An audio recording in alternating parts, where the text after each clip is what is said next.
Коллеги, присаживайтесь, пожалуйста, мы Dear colleagues, could you начинаем. please take your seats? We are beginning our session.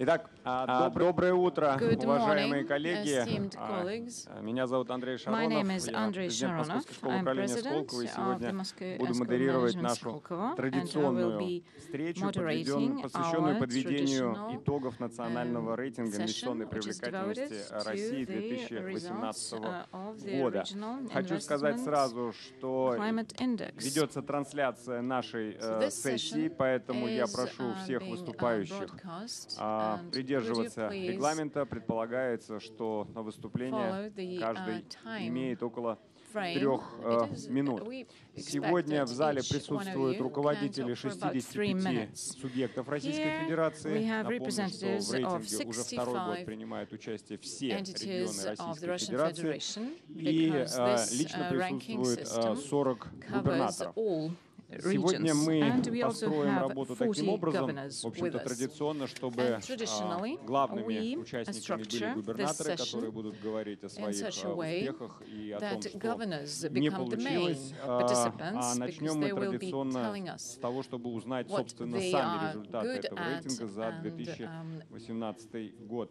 we are И going to обладателем этой discuss информации all these традиционно results. является генеральный директор Агентства The стратегических general инициатив director Светлана of the Чепушева. Agency for Пожалуйста, Strategic Initiatives итоги, is the сюрпризы, person who knows что ожидалось, everything что about не it. Could you ожидалось. please tell us about surprises and results?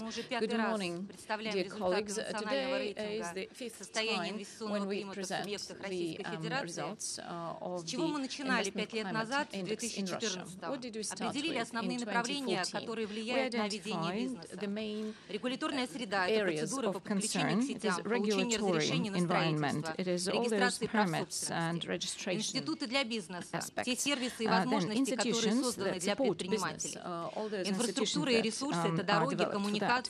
Then infrastructure and resources, roads, cadre, technoparks, various subsidies and educational programs. And a lot has changed within this time. The first ranking was a pilot project, and 1 year later, this became a full-fledged study, and now we have the methodology, and it was possible to identify the best practices. In 2016, we noticed that there's improvement of many parameters, and now we see that all the regions have become more active, and I could say that there was a breakthrough, and at that time Сегодня в we рейтинге analyzed 2018 рост показателей можно назвать колоссальным. Это результат полномерной системной работы на всех уровнях власти. Наконец, межведомственное взаимодействие, которое традиционно считается слабым местом всех масштабных программ реформ, сложилось и дало такой эффект. Особая роль, конечно, глав регионов. Сегодня для большинства из них работа по созданию и поддержанию благоприятных условий для инвесторов стала безусловным приоритетом и ежедневной работой. Кстати, в этом году впервые позиция субъекта Российской Федерации в рейтинге стала одним из ключевых показателей эффективности для руководителей субъекта. Хочется отметить и работу проектных региональных команд, созданных в регионах при губернаторах. В этом году в рейтинге выросло 78 регионов. Это 92% от общего числа. Мы видим, насколько в этом году ужесточилась конкуренция. Если раньше весь прирост рейтинга приходился на лидеров, то есть и за пределами двадцатки, сегодня происходят серьезные изменения, а иначе никак. Ведь только чтобы сохранить свою позицию, нужно улучшить 7 показателей. Их в рейтинге 44. А чтобы вырасти, надо было прибавить 20. В прошлом году такую динамику у нас показывали только первые. В этом разница между регионами минимальна. Это как в спорте. Порой лидеров от остальных участников гонки отделяют доли секунды. И все же не могу не отметить ряд регионов, чей успех в рейтинге особенно заметен. Очень сильно продвинулись Тюменская область, Калининградская область, Новгородская область, Курганская область, Ханты-Мансийский автономный округ.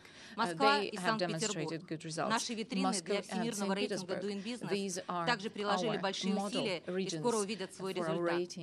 Дальний Восток. Всегда считалось, что это край весьма отдаленный, а потому все, что получается у других, к этому региону неприменимо. Но оказалось, что этот стереотип легко разрушить. В сентябре прошлого года президент Российской Федерации поручил обеспечить попадание субъектов Дальнего Востока в топ-30 рейтинга к 2020 году. Хабаровский край уже в 20-ке. Очень сильно выросли Камчатский край, Амурская область и Сахалинская область. Теперь давайте посмотрим, за счет чего вырос рейтинг. Регуляторная среда. Напомню, впервые мы установили четкие целевые показатели по каждой проблемной для бизнеса процедуре. Не условные проценты, а часы, дни, количество документов. Не просто, например, хороший инвестпортал, а список четких требований к нему. Региональные проектные офисы вместе с федеральными ведомствами сумели сделать невероятное. У нас по некоторым процедурам в среднем по стране фактический результат лучше целевого. Срок получения разрешения на стройку на модельный объект уже 105 дней. Целевое значение было 129. За год удалось сэкономить предпринимателям 2 недели. 5 лет назад сроки были 1000 дней. Сегодня вообще таких показателей в вопросах мы не видим. Время подключения к сетям 73 дня, а не 90, минус 10 дней по сравнению с прошлым годом. Я хотела бы отметить лидеров по направлению регуляторная среда. Это Ульяновская область, Краснодарский край, Тульская область, Республика Башкортостан, Новгородская область. Институты для бизнеса. Предприниматели положительно оценили работу инвестпорталов. Это значит, что наконец эти порталы стали действительно полезным инструментом для поиска информации о площадках, мерах поддержки, нормативно-правовых документов для обратной связи с руководством региона. Выросли оценки организаций по привлечению инвестиций. Несколько лет подряд мы проводили контрольные закупки и видели, что во многих регионах эти организации созданы для галочки и ограждены от потенциальных инвесторов заборами в буквальном смысле. Сейчас, и это мнение предпринимателей, сервис работает. Туда можно обратиться и получить сопровождение действительно по системе одного окна. Причем в некоторых регионах таких организаций несколько, как, например, в Калужской области. Очень серьезно вырос уровень развития государственно-частного партнерства. Это значит, что созданы условия для реализации проектов, которые возможны только при совместном участии государства и бизнеса. В 2017 году таких проектов уже было почти 2000. Привлечено частных инвестиций на 1,7 триллиона рублей. Самый большой вклад и рост у Москвы. Это новые котельные, как, например, в Тульской области. Это модернизированные системы теплоснабжения, как в Московской области. Отремонтированный центр медицинской реабилитации в Ленинградской области. Лидеры по направлению: Тюменская область, Ленинградская область, Чукотский автономный округ, Санкт-Петербург, Воронежская область. Поддержка малого и среднего предпринимательства. Тут вырос целый ряд показателей, но знаковый, на мой взгляд, это доля госзакупок у малых предпринимателей. В 2015 году цифра была смешной — 0,3%. 2017 год уже 36%. В абсолютных числах это почти 3 триллиона рублей. Лидеры по направлению: Москва, Тульская область, Тюменская область, Хабаровский край, Смоленская область. Теперь о том, над чем еще предстоит работать. Контрольно-надзорная деятельность. Предприниматели отмечают, что растет число дополнительно запрошенных документов и внеплановых проверок. Жалуются бизнесы на административное давление. Эта проблема была и в прошлом году. В этом году число негативных оценок увеличилось до 35% по стране. Инфраструктура и ресурсы. Респонденты недовольны трудовыми ресурсами. Страдает, по их мнению, качество телекоммуникаций и автомобильных дорог. На необходимость решения инфраструктурных проблем обратил внимание президент Российской Федерации в указе о национальных целях и стратегических задачах развития Российской Федерации на период до 2024 года. Так что направления для дальнейших действий заданы. Лидеры по направлению: Ростовская область, Белгородская область, Республика Дагестан, Тюменская область, Республика Башкортостан. Коллеги, все наши совместные действия направлены на улучшение условий для инвесторов и в итоге на увеличение инвестиций в российские регионы. Мы видим устойчивую связь. Чем выше место субъекта Российской Федерации в рейтинге, тем заметнее прирост инвестиций. Могу назвать Татарстан, Москву, Московскую область, Ульяновскую область, Краснодарский край, Тульскую область. Ну а сейчас внимание на экран, первая двадцатка.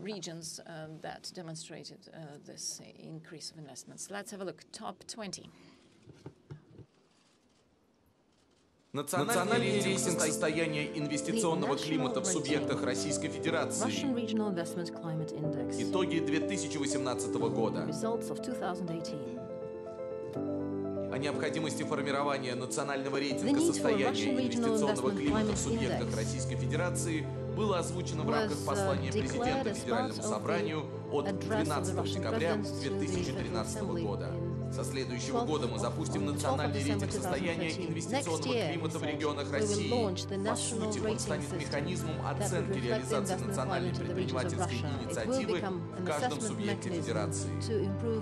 В этом году рейтингу исполняется 5 лет. За это время пройден путь от пилотного внедрения в 21 регионе до полномасштабного внедрения во всех 85 регионах России. Необходимо отметить, что президентом России поставлена задача. К 2020 году регионы Дальневосточного федерального округа должны войти в первую тридцатку рейтинга.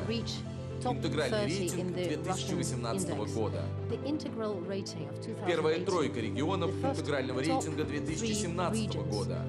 Республика Татарстан, Чувашская республика, Москва. Изменения в первой тройке интегрального рейтинга в 2018 году. Тюменская область, Москва, Республика Татарстан. Изменения в интегральном рейтинге в 2018 году. Места с 4 по 10. Санкт-Петербург, Тульская область, Краснодарский край, Воронежская область, Чувашская республика, Московская область, Ульяновская область.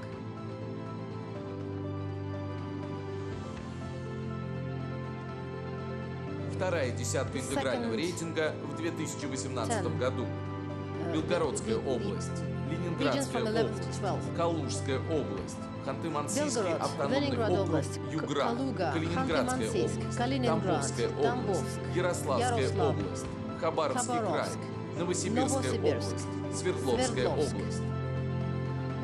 Регионы с наибольшим ростом в интегральном рейтинге 2018 года. Сахалинская область, 42 позиции. Камчатский край, 36 позиций. Республика Бурятия, 35 позиций. Калининградская область, 24 позиции. Новгородская область, 24 позиции. Хабаровский край, 22 позиции. Курганская область, 22 позиции. Рязанская область, 22 позиции. Орловская область, 21 позиция. Республика Кабардино-Балкария, 21 позиция.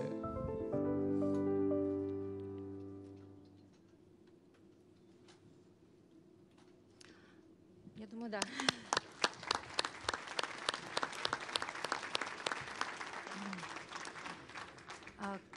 Коллеги, я считаю, что отличный результат действительно по стране. Рост в 78 субъектах Российской Федерации. И причем хотела бы отметить, что если в прошлом году минимальная граница в рейтинге была 120 показателей, то в этом году 170. А с этой границей регионы находились в третьей группе. А максимальная сегодня возросла там, на 50 пунктов по сравнению там, с 2013 годом. То есть, конечно, мы видим, что фронтально улучшаются показатели и оценки бизнеса, по сути, по всем направлениям рейтинга.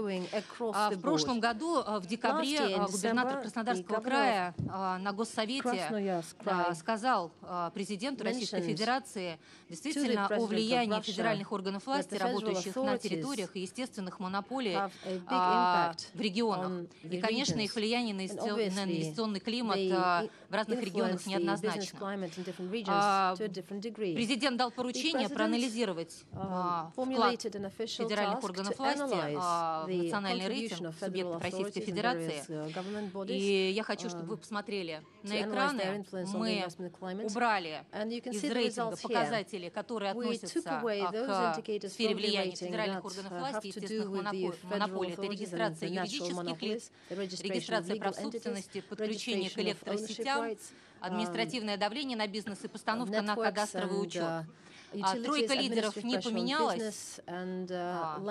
Остались Тюменская область, Москва, Республика Татарстан на всех местах. Но можно сказать, что действительно на отдельные регионы влияние существенное. И, например, наверное, самое негативное влияние федеральные органы власти оказали на позиции Мордовии, Владимирской области, Коми, Ростовской области. Я думаю, что, безусловно, это предмет тоже для рассмотрения с представителями федеральных органов власти по этим показателям и по работе их территориальных подразделений. Спасибо большое за внимание. Спасибо, Светлана Витальевна, за хорошие новости. Наверное, да, все-таки это хорошие новости для большинства участников. И мы приступаем к сообщениям губернаторов и лидеров в абсолютном зачете, и лидеров динамики, и тем, кому предстоит еще довольно большой путь. И я прошу взять слово Владимира Якушева. У нас новый лидер, Тюменская область, и отрыв очень большой, я бы сказал, беспрецедентный, 12 баллов от второго места. И по анализу всех показателей надо отметить, что региональный бизнес заметил улучшение по всем 4 направлениям оценки. Стала комфортнее регуляторная среда, выросло количество работы институтов для бизнеса, эффективность поддержки малого бизнеса и предпринимательства. Кстати, такие интересные вещи, как школа инновационного мышления, бесплатная школа делового английского, бесплатная школа программирования, это все из области поддержки малого бизнеса. И еще одна интересная находка — это фабрика проектов, которая сделана по всей территории Тюменской области. Владимир Владимирович, вот, кстати, обычно выиграл и остался, а здесь выиграл и ушел. Спасибо большое. Пожалуйста. Предоставленную возможность выступить уже в ином статусе, но тем не менее подвести итоги той работы, которая была проделана на территории субъекта, который я возглавлял. Несколько моментов, на которых хотел бы заострить внимание, это инструменты, которые на протяжении многих лет давали эффект. И вот для того, чтобы сегодня возглавить национальный рейтинг, нам действительно пришлось эти инструменты шлифовать ежегодно. Первое – это контрольные закупки. Когда мы делаем это публично, когда мы делаем это совместно с бизнесом, опорой России, деловой России, рассматриваем это на публичных площадках и даем оценку государственным, федеральным органам власти, ресурсоснабжающим организациям, насколько сегодня отлажены процедуры в присутствии руководителей этих организаций. За все эти годы мы в этом направлении получили колоссальный эффект. И я считаю, что этот инструмент действительно дает эффект. Второй момент. Естественно, каждый субъект Российской Федерации ищет финансовые инструменты поддержки малого и среднего бизнеса. Более 10 лет у нас работает такой инструмент, как субсидирование первого взноса по лизинговым платежам. Почему именно этот инструмент? Потому что, когда мы идем через лизинговую операцию, мы понимаем, что приобретается оборудование, соответственно, технологически малый и средний бизнес растет. За время работы этой программы более 2000 всевозможного оборудования, единиц оборудования было приобретено на территории Тюменской области. И, конечно, это дало свой колоссальный эффект для развития малого и среднего бизнеса. Этот инструмент действенный, проверенный, и я уверен, что он и дальше будет работать на территории нашего субъекта. Следующий момент – это инфраструктура. Долгие годы это был болезненный вопрос, когда мы искали площадки для нового производства, для строительства нового завода, и когда они еще были в муниципальных образованиях, можно было куда-то двигаться. Но когда этих площадок осталось очень мало, и, как правило, за них требуют очень большие деньги, это спекулятивная цена, которая изначально делает проект просто нерентабельным. И мы начали смотреть и обратились к индустриальным паркам. На данный момент в Тюменской области 3 индустриальных парка, которые имеют площадь более 300 гектар, уже запущены.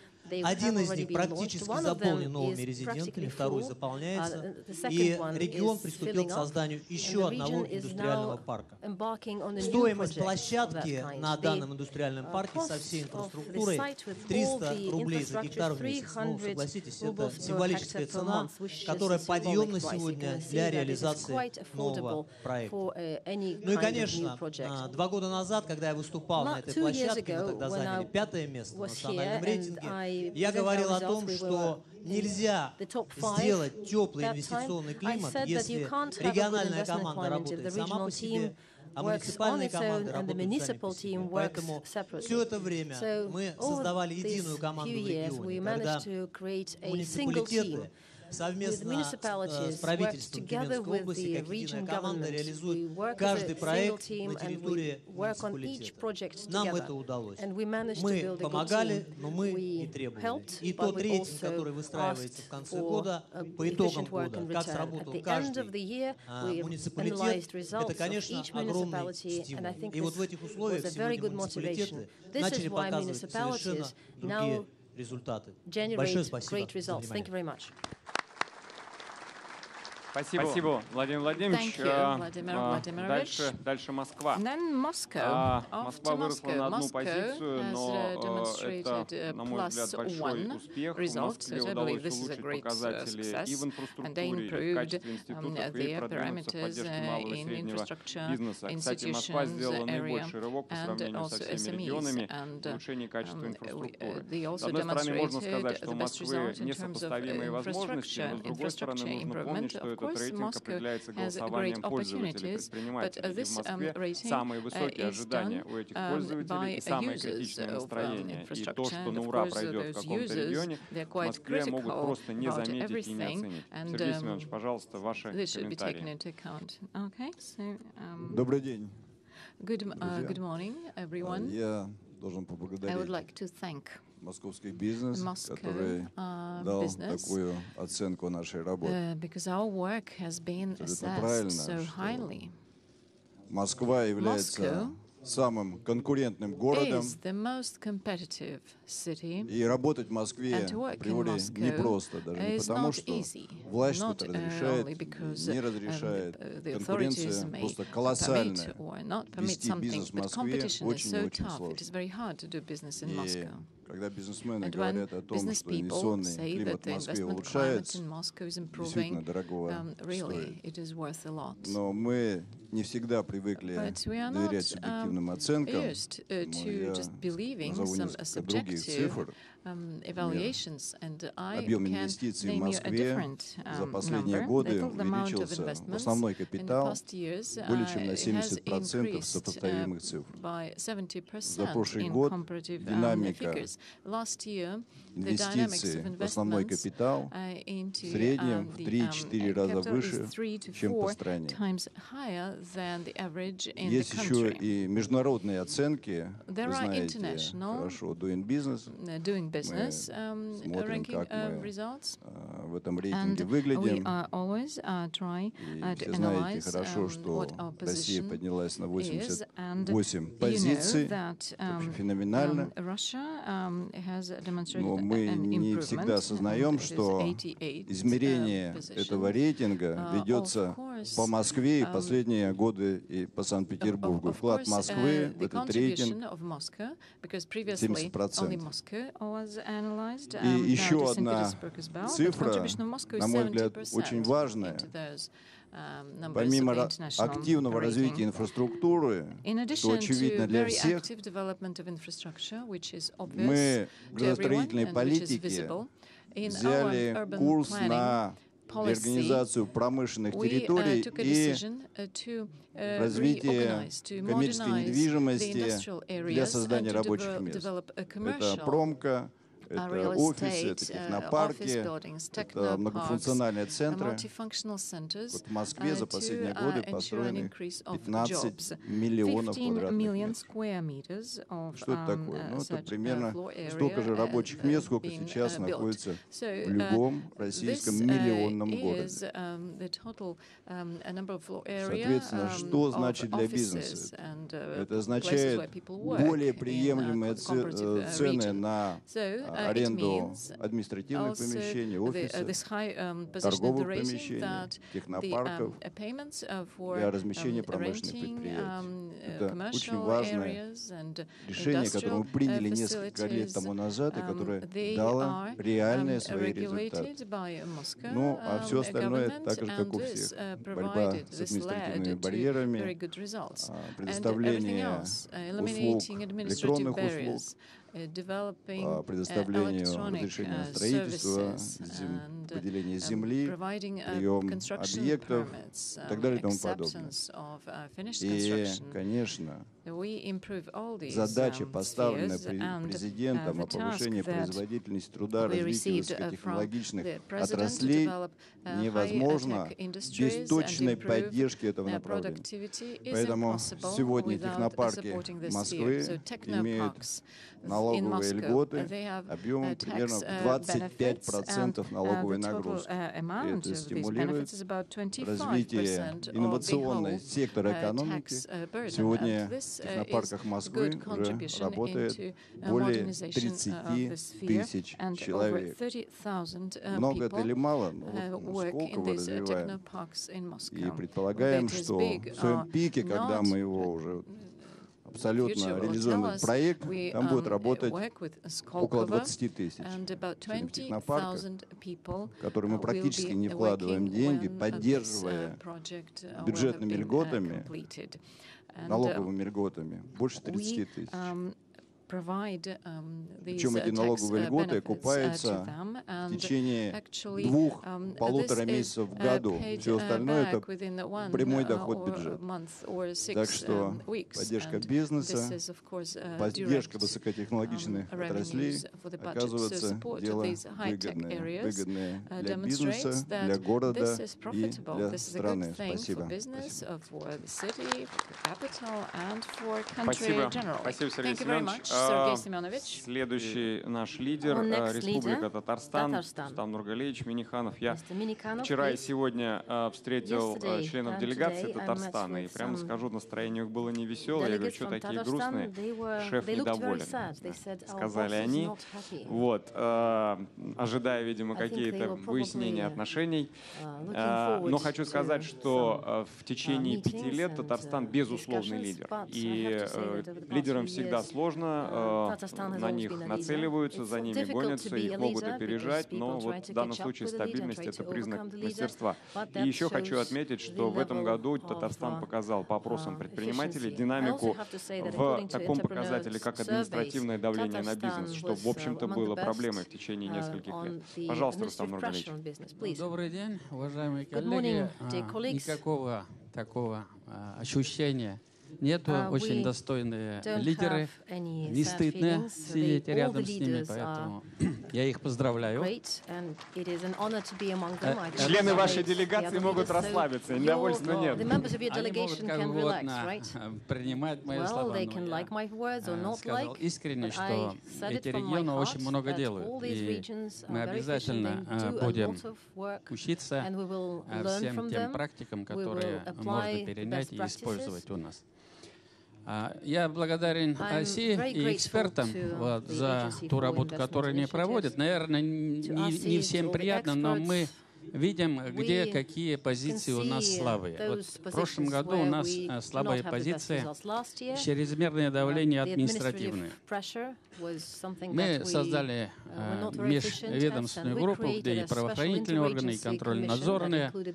Каждый квартал мы собираемся, обсуждаем, но не только эти вопросы, обсуждаем вопросы, вот правильно сказал, но уже сейчас не мой коллега, министр федеральный, то, что выстроить надо всю систему муниципалитеты. Вот как работать с муниципалитетами. Весь информационный ресурс, он должен быть не только, он должен быть всей территории. И это работа.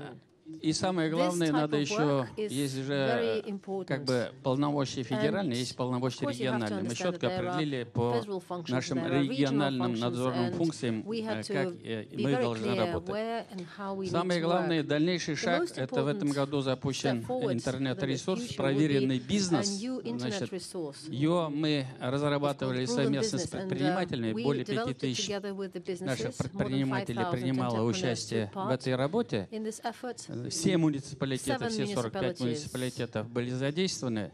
Что мы хотели сделать? Во-первых, мы взяли все типовые нарушения, которые есть. Их более вот сегодня 300 нарушений по 27 видам. Дали рекомендации, как избегать вот этого. И самое главное, в этом интернет-сайте есть все необходимые информации предпринимателю по каждой контрольной надзорной функции и ведомству. Там есть все изменения, которые происходят, ведь все-таки у нас очень часто происходит. И предприниматели получили возможность задавать вопросы. Вот с начала января эта система работает. 22 тысячи обращений, из них 2/3 из-за пределов нашей республики. Сейчас мы запускаем электронный журнал, то есть все взаимоотношения будут зафиксированы. Сейчас мы определяем форму взаимоотношений проверяющий и предприниматель, какие у них отношения, как они должны взаимодействовать. И самое главное, мы даем возможность предпринимателям фотофиксации, видеофиксации всех этих действий, чтобы у нас не было разногласий. Я считаю, что вот эта форма, она будет полезна и для других наших коллег, потому что один руководитель субъекта там, или член правительства не сможет. Мы должны понимать, какая общая остановка. Поэтому и дальше будем вместе работать. Большое спасибо за ту оценку, которую дали. Спасибо, Рустам Нургалиевич. Двигаемся дальше. Санкт-Петербург. Санкт-Петербург в этом году сделал очень существенный скачок. С 17-го места поднялся на 4-е. И если вспоминать, то в начале рейтинга, честно говоря, Петербург смотрелся весьма бледно, когда 5 лет назад начиналось. Тем ценнее этот прогресс. И хочу сказать о том, что особенно предприниматели отметили улучшение институтов для бизнеса, и, возможно, это два конкретных органа. Это органы при губернаторе, Совет по инвестициям при губернаторе и штаб по улучшению условий ведения бизнеса, что, видимо, дало свои результаты. Пожалуйста, Георгий Сергеевич Полтавченко. Добрый день, коллеги. Сергей Семенович в своем выступлении сказал, что 70% в рейтинге Doing Business — это Москва. Если говорить коротко, как в том анекдоте, вот за счет 30% мы и поднялись. На этом можно заканчивать, Георгий Сергеевич. Но тем не менее, пару слов я хотел бы сказать. Действительно, честно вам скажу, вот то место, которое мы занимали в рейтинге, никак нас не устраивало. Ну, это тоже, кстати, но тем не менее.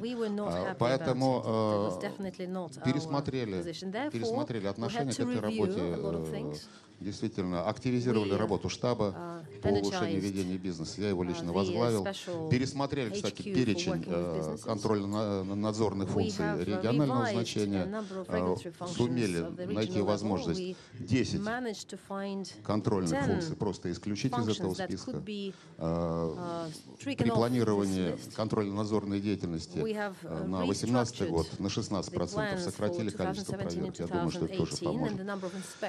Очень важно, наверное, то, что мы совместно, кстати, при поддержке Минстроя очень большую работу провели по созданию единой системы строительного комплекса Санкт-Петербурга. Это позволило в электронном виде практически обеспечить рассмотрение почти всех заявок и процедур которые вынуждены проходить строители.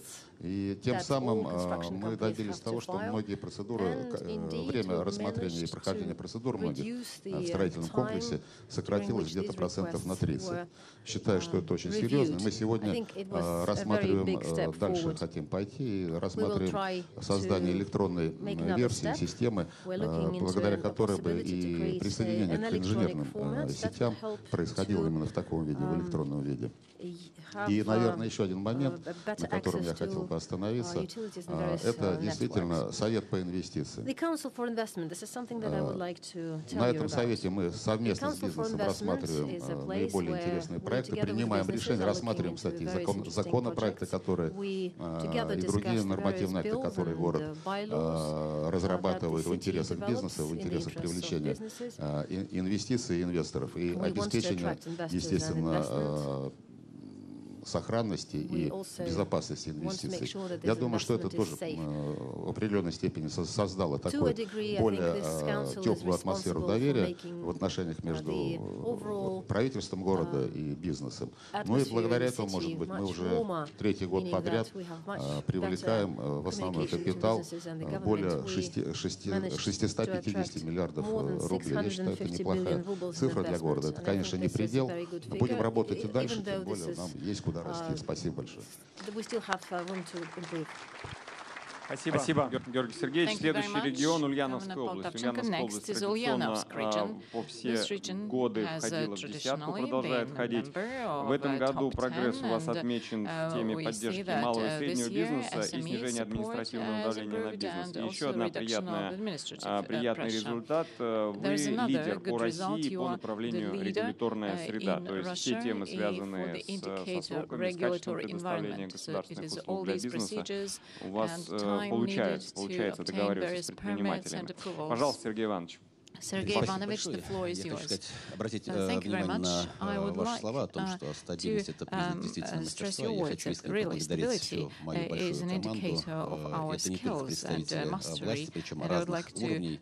У нас нет таких вот вечных стонаний о том, что федерал нас не слышит или муниципал нас не понимает. Нет, мы на самом деле достаточно давно выстроили эти отношения и работаем над одной командой. Я сюда отношу в том числе и представителей бизнеса, которые нас достаточно хорошо оценивает. Ну и, конечно, все, что мы в широком смысле слова называем естественными монополиями. Говоря вот такой вот стабильности, но мы там всегда говорим еще одну вторую часть нашего основополагающего принципа — это опережающее развитие.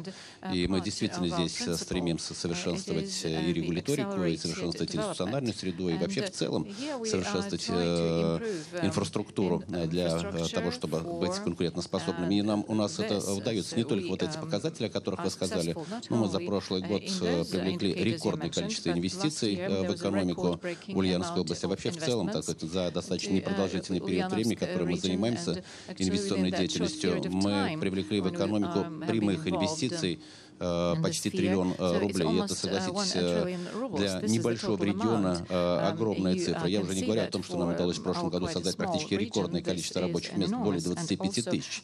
И это тоже позволяет нам уверенно смотреть в будущее. Что касается регуляторики, мы действительно сейчас совершенствуем наши возможности. Ну, например, у нас появились такие замечательные новые проекты, которые позволили нам продвинуться, как многофункциональные центры для бизнеса, причем они у нас располагаются ровно по всей территории Ульяновской области, которые позволяют, начиная от консультаций и уже до лицензирования в том числе, в ручном режиме практически таком вот, в том числе используя цифровые технологии, помочь представителю бизнеса реально, как вот Светлана сказала, не на дни, Андрея, да, а на часы сократить те сроки, которые раньше, так сказать, там мы на те услуги, на то количество услуг, которые мы раньше предоставляли. Более того, у нас появился в рамках вот сотрудничества с федеральными структурами такой вот проект, как балансовая комиссия, который позволяет сразу же быстро наладить отношения, выстроить отношения, сократить и количество процедур, и количество дней с федеральным структуром, ну, например, с налоговой инспекцией, да, очень часто там происходит. Появился замечательный проект связанный с тем, что у нас появился такой специнвестконтракт, но не тот, который на федеральном уровне, да, а тот, который мы заключаем с нашими, например, естественными монополиями. Вот я и вчера, и сегодня подписал уже 4 крупных инвестиционных соглашения, суммарный объем инвестиций 22 миллиарда рублей. Огромные инвестиции.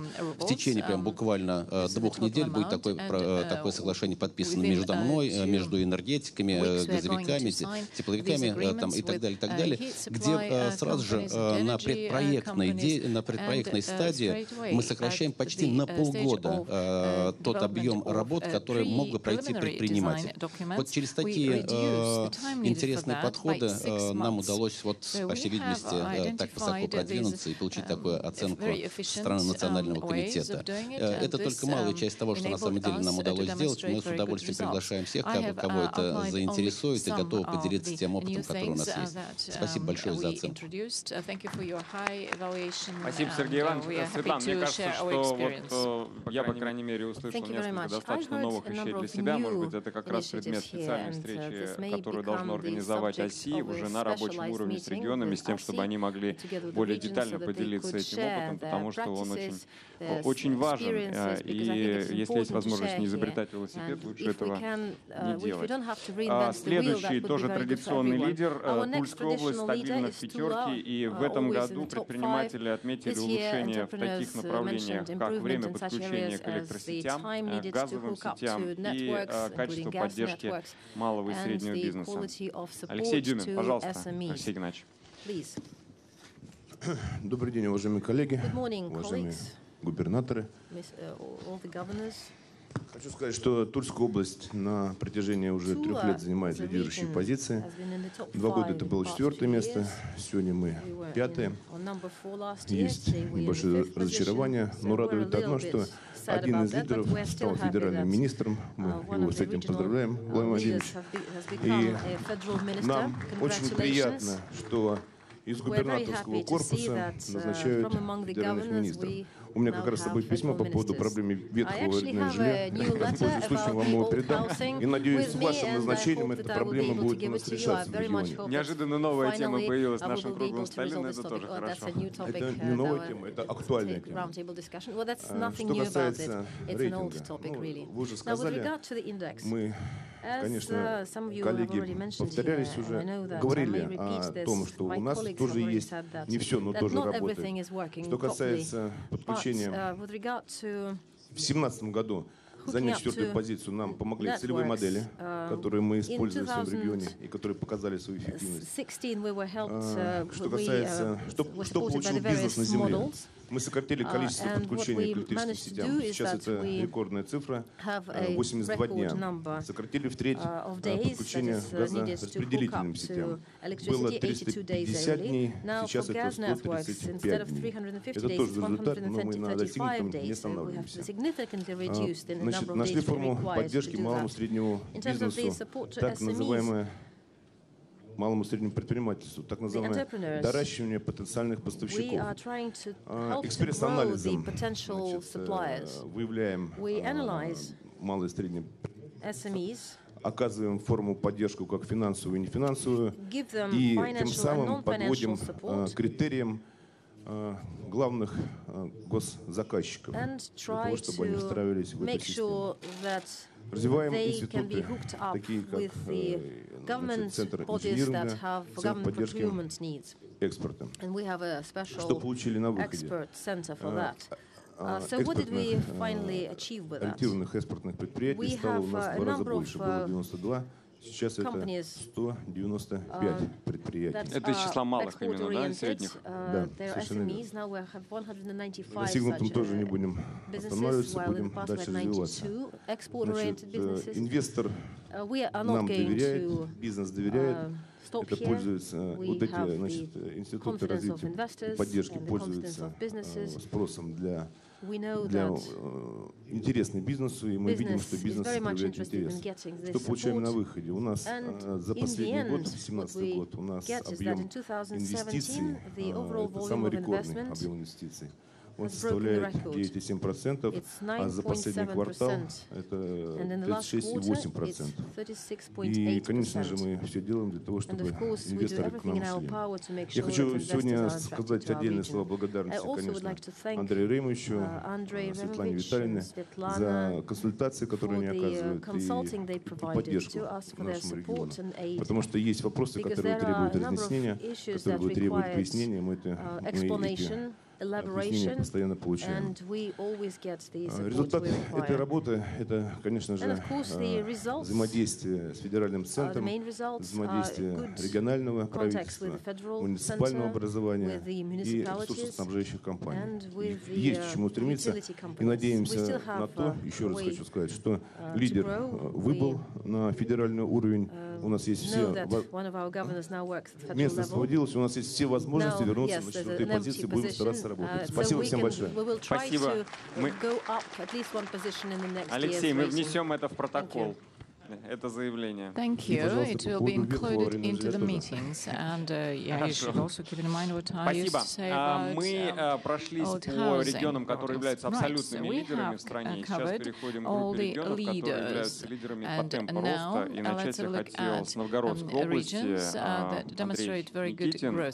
Область выросла на 24 позиции в рейтинге, и она в плюсе по большинству своих показателей. Андрей Сергеевич, расскажите, как вам раньше вы указывали губернаторам на недостатки, а сейчас вам приходится с этим работать напрямую? Добрый день, уважаемые коллеги. Здесь прошлый год мы детально следовали всем тем рекомендациям, которые дает Агентство стратегических инициатив. То есть мы смотрели на лучшие практики, мы каждый Вы себе референс делаете, да? Еще те рекомендации, которые вы делали. Новые просто, делом и все проверял, да. И действительно, мы практически каждый месяц собираем инвестсовет, мы обсуждаем с бизнесом все те действия, которые мы делаем, которые мы планируем. И нам еще точно есть куда расти в рейтинге. Мы еще пока не в двадцатке, поэтому первый шаг был просто сделать все то, что рекомендует ОСИ, то есть, по сути, все то, что было сделано субъектами-лидерами чуть раньше, теми, кто прошел этот путь до нас. Вторая очень важная история. Мы в 10 раз сократили, вообще пересмотрели радикально законодательство о поддержке инвесторов, в 10 раз снизив пороги для начала поддержки инвестиций. У нас по самым интересным для нас отраслям начинается от 150 миллионов уже поддержка.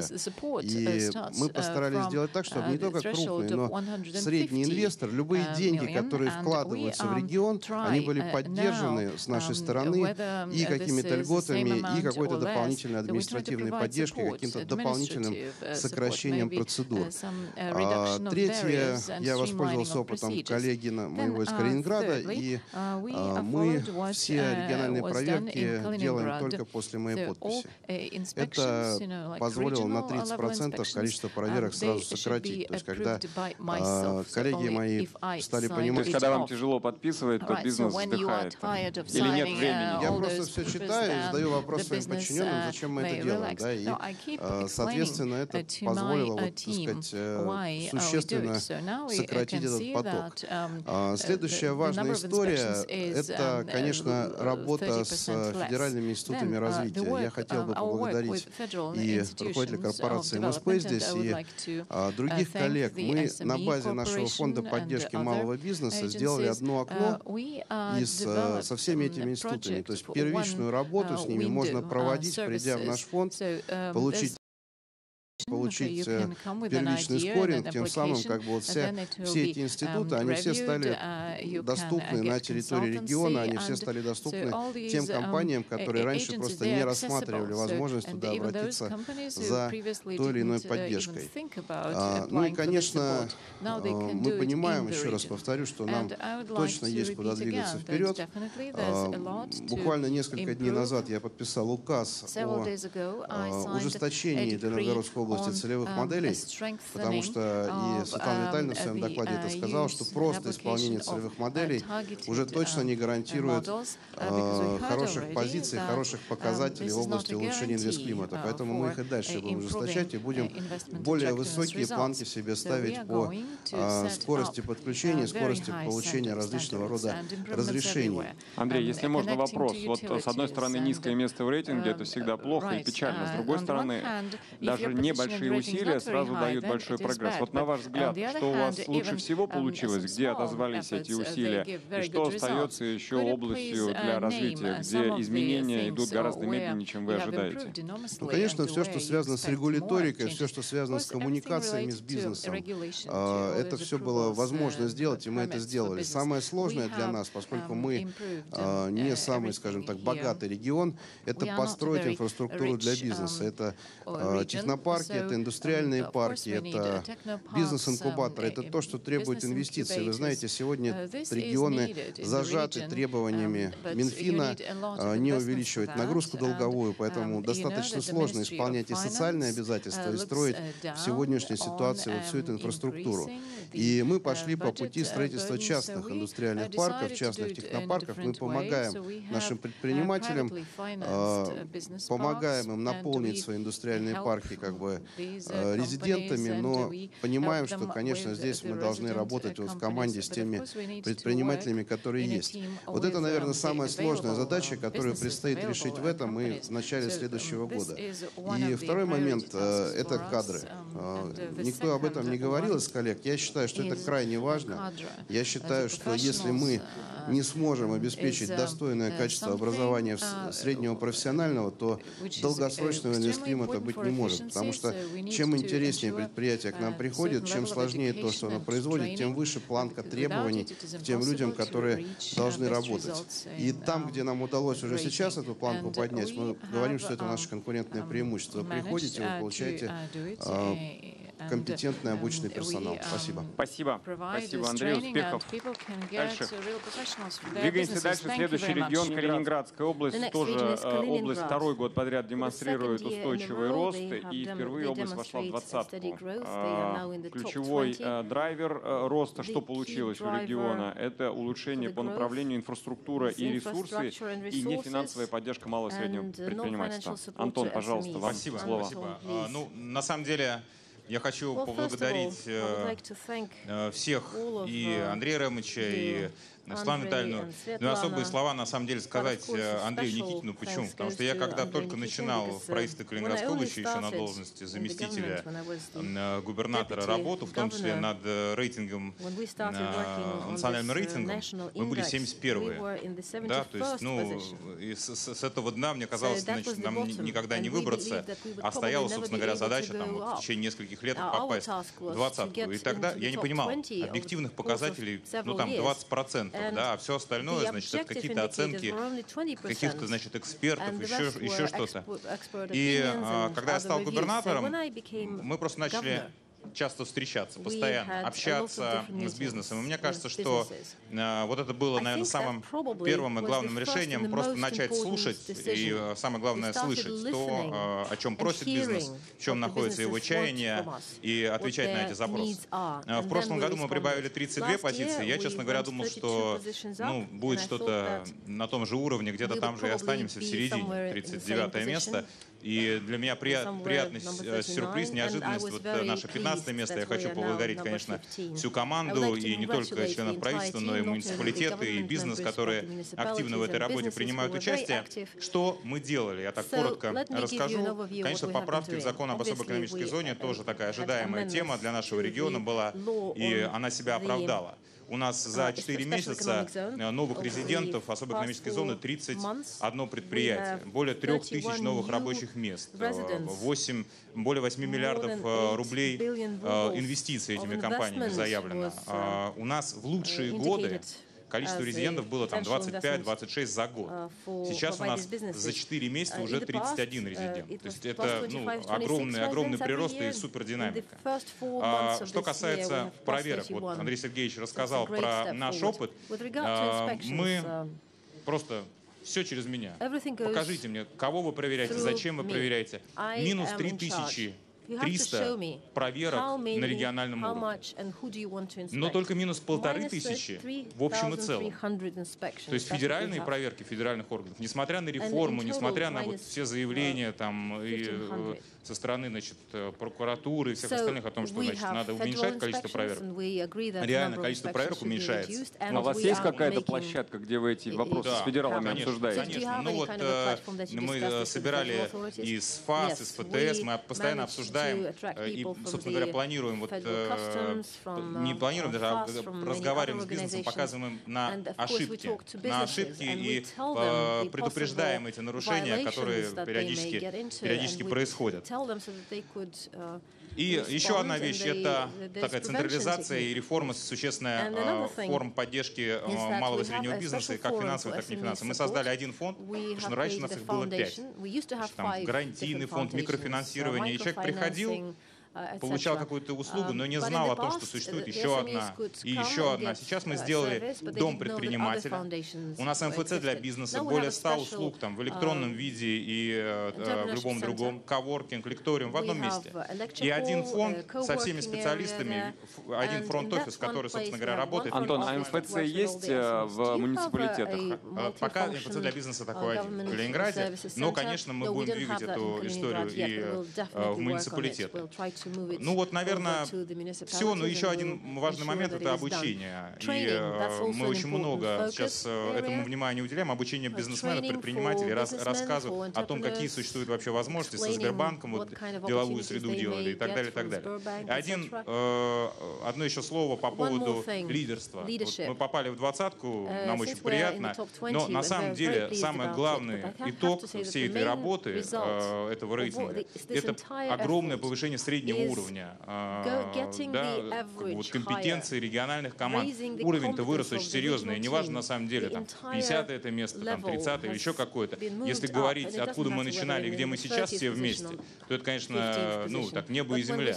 Самое главное — не останавливаться, и мы, конечно, понимаем, что дальше конкуренция будет становиться только жестче, и нам нужно будет предпринимать все больше и больше усилий. Вот эта маржинальность, да, она, ну, будет требовать серьезных усилий. И еще одна вещь, которую, мне кажется, надо будет внедрять во всех регионах в дальнейшем, это своеобразный консьерж-сервис. У нас Центр поддержки предпринимательства, когда резидент, например, там, открывает бизнес из другого региона, переезжает к нам, очень много вопросов. Куда отвезти детей в школу, в садик, куда устроить жену, мужа. Мы подбираем им не только офис, мы подбираем им жилье, мы помогаем им с трудоустройством, значит, членов семьи, мы помогаем. Но это действительно, ну, человеку проще-то. И женатым помогаете найти пару. Вы знаете, за последние 2 года сальдо, да, притоков в Калининград 20 тысяч человек, поэтому мы всех ждем к себе не только на чемпионат мира по футболу, значит, посмотреть на наш стадион и замечательный будущий специальный административный район на острове Октябрьском, но и, значит, приехать и поработать и пожить у нас. Спасибо. Спасибо, Антон. Так держать. Дальше у нас очень важные 2 региона с точки зрения ожиданий. Это регионы Дальнего Востока, ожиданий их динамики, потому что очень долго регионы находились в самом конце нашего рейтинга. И вот у нас появилась первая, даже не одна ласточка, но вот особенно заметные результаты Хабаровского края. Я напомню, что поручение президента, которое было в отношении дальневосточных регионов, звучало так: к 2020 году войти в 30-ку. Ну вот Вячеслав Иванович, наверное, неправильно расслышал и вошел в 20-ку. И уже к 2018 году, но думаю, что это не большая проблема, это важный результат. И предприниматели отметили улучшение темы кадастрового учета, институтов для бизнеса и поддержки малого и среднего предпринимательства. Пожалуйста, Вячеслав Иванович Поп. Спасибо, Андрей. Я просто помню, в прошлом году, когда я здесь выступал, вы мне сказали, Андрей Ремович тоже говорит, что у вас потенциал не раскрытый до конца. Мы это услышали. И мы перенимали опыт у наших лидеров: Москва, Татарстан, Санкт-Петербург, опять же. Вот, и все такие практики постарались их изучить. А так как мы, Хабаровский край — это край, промышленный край, интеллектуальный, то мы постарались создать формулу успеха какую-то. Да? Взяли набор хороших вещей и тех недостатков, которые у нас есть в крае, и в какую-то формулу их вывели. И сегодня мы говорим и пропагандируем край так, что национальный рейтинг — это не набор каких-то параметров и индикаторов. Национальный рейтинг — это философия отношения к бизнесу. Причем это наше ноу-хау, мы его будем патентовать, мы никого не украдем, мы сами это придумали. И исходя вот из этой формулы, начинаем работать дальше. Что такое философия отношения к бизнесу? Что такое развитие экономики в регионе или в стране? Это, конечно же, должен быть фундамент, который состоит из отношения к предпринимательству и инвестиций, инвестиционный климат. Это вот первое. Второе. Правительство Хабаровского края — это по форме это региональная власть, но мы ее считаем штабом делового климата и инвестиций на территории Хабаровского края. Мы постарались создать команду, которая понимает и с менталитетом вот этой философии, понимает, что сегодня движет экономикой, что сегодня движет нашими процессами. И чтобы работали у нас не там из-под кнута или под палки, а работали в одной команде. На мой взгляд, такую команду удалось создать на территории края. И третье — это, конечно, обратная связь. Обратная связь с бизнесом. Это совет по предпринимательству, который я возглавляю, а заместителем мне это маститый предприниматель, которого они же и избрали. И у нас достаточно демократично мы проводим заседания, причем заседания проводим выездные. Не именно в Хабаровске, а прямо по муниципальным районам. И там определяет бизнес, насколько сегодня эффективно работают инструменты и механизмы на территории края. Например, одно выездное совещание город Комсомольск-на-Амуре, оно сразу же дало результат. После этого я полностью расформировал гарантийный фонд в Хабаровском крае, поменяли все руководство, изменили регламент, отменили обеды, которые у них были, потому что неудобно предпринимателям, ну и так далее. То есть вот такие выездные заседания, они дают хороший результат, когда на месте видишь результаты своей работы. Проектный офис. Мы создали систему, которая вот позволяет нам в диалоге в этом проявлять.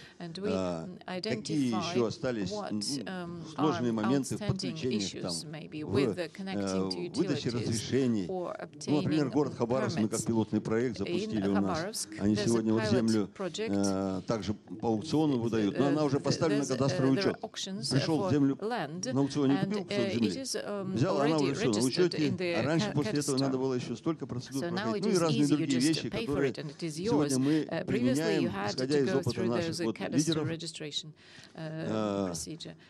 создали такую систему. Она работает. У нас еще одна формула. Предприниматель всегда прав. Первая строчка. А вторая. А кто с этим не согласен и хочет выкрутиться, читай первую строчку. Все. Другого нет. Это действует и работает, это знают все предприниматели на территории Хабаровского края. Мы создали сеть МФЦ. Сегодня их 7, в ближайшее время будет 17 в каждом муниципальном районе. Вот. Создали одно окно. В Хабаровске создали центр оказания услуг предпринимателям, куда вошли все и наши структуры, и федеральные, и кадастровая палата, ну, а работники и министр Хабаровского края. То есть полное понимание, нет там такого, я федерал, а вы муниципал, а вы там краевая власть. Вот это тоже очень помогает. Очень помогает. И вот эти вот вещи, которые сегодня я назвал фундаментальные. Там, конечно, есть конкретные цифры, там сокращение сроков на строительство, но об этом уже говорили здесь, я повторяться не буду. Я считаю, что сегодня мы имеем достаточно уже приличный опыт, имеем потенциал двигаться дальше вперед. И хочу сказать, Андрей Романович, хорошо, что было принято решение вверху создать центр, филиал ОСИ на Дальнем Востоке. Все-таки мы все равно далеко, мы не говорим, что мы там удаленные, но у нас там есть возможность какие-то вещи где-то собираться и обсуждать. Это тоже очень важно для губернаторов, до которых 10 тысяч километров. Это нам помогает сегодня и какие-то вещи, которые недопонимаем, понимать. То есть вот все вот эти инструменты и механизмы, которые мы применяем, они сегодня помогли нам найти понимание с бизнесом. Мы создали Центр поддержки экспорта, например. Да? Вот, ну, один из моментов. Вот. Почему всегда говорили, Дальний Восток, ну, сложно, и мы и говорим, и мы об этом всегда говорим, что нам далеко от Москвы, у нас там холодно. Вчера в Хабаровске выпал снег, в Чикдамыне Хабаровского края. Ну да, выпал. Для нас это стандартная ситуация. Да? Летом выпадает снег. Да. Но мы постарались найти преимущества наши. Преимущество наше в том, что у нас есть Тихоокеанский азиатский регион, в котором проживает, если взять от Хабаровска 2000 километров, это будет 2 миллиарда, если взять 3000, 3 миллиарда, 4000, 4 миллиарда граждан. Это рынок сбыта. Вот Центр поддержки экспорта сегодня уже показал свои результаты. У нас за прошлый год экспорт не сырьевых и не энергетических товаров составляет 63%. Мы впервые в истории человечества мороженое продали нашим соседям за границу, из Комсомольска-на-Амуре, при помощи Центра поддержки экспорта. О малом и среднем бизнесе говорим. Большие мы вещи продаем давно, самолеты, там, военные, гражданские. Вот малый и средний бизнес. Сегодня этот центр помогает двигать, и центр, который создан в Минпроме, он тоже в этом играет важную роль. Ну, если такие вот вещи, они помогают работать, мы будем дальше применять это на благо Востоку Российской Федерации и России в целом. Спасибо. Спасибо, Вячеслав Иванович. Еще раз слова поздравления за такой большой результат. Следующая Сахалинская область. Олег Николаевич Кожемяка.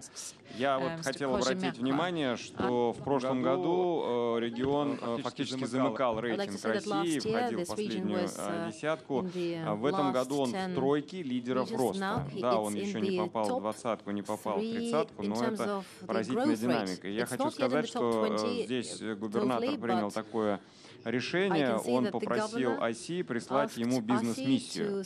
И приехала большая бизнес-миссия, которая несколько дней поработала на острове, поработала и с региональной властью, и с муниципалами, и с бизнесменами.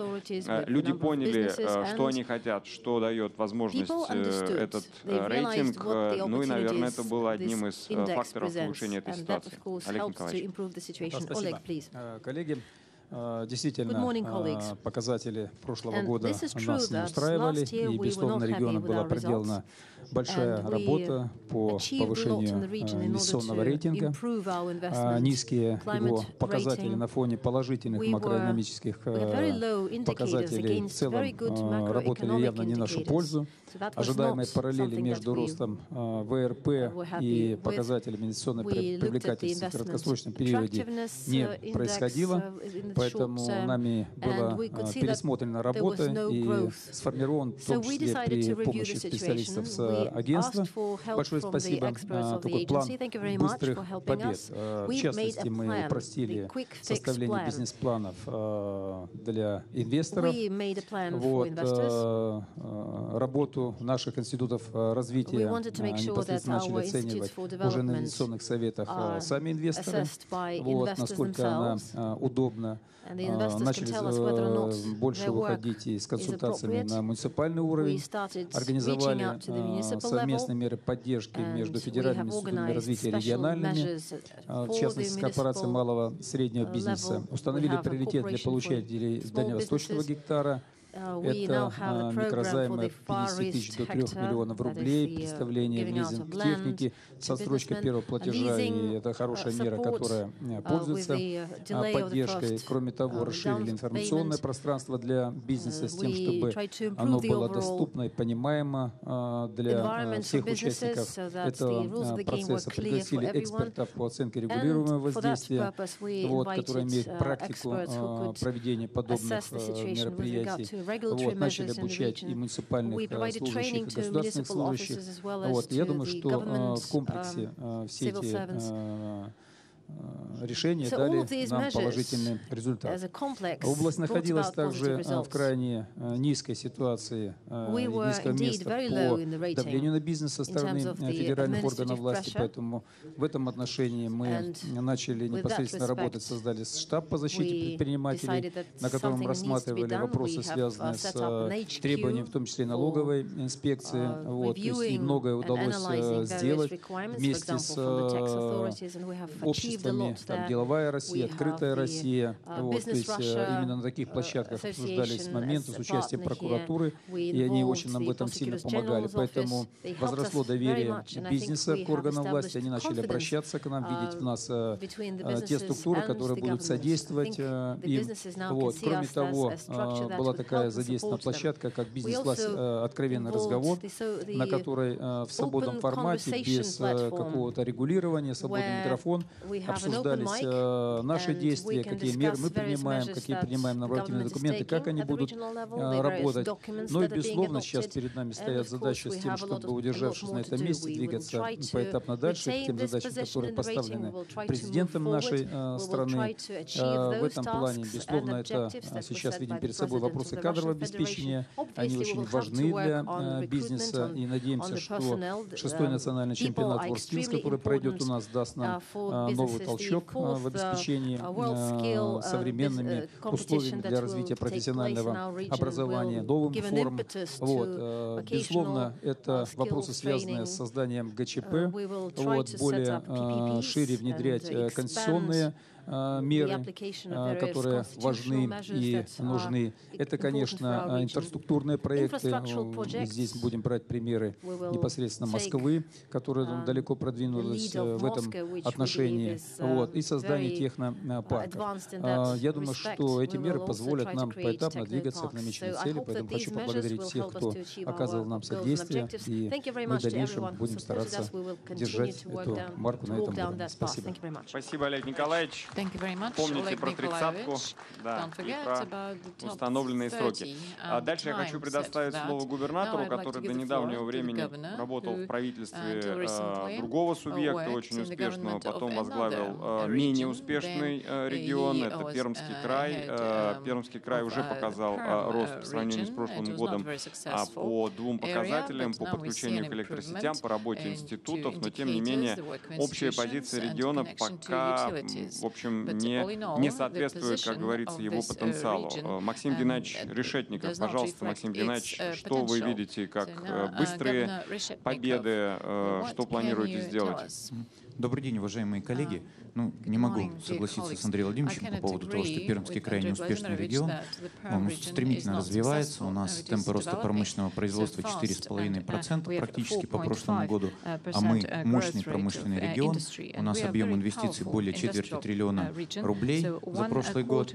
Вот. Но то, что нас нет среди лидеров, понятно, говорит о том, что мы можем существенно добавить, да, значит, к этим цифрам. Действительно, мы сделали определенные шаги в плане законодательства, создания институтов по прошлому году, значит, разгрузили вопросы, связанные с строительством линейной инфраструктуры, от лишних там разрешений и так далее. Но ясно, что это только первый шаг.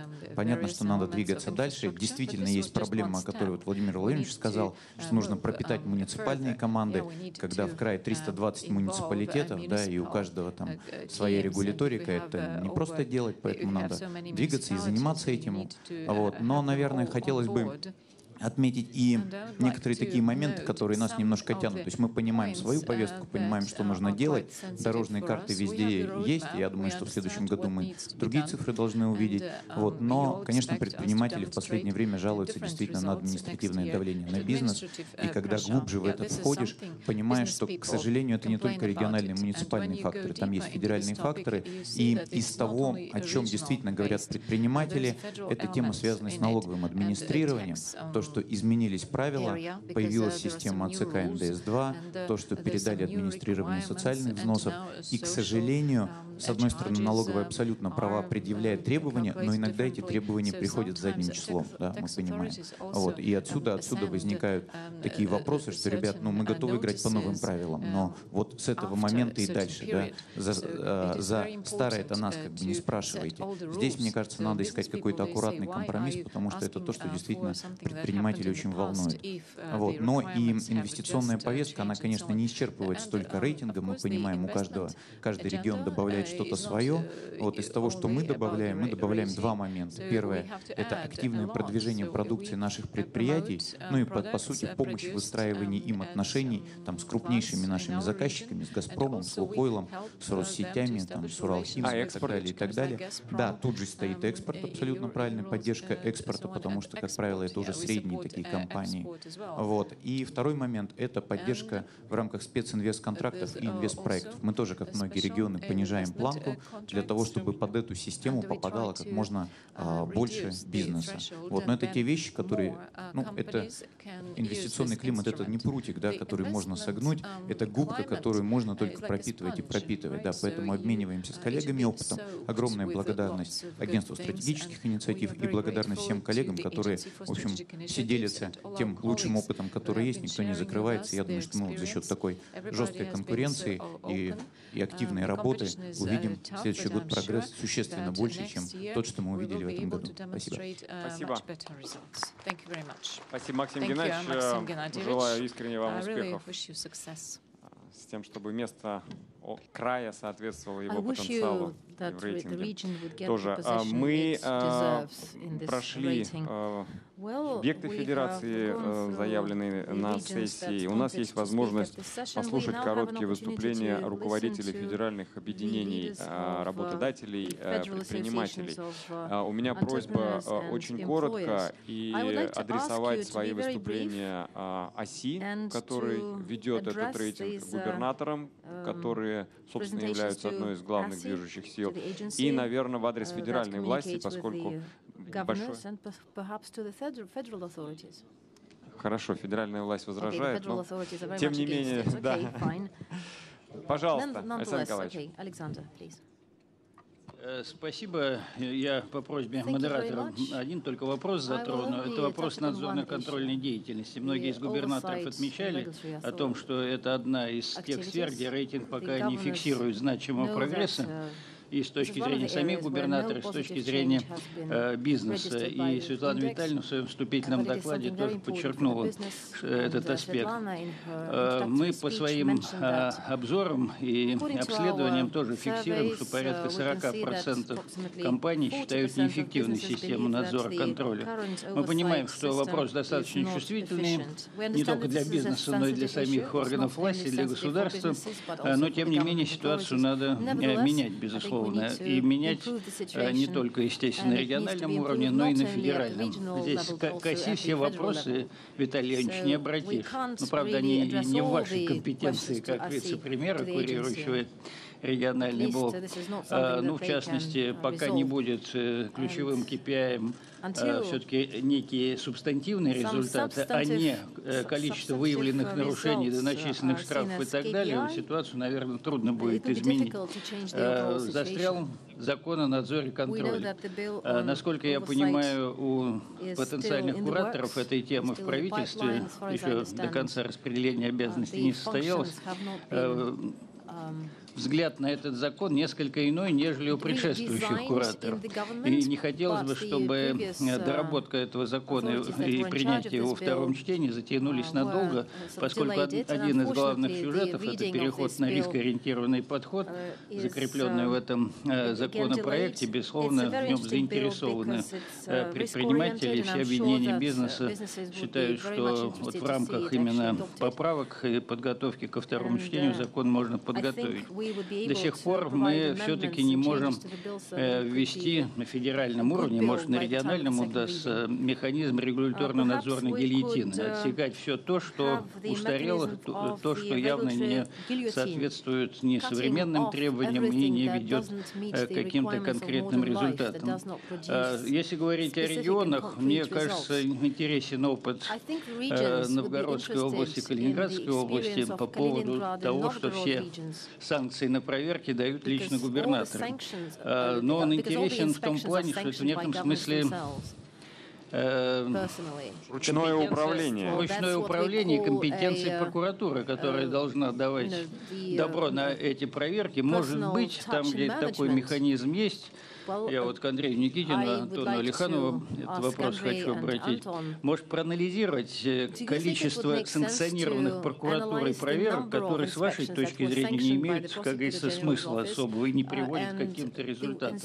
Может быть, повысить статус подписи прокурора? Может быть, это должен быть не просто прокурор, и не генеральный, а что-то в середине могли бы здесь найти.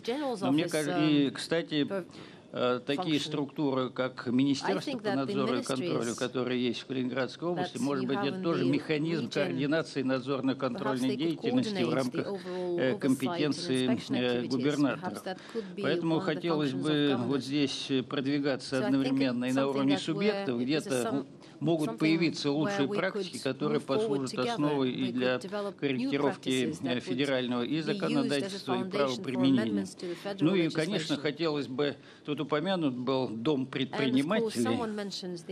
Вот, к сожалению, сейчас Домом предпринимателей является адрес Следственного комитета. И хотелось бы ситуацию здесь тоже изменить. К сожалению, часто у нас любая компания с образованием юрлица по определению преступное организованное сообщество. Поэтому здесь, мне кажется, тоже нужно поработать, конечно, на федеральном уровне прежде всего. Хотелось бы, Андрей Рамович, к вам вопрос. Хотелось бы, что те поправки, которые мы, как мне казалось, согласовали между бизнес-объединениями и правоохранительными органами под мудрым руководством администрации президента о внесении изменений в Уголовный кодекс, в Уголовно-процессуальный кодекс, их лучше было бы до конца весенней сессии Думы как минимум принять в первом чтении. Спасибо. Спасибо, Александр Николаевич. Андрей Ремович, может подумать о том, чтобы немножко изменить формат вот, наших сессий по подведению рейтингов, чтобы вот, представители тех органов, которые влияют на качество среды в регионах, но не являются региональными органами власти, тоже присутствовали здесь. Спасибо. Александр, пожалуйста. Уважаемые коллеги, я внимательно слушал выступления и ОСИ, и губернаторов, записывал. Вот я хочу отметить 5 пунктов, о чем говорили все успешные губернаторы. Это и Тюменская область, и Санкт-Петербург, и Москва, Татарстан, Ульяновская, Хабаровский край. Но я перечислил тех, кто выступал из 20-ки лидеров. Во-первых, постоянный диалог с бизнесом. Во-вторых, это снижение административного давления. Это должно быть в повестке, конечно, каждого губернатора. Вовлечение муниципалитетов в формирование инвестиционного рейтинга, масштабные вложения в инфраструктуру и широкое использование цифровых технологий. Вот это, безусловно, 5 вопросов, которые все о них говорили, и это во многом залог успеха. Мне нравится, что от повестки «не мешай и развивай» успешные губернаторы переходят к повестке «создавая возможности». Но кроме этого, чтобы мы обратили внимание, это еще взять повестку «вовлекай». Ведь когда бизнеса много малого, это интересно, они генерят. Мы использовали недавно, у нас проходил нулевой день, съезд, не съезд, а форум малого и среднего бизнеса, и Чешская Республика сказала, что они давно ввели в школьное образование основу предпринимательства. Они через 3 года получили совершенно другое качество молодежи, которая хочет заниматься малым бизнесом, идет в малый бизнес, не боится малого бизнеса. А это ведь в том числе и компетенция на региональном уровне. Почему на регионах в рамках своих полномочий в школьный курс не ввести основу предпринимательства? Кстати, Александр Сергеевич, справедливости ради, во многих муниципалитетах, скажем так, есть дополнительные дисциплины. Они не в обязательной линейке, а дополнительные дисциплины, подготовка основ предпринимательства есть в регионах. В заключение хочу сказать, что национальный рейтинг, он перешел от замеров к качественному развитию, и это вселяет большой оптимизм. Спасибо, Александр Сергеевич. Алексей Репик, Деловая Россия. Алексей, пожалуйста. Спасибо большое. Я сначала хочу поделиться ощущениями от того, как получилось, что сформировалась команда лидеров. Вот, знаете, вот если рост из хвоста до первой десятки, это часто личные усилия губернатора. А вот для того, чтобы стать вот уже в первой десятке и закрепиться в ней, нужна сильная, мотивированная, оснащенная инструментарием команда управленцев, наверное, на всех уровнях. И вот наибольшие успехи, они там, где есть такая команда и созданы инструменты управления изменениями. Это советы по инвестициям, работа совета или инструменты по работе с муниципалитетами, центры поддержки экспортеров. Вот там, где это уже создано, на самом деле регионы закрепили за собой лидирующее положение в десятке. Но вот что теперь с этим делать? На мой взгляд, тот интегральный успех интегрального рейтинга, который мы наблюдаем, когда все выросли, уже говорит о том, что работать над изменениями региональные команды могут, и бизнес это видит, это очень заметно. Мне кажется, пора серьезно задуматься над расширением задач рейтинга. У нас есть большой набор нерейтинговых показателей, которые меряются уже из года в год. Мы их принципиально никогда не учитывали, чтобы сохранить такую транспарентность, сравнительность того, что было, того, что стало. Но у нас есть вопросы, которые по-прежнему очень волнительны и значимы для бизнеса. Вот в эксплуатацию объектов недвижимости, подключение к газу, водоснабжению, деловая среда, там, гостиница. Ты приезжаешь, ты должен, как инвестор, тебе нужно, чтобы было где и комфортно остановиться и принять решение об инвестициях в регион. Вот есть этот набор. Надо, мне кажется, проанализировать, что вот пора уже идти к рейтингу 2.0, потому что по ощущению деловой России субъекты к этому, безусловно, готовы. Спасибо. Алексей Евгеньевич, я хочу сказать, что поначалу у меня было ощущение, что многие губернаторы воспринимали это как компанейщину, потому что был какой-то хайп вокруг этого, все на это обращали внимание, и усилия были такие разовые. И вот теперь, мне кажется, мы находимся в ситуации, когда губернаторы верят, что это всерьез и надолго, и самое главное, что это полезно, что это не просто для отчета, это влияет на показатели, на настроение людей в субъекте федерации. Пожалуйста, Сергей Николаевич Катырин. Спасибо большое. Но я продолжу мысль твою, Андрей. Мне кажется, что самое главное, то, что состоялось за эти годы, это даже не 35-е место, на котором мы со 120-го перешли, а то, что инвестиционным вообще климатом стали предметно заниматься все региональные и муниципальные команды. Второе, то, что в этот рейтинг поверил, активно участвует в бизнесе. Сегодня практически каждый из губернаторов, который говорил о своих достижениях, говорил о том, каким образом работают с бизнесом и как слушают мнение бизнеса.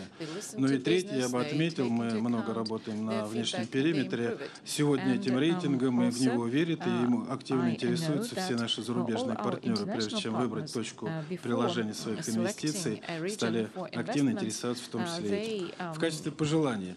Мне кажется, вот Алексей сказал, что мы можем идти дальше, я полагаю, что это правильно. Вот сегодня о ФАИВах говорили. Мне кажется, было бы правильно, если бы мы отрейтинговали также и особенно влияющие на инвестиционный климат ФАИВы, чтобы каждый руководитель этого ФАИВа представлял, на какой позиции, в каком регионе его представитель, каким образом это организует работу. И это другая мотивация для тех, кто работает в регионе от имени ФАИВа, кто бы, какие бы он там структуры не представлял. Я думаю, тогда бы они тоже заинтересовались и передовым опытом, и почему они отстают от своих коллег из других регионов и так далее. Наверное, не все ФАИВы можно было бы рейтинговать, но основные, которые наибольшее влияние оказывают, было бы, я думаю, что для всех очень полезно. И второе пожелание, ну это, наверное, не новое пожелание, Андрей Ремович, наверное, к вам, как представителю администрации президента, надо как-то остановить нормотворческий зуд. У нас неимоверное количество документов сыпется на бизнес. Это влияет, конечно, и на климат инвестиционный. Я могу пример привести. В 2011 году к нам поступило на это самое согласование 450, а в прошлом 1650 документов на оценку регулирующего воздействия. Все они будут приняты, и все их надо будет исполнять нашим предпринимателям. Я думаю, что вот в этом плане тоже надо подумать. Спасибо. Спасибо, Сергей Николаевич. Мы близки к завершению, и у нас 3 заключительных выступления. Я хочу предложить слово Виталию Леонидовичу Мутко, заместителю председателя правительства. Для него это первое знакомство с темой. Он начинает курировать регионы. Мы договорились, что Виталий Леонидович выступит по-русски сегодня. 40 минут. 40 минут. Добрый день. Ну, я, во-первых, хотел поздравить все регионы, которые сегодня стали победителями, и тех, кто очень прогрессировал за последний год, и тех, кто стабильно среди лидеров. Пожелать им удачи и, конечно, когда мы говорим о рейтинге инвестиционном в России, то она складывается прежде всего из рейтинга в регионах. А мы иногда забываем, придумаем себе какое-то облако в виде федерального рейтинга, а вся жизнь в регионе. Это первое. Второе, я хотел поблагодарить АТСИ, потому что вот даже сегодняшний разговор, материалы, которые я посмотрел, и та работа, которая проведена, лучшие практики, обмен, обучение, команд, конечно же, это играет исключительное значение. И ясно, что это дорогого стоит, и я очень хотел вас от всей души поблагодарить за такую инициативу и за то, что продвигается. Третье, вот сегодня много говорилось о инвестиционном климате в регионе, на базе чего складывается рейтинг, и, конечно, набор тех проблем, административные барьеры, излишнее давление на бизнес, там, дополнительные проверки. Это мы говорим мы уже последние лет 5-7 практически вот так из одного в другое переливая это все. И я могу вам просто сказать, даже по роду предыдущей работы, когда мы приняли все решения об ограничении давления, все есть позиция президента на эту тему. Но что происходит? Происходит, конечно, всегда к тебе в виде исключения приходит. Ну, подпишите разрешение. Вот сейчас чемпионат мира, нам все-таки надо дать право вне, значит, там графика посмотреть еще раз на это, на это, на это. Я думаю, что этих исключений должно быть меньше. Четвертое, что хотел бы сказать, что правительство ежегодно подводит итоги делового климата в России. И вот эти цифры, которые сегодня 120-е место, все время мы там до крупиц рассматриваем. Ну вот я сегодня послушал, когда вы предлагаете, Алексей, там 2-0, мне кажется, вот это нужно и подумать нам. Потому что получается, что мы сами себе берем на федеральном уровне, соответствующее министерство вносит на правительство, мы сами себе оцениваем, и мы все время рассматриваем. Все вопросы, о которых сегодня звучат, мы, конечно, о них все время говорим. Там, строительство, подключение, разрешительные, все процедуры, там, все это дело рассматривается. Поэтому я хотел бы отметить, что вот то, что сейчас предложено России, обязательно должно лечь в анализ наших федеральных органов власти на правительстве, когда подводятся итоги. Ну и последнее, я хотел бы отметить, что у правительства есть инструмент, в соответствии с указом президента, это оценка эффективности региональных властей. Более того, она даже материальная, значит, сейчас составляющая имеет 20 миллиардов рублей в виде грантов. И вот анализируя готовящееся подведение, я позиции здесь вот сегодняшнего рейтинга где-то в нашей оценке не увидел. Мне кажется, надо будет. Она есть, но она в разделе там социально-экономического развития региона, мне кажется, ну более сильно. А может быть, более до того пойти, что, может быть, и посмотреть серьезнее, как будет 2-0. Может быть, отдать здесь и больше возможностей вот такого независимого рейтинга, не сами себя оцениваем, а, допустим, погрузить в оценку эффективности работы регионов. Еще раз хотел бы отметить, что мы обязательно все это будем анализировать, и то, что Александр Николаевич сказал, по распределению к концу недели они все будут готовы. Второе, абсолютно стратегическое направление, все документы развития государства, они определены, никто не собирается возвращать, переанализировать там какие-то вопросы. Вот сейчас, в связи с изменением даже каких-то должностных лиц, проделан определенный путь, регулятивное воздействие сокращено, и то базовый набор документов. Просто сейчас идет внесение, может быть, более важных изменений, которые не остановило бы бизнес, а наоборот, бы его, значит, освободило от влияния там, и давления. Поэтому я еще раз хотел бы поблагодарить и отметить, что мы обязательно будем очень внимательно относиться ко всем оценкам, которые делаются вот таким национальным рейтингом. Спасибо. Спасибо, Виталий Леонидович. Ну, традиционно завершаем наш круглый стол. Андрей Ремович, ваше отношение к результатам, ваши ожидания от следующего рейтинга. Спасибо большое. Я должен сказать, что по количеству выводов этот цикл рейтинга был просто беспрецедентным. Я остановлюсь на трех, наверное, таких, с моей точки зрения, наиболее важных. Значит, первый вывод состоит в том, что произошла резкая активизация работы региональных команд. Действительно, у нас из 85 субъектов Российской Федерации только по 7 бизнес отметил ухудшение ситуации.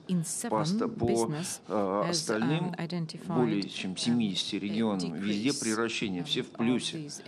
Поэтому, когда регион проваливается там с какого-то места вниз, это не потому, что там хуже бизнес-климат стал, это потому, что соседи достигли больших успехов.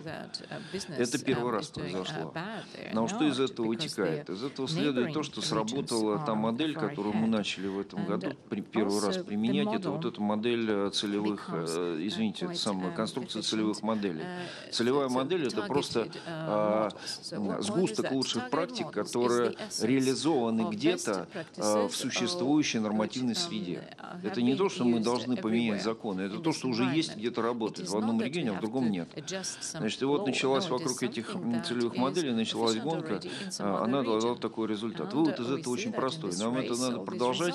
Сегодня нет инфраструктуры, по сути дела, которая бы эти лучшие практики, по крайней мере, на уровне правительства. Правительство пока этим не занимается. Или, точнее, как начало заниматься, но Дмитрий Николаевич Казак там принимал активное участие, но систематически министерство, которое бы отвечало за это пока что нет. Значит, нам такую инфраструктуру надо создать для того, чтобы лучшие практики немедленно выявлялись и распространялись, обучались команды и так далее. Второй вывод состоит в том, и здесь я бы отчасти поддержал Алексея Евгеньевича, что требования бизнеса существенно меняются. Понимаете, когда у нас, скажем, регистрация, время получения разрешения на строительство составляло 500 дней с лишним, безусловно, самое главное, нужно было сократить это количество дней. Сегодня, когда по лучшим регионам это 105 дней, значит, это уже не очень актуальным становится. Значит, то же самое касается подключения к электросетям. Вообще регуляторика, особенно это касается лидеров, она уходит из фокуса ожиданий бизнеса. То, чего бизнес хочет, прежде всего, от власти. А что там остается? Значит, первое – это информированность и доверие к власти. Это понятность правил игры, которые существуют в регионе, и защищенность этих правил. Это, кстати, то, с чего начинала Москва, Сергей Семенович, несколько лет назад, когда к нам приезжала миссия Doing Business, и нам нужно было достаточно быстро как-то сказать, какой у нас прогресс есть в отдельно взятом хотя бы регионе, куда эта миссия приезжает. Значит, начали это все делать, и тогда результат был ровно таким образом, когда Москва выпустила, я помню, эти брошюрки, 5 шагов подключения к электросетям, там сколько-то шагов получения разрешения на строительство. Но это не просто были брошюрки, а это были некие стандарты, за нарушение которых Сергей Семенович отрывал головы, значит, соответствующим чиновникам из префектур. Я очень хорошо помню, как это все происходило. Значит, это может, там не с первой попытки, но со второй начало работать. Реально. А дальше мы уже видим тот прогресс, который был сделан. То же самое в других местах происходит. Второе, безусловно, очень важно, это качество коммуникаций с властью и качество предоставления госуслуг на уровне субъектов и выполнения функций.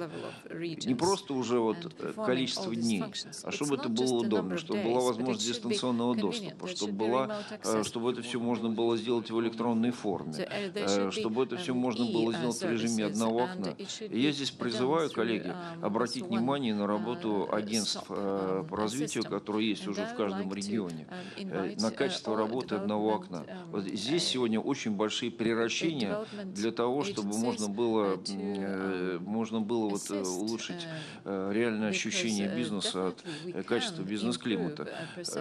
Увольте, в конце концов, тех, кто там 2-3 года просидел, результатов нет. Значит, везде, во всех регионах лидеров, везде вот это вот самое агентство, одно окно пресловутое, работает эффективно. Третье – качество инфраструктуры. И уже даже не столько традиционной инфраструктуры, транспортной, сколько инфраструктуры поддержки бизнеса. Это касается, прежде всего, технопарков, индустриальных парков.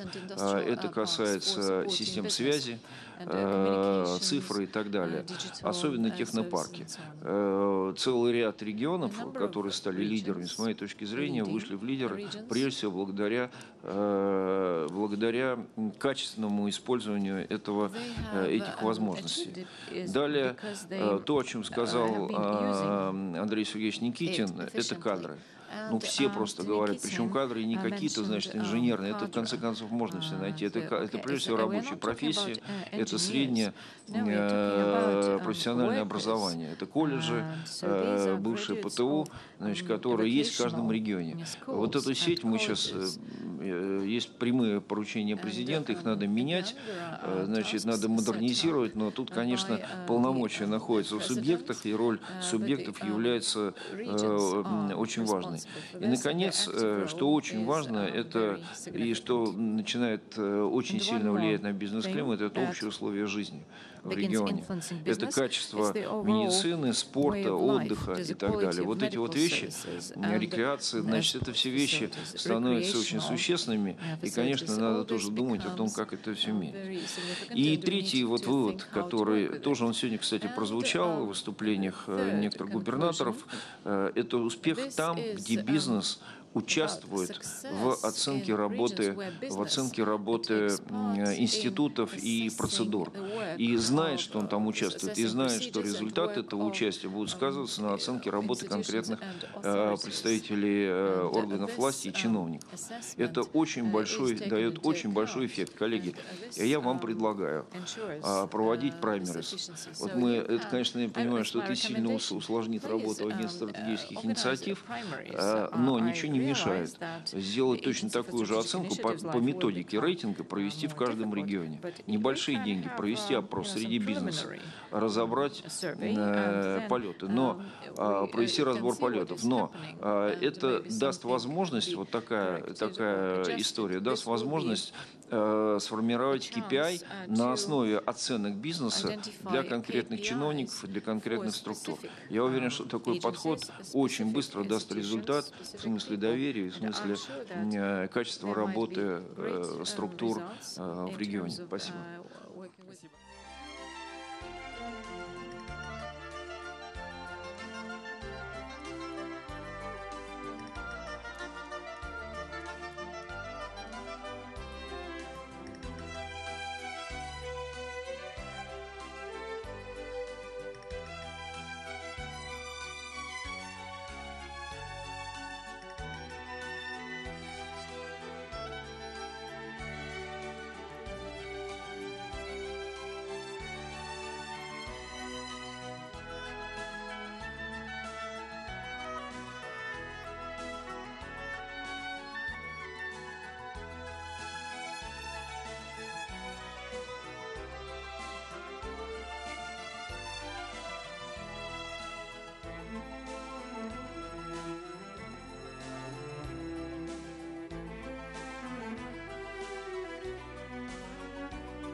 Добрый день, коллеги. Приношу свои извинения за некоторую задержку, но это связано с тем, что, как известно, на Питерском форуме завтрак Сбербанка никогда не кончается. Вы знаете, столько вкусной еды, никак не можем наесться, и вот результат, а вам приходится нас ждать. Но мне кажется, что те, кто дождались, не пожалеют. Вы знаете почему? Потому что дело даже не в теме, станут ли бюджетная и налоговая политика факторами экономического роста.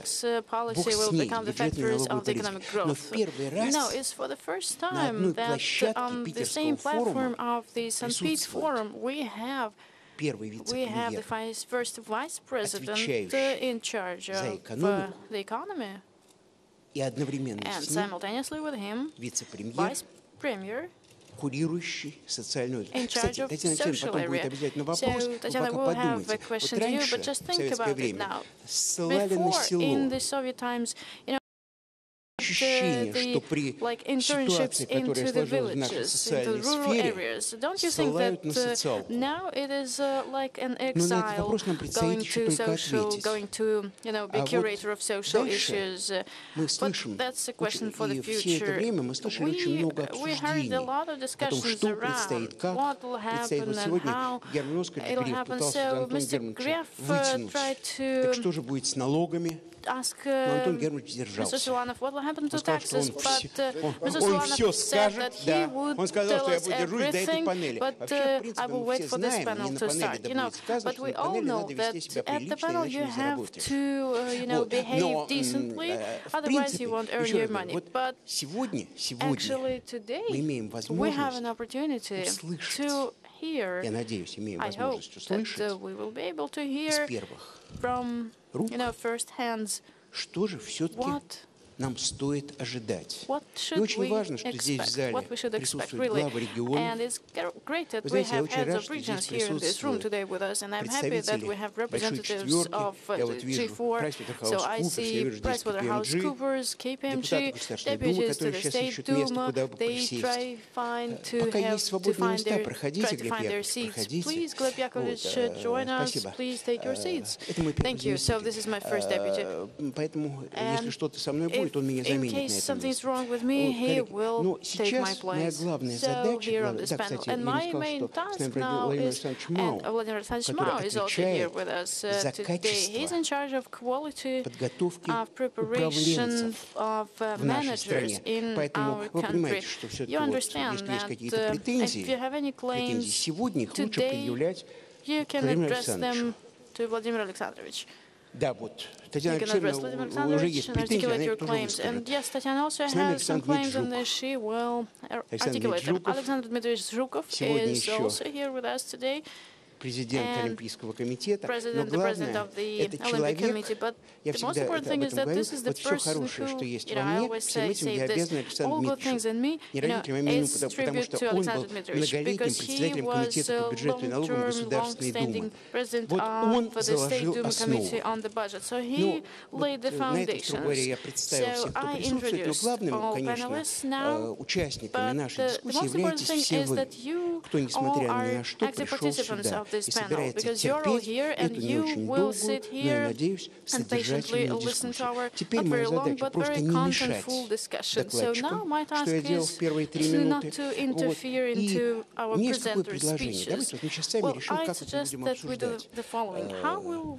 Вот, Антон Германович, наверное, первый вопрос к вам. Вы знаете, вот, наверное, перед тем, как о чем-то говорить конкретно, вот все-таки хотелось бы услышать ваше видение. Ведь еще там 2 недели тому назад вы были министром финансов, который отвечал за финансы, за сбалансированность бюджета. Сейчас вы отвечаете за экономику, за экономическое развитие. Вот ваше видение, оно поменялось, оно модифицировалось, оно осталось прежним. Вот что вы считаете приоритетом? Ну а потом, вы меня, ради бога, не обижайтесь. У меня будет предложение, я сразу просто хочу сказать, это безусловно для СМИ, которая сейчас выдернула ваше выступление, что мы не будем повышать налоговую нагрузку. might know now that we won't increase the tax burden. But a question, did you visit Mr. Posner? Never. So Mr. Posner, a TV anchor, has questions by Marcel Proust at the end of his TV show. Yes, so a very quick Q&A session. So if you do not mind, after you articulate your vision, we can go through the questions we're all concerned about. And you, in a very brief manner, you will just answer yes or no, or a short, a short comment. And that's what will go to the media, to the publications, and that'll be the... Well, it's not about me, absolutely. I will keep silent for the rest of the panel. You will be talking. I hope that you will articulate it all, cover it all, because usually Social Bloc is asking questions to finance bloc. Where is the money? So the main task is the decree of the president, but the question is, where should we get the money? So I hope that you will also touch upon this in your presentation. So, Andrei Germich, the floor is yours. Please. We are pressed of time, but yes, please, you're welcome. Thank you. Thank you very much, Andrei Mikhailovich. Good morning, dear colleagues. So, very briefly. So, Andrei Mikhailovich touched upon the question of priorities of financial and economic bloc. Before, we were doing finance in the Ministry of Finance. Now, the platform is wider. I should say, colleagues, the Minister of Finance is always in charge of the economy area, and this fact is quite obvious. And indeed, we have the Ministry of the Economy and the Ministry of Finance, but the Minister of Finance is always in charge of economic growth together with colleagues from the Ministry of Economy. And that's why, it's an integration of positions, synergy of positions will work out, and the economic bloc now in the government will need to consolidate, to be consolidated, because in previous times, it was not always the case. And today, financial and economic bloc should have share the same ground and start the improvements and reforms that are needed according to the tasks set by the president. Indeed, the budget, you asked this question, the budget and taxes are growth factors. That's the title of our panel now. And budget is the source of, sometimes it's the source of changes, or the source of reforms that we start, that we launch or we do not launch in the economy. So the source of stability or instability that exists in the economy. A lot of things rely on budget, not only the fact that, the third of internal GDP is redistributed through budget, but in the way the budget is structured, it impacts the conditions of operations of the economy. I just said, and I looked at a period of a couple of years, and I see that the budget, the situation with the budget and with oil and gas defined the growth rates for the economy. Oil prices went down, economy went down, oil prices grew, and plus 5 to 6% of growth to the economy. It's not that we were launching reforms, but oil prices were growing, and the recent growth rates of more than 4%. We witnessed them in 2011. Why? Because in 2011, oil prices grew up to $110 per barrel. And yes, that was the time when our economy grew.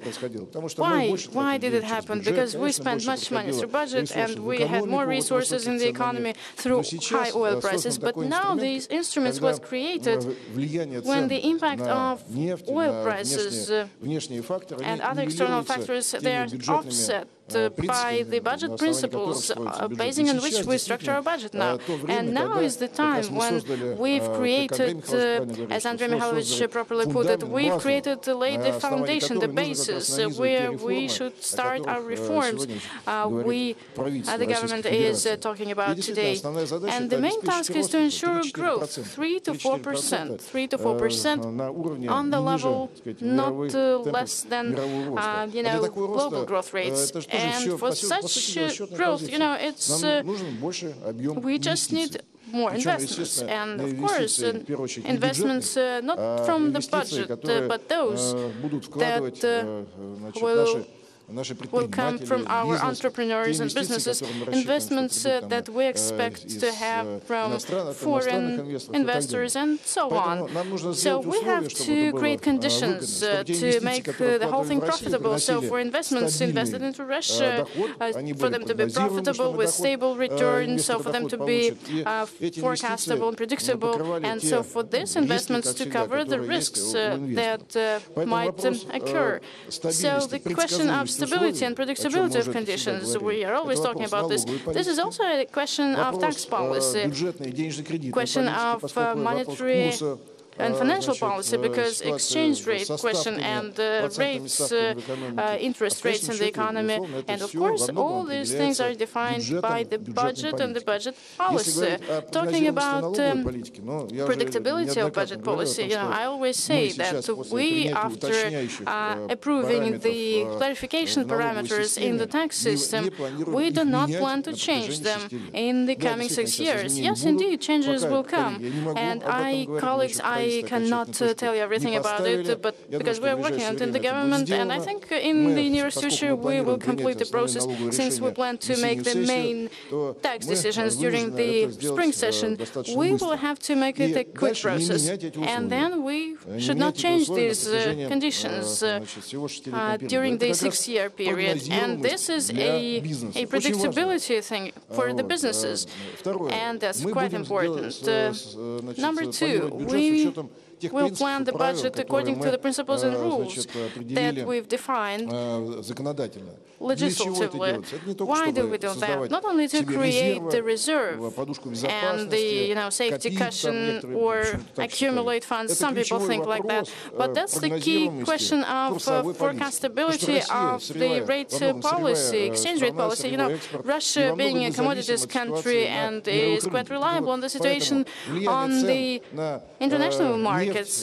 That's why the impact of oil and gas prices, yes, they impact our exchange rate, depending on the project investments too, and what the exchange rate conditions are in, and how our currency relates to others. Well, it actually impacts the effectiveness, whether imports will come and will just ruin the project if the ruble is too stable, or if the devaluation comes in, then how it will impact prices and how it will impact future consequences for business development. So forecastability of exchange rate correlations is one of the elements for forecastability for businesses, and willingness or unwillingness of investors to invest into our economy. So the budget rules that everyone thinks is just the rules for accumulation of funds, they offset exchange rate correlation differences and level down the exchange rate and how it impacts the economy. That's the key task for us. That's our priority.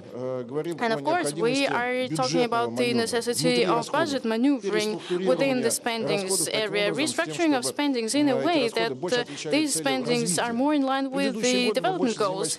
In recent years, we were working with the current tasks, wages. We increased spendings on wages. We increased spendings on social security, social benefits. That's also very important. Now our task is to have much leeway in the spendings to stimulate investments, infrastructure, first of all, with debt financing participation and also digitalization. We need to develop digital economy and also support of the export.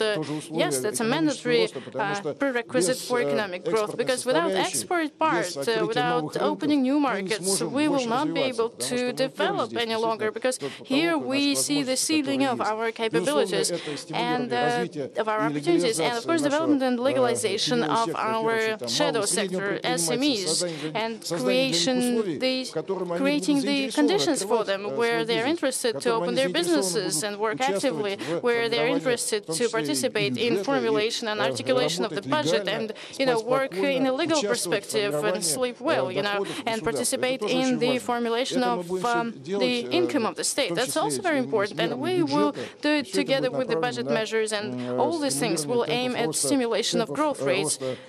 growth rates of the economy.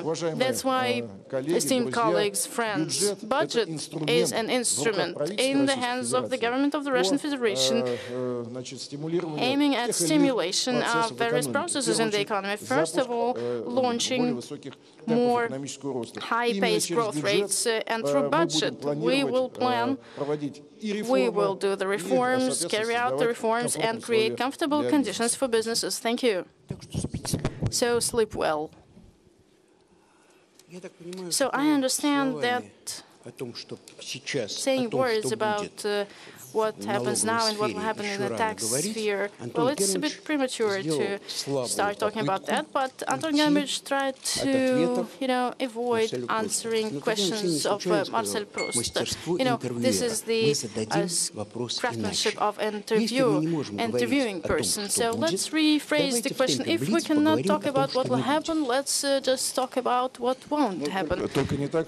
But not in a way that, then it turned out that I will tell you what won't happen, but what will happen, it will stay. That depends on the craftsmanship of the person answering the question. So, Anton Germich, the task is as follows. We understand, and Tatiana Alexeyevna also articulated that 8 trillion, that's what we need. Where should we get them? The first thing to think of is taking it from the businesses or the citizens. So one of the most widely discussed ideas was progressive scale for income tax, increase of income tax.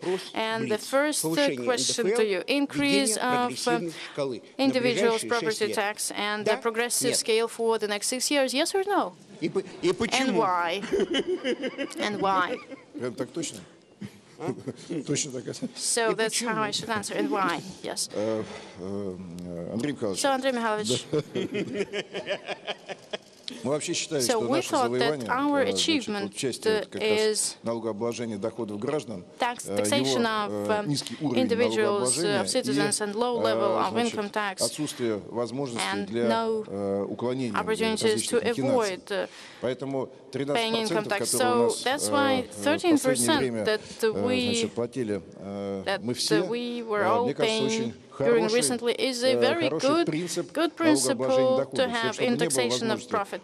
So to avoid, to not have avoiding schemes or dividends, that's why we suggest that we do not change the situation with income tax. So no increase, no.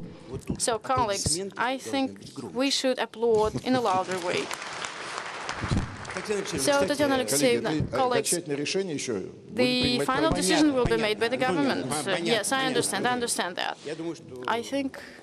Well, actually, this is the first vice premier of the government that will make the decision. So, you remember, the ideas were that the change in the quality of medicine and education will be done through income tax. So you are in charge of that, and you will have to find other sources. We will touch upon this a bit later. Please write down this point. So one point. Please do not avoid question 2. I just want to start the discussion on the first one. So since this is a federal law, but it goes to regions and local budgets, and that's why various exercises in this area might lead to the situation where that's one of the key income sources, the main income source for local budgets and one of the most important for regional budgets.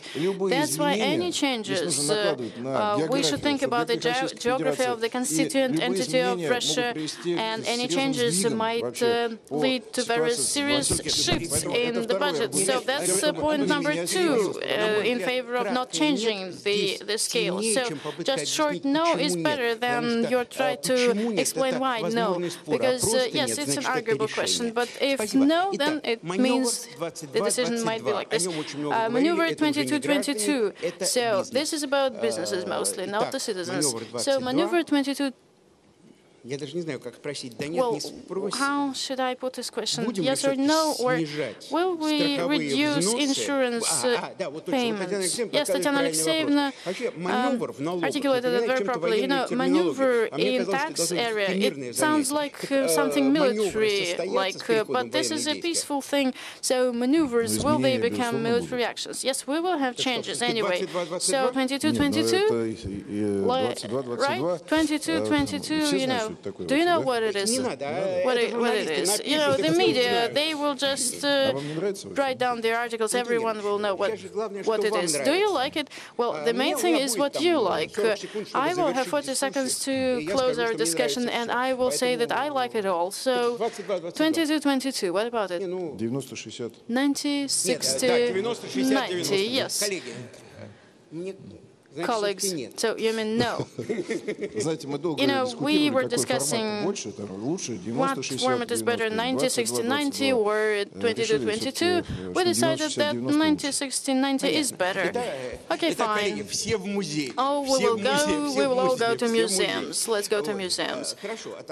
And now, let's put this next question. If 22-22 is not will not count, then 10% benefit rate in VAT. Socially important goods, food products, children's food products. A lot was told about what should be done. You know, it's a good piece, 600 billion. So what about it? Children's food products, will they pay 10% VAT or more? We, as Ministry of Finance, as economic bloc, we are against additional taxation for children's food products. Colleagues, for the media, this is the Ministry of Finance. They are against it, against additional taxation on socially important goods, just for your information. So yes, I rephrase it all. You know, let's just make it a shorter thing, because I won't have any area for maneuvering. Okay, sales tax, you know, heads of regions are here, and people, 4% is the sales tax. Will we have it? No, we won't. Can we stop with that? Okay, fine. Let's put simple questions. You know, we don't have enough time for maneuvering. That's my task, you know, just for you to know that we do exist. Please, do not torture me. So I won't be able to give you exact answers. Okay, fine. Gref tried to push this, squeeze it from you, you know, drop off rates for gasoline, excise rates. We see the boom in fuel. That's why you say that, yes, we would reduce the rates. It's an easy question, and all publications are already out. I want something new, 140 billion of profit that goes away, losses in regions. What will we do with this? Or it'll go on their... They will have to bear with it. Yes, indeed, we decided to reduce, starting 1st of July, excise rates, and I already mentioned that. That's part of changes from the point of view of taxation in the oil sector. That's the first step in this area, and since we see pressure on prices for oil products, gasoline and diesel, and we see that on the backdrop of growing oil prices globally, this trend exists both in Russia and other countries. And the trend, upward trend in the dynamics of the price of oil products. That's why the decision was made to reduce excise. The state will get less taxes in this area, but the prices for oil products and gasoline, first of all, will not grow as quickly. That's true. And about the constituent entities of Russia, because those excise for gasoline and diesel are one of the most important sources for road funds for the regions, and thus, in order to ensure stability of operations of the road sector and stability of implementation of the plans of the regions that have already been articulated for the current year, we will suggest that they share on the federal level the excise funds to the subjects of the Russian Federation, to the regions, and we will give it all 100% of excise into road funds of the regions. So that's a step that will lead to the federal taxes to grow. So we are going to work with additional measures to improve collection, and first of all, add motivation of the economy for it to provide more non-oil, non-crude revenues. So, and we will fine-tune the budget in the fall, and we will see how to close the gap. It's going to be either some additional borrowings in the market, or maybe some additional revenues from non-oil sector, and I hope that it will be the latter. So we will not close the gap. So we will close the gap with the additional resources. Well, thank you very much. No, sorry, I have not finished with you yet. So thank you very much for this answer. So two last questions for you then. So two last questions. They're very simple. They're very simple. Are we going to grab the profit tax from the regions? Good question. But you know, it's budget fine-tuning, into budget fine-tuning. There are several points here to mention. Well, indeed, there are territories of Russian Federation. So, for instance, Moscow, the city of Moscow, and it has big volumes of resources. And seemingly, if we centralize part of profit tax, we might collect the revenues from the regions which use some capital functions, because in Moscow the main financial companies are based, and major oil companies which pay taxes to Moscow. And there are a lot of other types of businesses in Moscow to get its revenues. So if we would centralize part of the revenues to redistribute it among the territories of Russia with no capital functions to afford. So it might have been quite a fair thing to do, but we have not yet determined what the final fine-tuning of the inter-budget things, and whether we are going to increase, to upgrade the expenses up to the federal level, giving them additional resources to perform and fulfill their objectives, because the message of the president and in his instructions about the guidelines of the future development of the state, to a large extent those objectives and those assignments have to be fulfilled by the regions, and they should have resources to do it. So we either provide them with resources or get some of the authorities back from him to free the resources from them, or redistribute the volumes of taxes, the amount of taxes. And, well, in some separate regions, we centralize profit to give it over as 1% of, like we did 2 years ago. We centralized it at the federal level and gave it over to the budgets of the region, and this seriously improved the balance, balance of their budgets with no such potential. So this fine-tuning will be done, Andrei. So far, the final decision has not been made, but the regions certainly will have additional resources, which the Federation will provide them to implement the objectives and assignments of the President's decree. Now, for me to understand, is it too difficult for you? Well, I think everybody understood, but me as a deputy, I need some additional clarification, and that's why you have to write a memo to every law. Well, correct me if I'm wrong, that if we do not take authorities from the regions, So we're not going to take the profit tax from them either. Well, just like that, just to level it off, as a purpose of leveling it off to take it from Moscow and other major. Well, I haven't answered it. Well, but you evaded. You evaded. Well, that's a famous story. Now, I wanted to. Well, my last question. I think it's good for the business. What about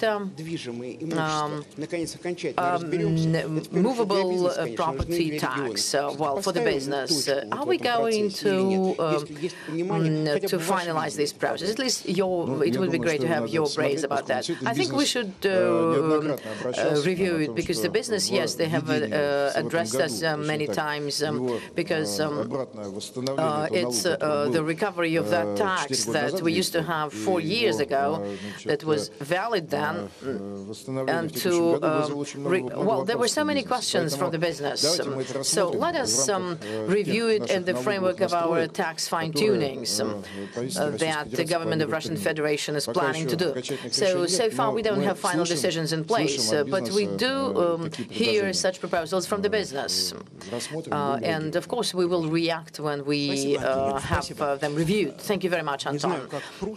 I don't know what about Marcel Proust, but I'm happy about with your answers. Okay, thank you very much, Anton. And I will have one proposal at the end. Tatiana, as far as I understood, the sources for social objectives solving, the quality of life of our people. I think that's the main goal of the President's message. Well, which lead to the demographics, life expectancy, so the quality of life. And we discussed it at the breakfast now. Not everything can be solved with money. Well, but money is also important. And what I dislike or this title, Social Policy Vice Premier. Please start with your vision of the priorities of social policy. And what is your view of the fine-tuning of the economy due to your new capacity, and not in the audit chamber, but all new objectives to perform up to the assignment set by the President? I'd better have your blitz questions. Good morning, dear friends. Andrei, as always, has no pity for me. Well, I love you. He started with saying that I was sent backstage, and then he decided to fix it and correct it, and that's the responsibility for the quality of life, which is good in itself, because in my perspective, that should not look as sort of refugee, or it's a creative position which is fine-tuned to really, which is aimed at upgrading the quality of life and better functioning of the spheres which cover the services closer to the population, healthcare, education, and certainly whatever is related to this wide term demographics. It's a comprehensive indicator which covers quite a lot of elements which do impact the quality of life of our people. So our discussion today is titled the budget policy. Its tax policy, and tax policy was covered by Anton as factor of economic growth. The sphere I'm going to cover is going to be the largest consumer of budget money, not only the federal budget, but certainly the regional budgets, and for clear reasons, because that's what was articulated today as national priorities in the presidential decree, so it's the authorities of the territories of Russian Federation and joint coverage. So very important as to how the federal center would build up the work with the budgets of the region. That covers it all. It's the authorities per se, it's the financial provisions, irrespective of whether it's redistribution of financial resources or redistribution of the authorities from the regions up to the federal center and back, and creation of financial mechanisms that would provide an opportunity to effectively work and achieve the results that have been outlined in the presidential decree.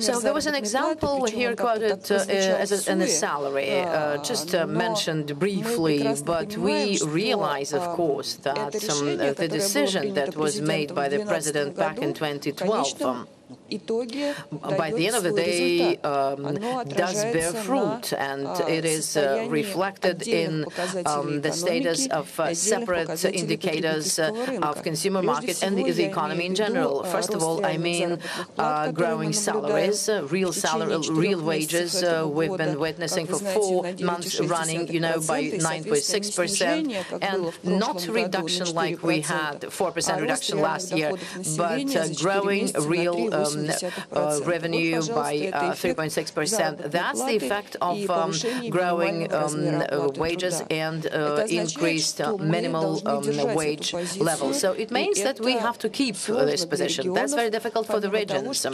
Besides the fact that they will be imposed new tasks they will have to perform related to the priorities identified in the presidential decree. So it seems to me that it is really important here to fine-tune legislatively as to how we are going to implement those priorities.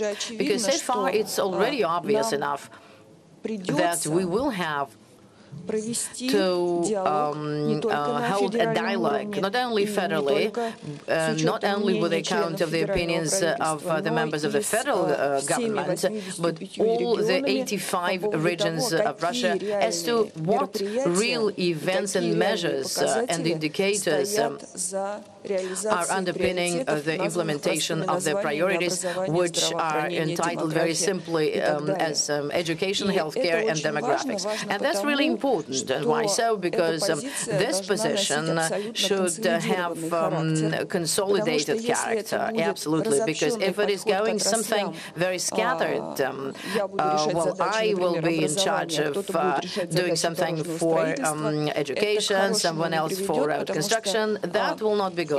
Because, sorry, but we didn't have a very good experience in the previous 6-year term when this internal dissemination or unbundleness led to the fact that the budgets of the regions were strongly unbalanced because of those new responsibilities. We should not allow this situation to happen again. And reviewing the results of what specific measures should be executed during this new 6-year term, we should provide them strictly financially at the federal and regional level. So then there's a question. Do we want to provide more authority to the regions, or do we still want to regulate everything from the federal center, implementing those priorities? I think that here it is really important to find a balance, the balance of compromises for us not to reduce or downgrade the initiative of the regions, because they are working with the population directly, and they know better in their territories as to what they should first influence to get this or that result we are planning to achieve. And it seems to me that this kind of interaction, at least in my spheres of demographics, education and healthcare, very important is really to have a dialogue with the regions, because the status of their environment and conditions in the industries is very different. And that it will not be possible to make similar solutions and decisions for all 85 regions of the country. That's number one. Number two, I'm in my previous capacity, and now I am committed to the change of insurance system for non-working population, because it imposes quite a hard responsibility for the budgets of the regions, and that's very difficult. And we with Anton many times were close to a discussion and even solving this issue. It has not yet been closed and solved, but very important is the fact that today, well, it's a wrong term I used. It's not important. It's very seriously influencing the build-up of the inter-budget relations, not only in interaction of the federal budget and regional budgets, but the budget of the extended government, because, as I repeated many times, the situation now is as such that the Ministry of Finance, performing its function to level off the budget level with the nations, actually has stopped performing the function, because the inter-budget flows are such now that in a number of regions, quite a big number of regions, by the way, well, the donation or subsidies became fewer or less than the payments for the non-working population. It means that well, it will be simpler to give it over to the fund of mandatory medical insurance as a payment for non-working population. That's structural things. So that's the problem of unemployment. Well, it's a problem of state governance, and Mao is in charge of it. Well, he's in charge of human resources, and they are the ones who generate the ideas. Okay, that's true. Sorry to interrupt you. Well, you're not interrupting me. You even led me to think that since those priorities that we will have to execute, not only in the spheres I'm covering, but also my colleagues are engaged in, they are either the joint activities, or, well, the right vertical is very important here, and the way we will be able to build it up. The problem is what kind of mechanisms we will select for this kind of interaction. What will it be? Is it going to be traditional agreement to provide subsidies to reach KPIs? Or whether it's going to be just simple indicators we will cascade down to the regions, imposing some additional sources for them to provide those authorities? And what will be the framework we will have it in? Is it going to be a state program or a project management, or is it going to be something else that we have not yet invented, or maybe some analogs with the national projects we did have in the previous periods since 2007 up to 2011? This instrument and the selection of the instrument is extremely important, because if we make a mistake here, then we will get stuck in the bureaucratic relationships with each other, and there will be no responsibility for anyone, and we will, by the third or fourth year of the six-year term, will find out that we will have to catch up faster and solve the tasks that we had been set for. Let me clarify, sorry. When we are saying that we have to change the system and discuss it with people, my feeling is always that we are sort of as if, well, it's not about yourself, but my general feeling is that we are somehow reimposing our responsibility for the decisions we have made as to how we are going to build up our work to achieve the goals. So we discussed it and no one objected. No one objected. Is anyone crazy here who will stand up and say, no, I disagree with Ms. Golikova? Another thing, you were always very open. You talk to the people, that's true. But look, today the pension fund system is to how to build up this system. Okay, no one, not even in the country, in this audience, well, there are professional people here, and I will be surprised if there will be more than 3 hands who can say that they can can calculate their pensions. Maybe someone will be able to calculate scores, but no one knows what it is. But the people, so we replaced their confidence to getting their pension, but with some scores. The quality of healthcare, I'm sorry to say, we are not diagnosed here. The president mentioned oncology. You know, just to have a young patient to cure her, to treat her from cancer, she has first to reach the president in the open line. So what if, for instance, you are diagnosed and then we throw him away and say that we cannot keep him and just throw him away to die? But if he has money, he at least die painlessly. That's true. The quality of education made our young people not competitive against other people's. Free of charge or paid education, you cannot compare it. And that's the sphere you are now inherited. You have inherited. I'm not saying it's how you will build up your work, but how you will convince people that we're going to change it for them. Not it's work because of work, for the sake of work. The president said the quality of life. I think that's the objective, which is even more complicated than to change your work. The dialogue. That's for you, Tatiana. Well, I understand, Andrei, that you would like to right away. Well, it's only my sixth day as the vice president, and you would like to impose all the responsibility on me.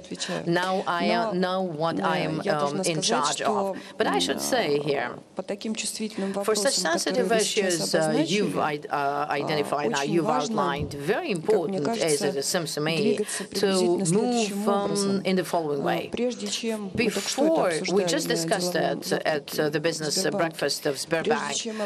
Before announcing some decisions, you will have to think them through quite well, to discuss them with expert communities and civil community, and finding the right arguments to be able and to know how to explain it and drive home to the population. I think that's very difficult. The most difficult task of all in this kind of work.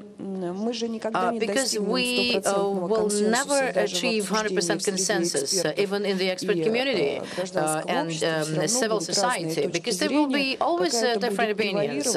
Some will prevail, and I think we would agree with some of it. But the social sphere in this respect is very sensitive, absolutely sensitive, because it is a huge and biggest consumer of financial resources. And most important is that that's consumption of financial resources to be, very trivially, should be very effective for the people. And that's very important, because we always say that we spend a lot of money, and we spend 10, 20, 30, and then it turns into hundreds of billions. But the level of unhappiness never changes. I think it does change. It becomes stronger. Well, I think that's exactly how we should learn to explain the decisions we're going to make in the right way. Again, to repeat, that might sound quite a banality, but an open dialogue is very important. Thank you very much, Tatiana. Colleagues, actually, it only seems that we have a lot of time. We don't have much time left, and I can see the main regions, because initially the heads of the regions wanted the subsidized or the donors' regions wanted to attend this meeting, but they didn't. They were afraid to be in the presence of Anton Siluanov, because they were afraid of something being grabbed from them. So please be truthful. What do you think about that? Not thinking of the implications or consequences. How are you going to fulfill the decree of the president? You don't have much time, much less than the first vice premier and the vice premier. Let's start with a person who was in the Ministry of Economic Development, Stas Voskresensky. He's ahead of the subsidized regions. What's the feeling? Sorry, I didn't ask you. Here's someone with money. Let's grab the money from him. It's Maxim Reshetnikov. head of, you have a big, it's not even region. Are you okay? You don't need anything. So before you came here, you were okay. Are you going to fulfill the decree of the president? Please give him the microphone. He wanted to answer. Are you going to fulfill the... well, it seems to me, Andrei, well, very brief, just yes or no. I am not going to aggravate your position after the Sberbank breakfast. Well, you were late. Are you going to do it or not? This last one, yes, absolutely. And what about the previous year? So you will have to do, well, because it presupposes well, to a smaller direct financial burden on us. In terms of social spendings, I'm talking about social spendings only. No. So it implies, please do not interfere. So I have to tell truth because I'm not prepared. So this is the level of financial pressure regions can afford. That's one thing. And, but through what? So do you have money? Briefly. So where do we get money? That's the question that from the Minister of Finance related to Perm region. It also was an acute question because we are the leader in tax benefits, and Anton Germich and the Minister of Finance were criticizing us and asking us questions: are tax benefits effective or not? And after long-term negotiations with the largest beneficiaries of those tax benefits, we developed the system, and we will introduce a law that will imply step-by-step cancellation of these tax benefits. First of all, profit tax benefits, and we will change this instrument with other instruments, investment contracts, investment projects that imply that with the lower spending costs, we can achieve much more.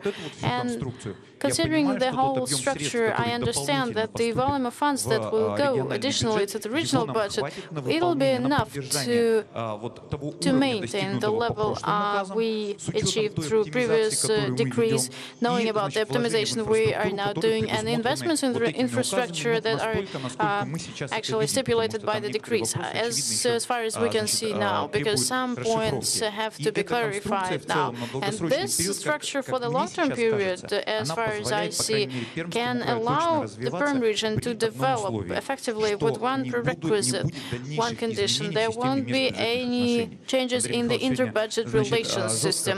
So Mr. Siluanov criticized the system of inter-budget relations. Yes, you know, some also criticized it much. Before Siluanov got the first vice premier, you are moving in the right direction.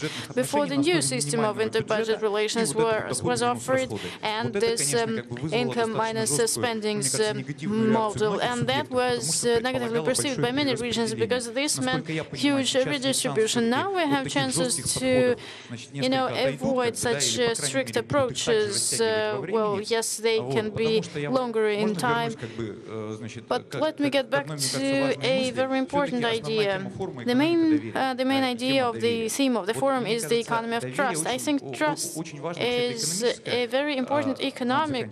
I should finish my speech. Yes, trust is coming out when you have predictability, as it was the case with us negotiating with large companies to prolong stop these tax benefits. I think such predictability should go to the inter-budget relations. Even drastic changes, we should prolong them in time, extend them in time, so for regions to get used to it, and that will give us trust. Thank you very much, Anton Yurevich. Yes, applause. Andrei Yurevich just drew your attention to the following: the new trend. We're moving in the right direction now. Absolutely. You know, you was thanked for your previous activities just now, and they say that it opens new opportunities. But if you give additional money, we will tackle it all. I think they support your previous activities, and this is like in the letters you will receive quite soon to distribute this additional money. So I agree with his Mr. Shetnikov's idea. He has changed a lot. He's moving in the right direction. I see it. So he is a donor. What should those do who do not have money? So let's get back to Ivanovo region. Ivanovo is the city of ladies long-term lifespan. So what do you plan to... Ivano is not only the city of ladies of... but this is a student city. A lot of students in our city. Our land is very rich of heritage and traditions, very, many important cultural places, important for Russian history, Apalivka, Yurevets, and others. So now, yes, we are a subsidized region, and that's a shame, because the 19th century, the 20th century, this land was very rich, and people remember that, and they know it, and that's why they're not satisfied. They are not satisfied with low wages and poor medicine. We will execute the decrees, but the means is the only one to dispose the resources properly, attract investments, create new workplaces, create new tax base. So I would like to join what Maxim said. The quicker you are in defining the tax rules and inter-budget relations, the better. Yes, obviously our view is different than Mr. Reshetnikov's, but the sooner you do it, the better. We even cannot plan the budget for 3 years. They are all virtual because we do not know how the subsidies will go. Give us the rules of the game. First, two things, main things, roads, the infrastructure fund, and the president said that this is the political agenda for the next cycle. But this was not calculated. Please do. Roads in the central Russia is the key for social things, because with high density of population, and Tatiana Alexeyevna knows it very well, so they buy school buses and emergency buses. In the central Russia, they go to repairment in 2 weeks after they start, because roads are too bad. So roads is also key for optimization of social structure and so on. So we should calculate all that, calculate the multiplier, and you will see that probably we should give more for roads to tackle social issues. So we are now working a lot on healthcare, and without any additional money, we try to optimize the routing.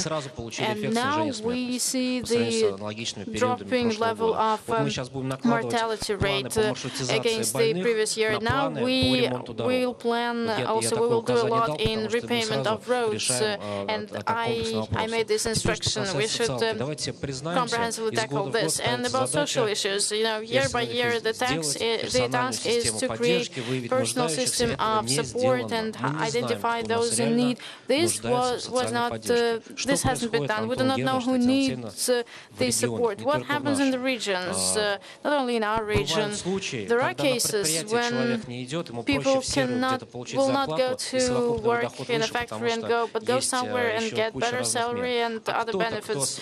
But some people, those who need social support, they do not get the money. We will work on this. I hope that we will all do it across our country. And the last thing to say, macroeconomic thing. Growth rates of taxes in our country is higher than those of economic growth. And I think this should be a concern for the government. I'll give you some cases. The task for growing exports set by the president, we should have very high rates of offsetting the VAT.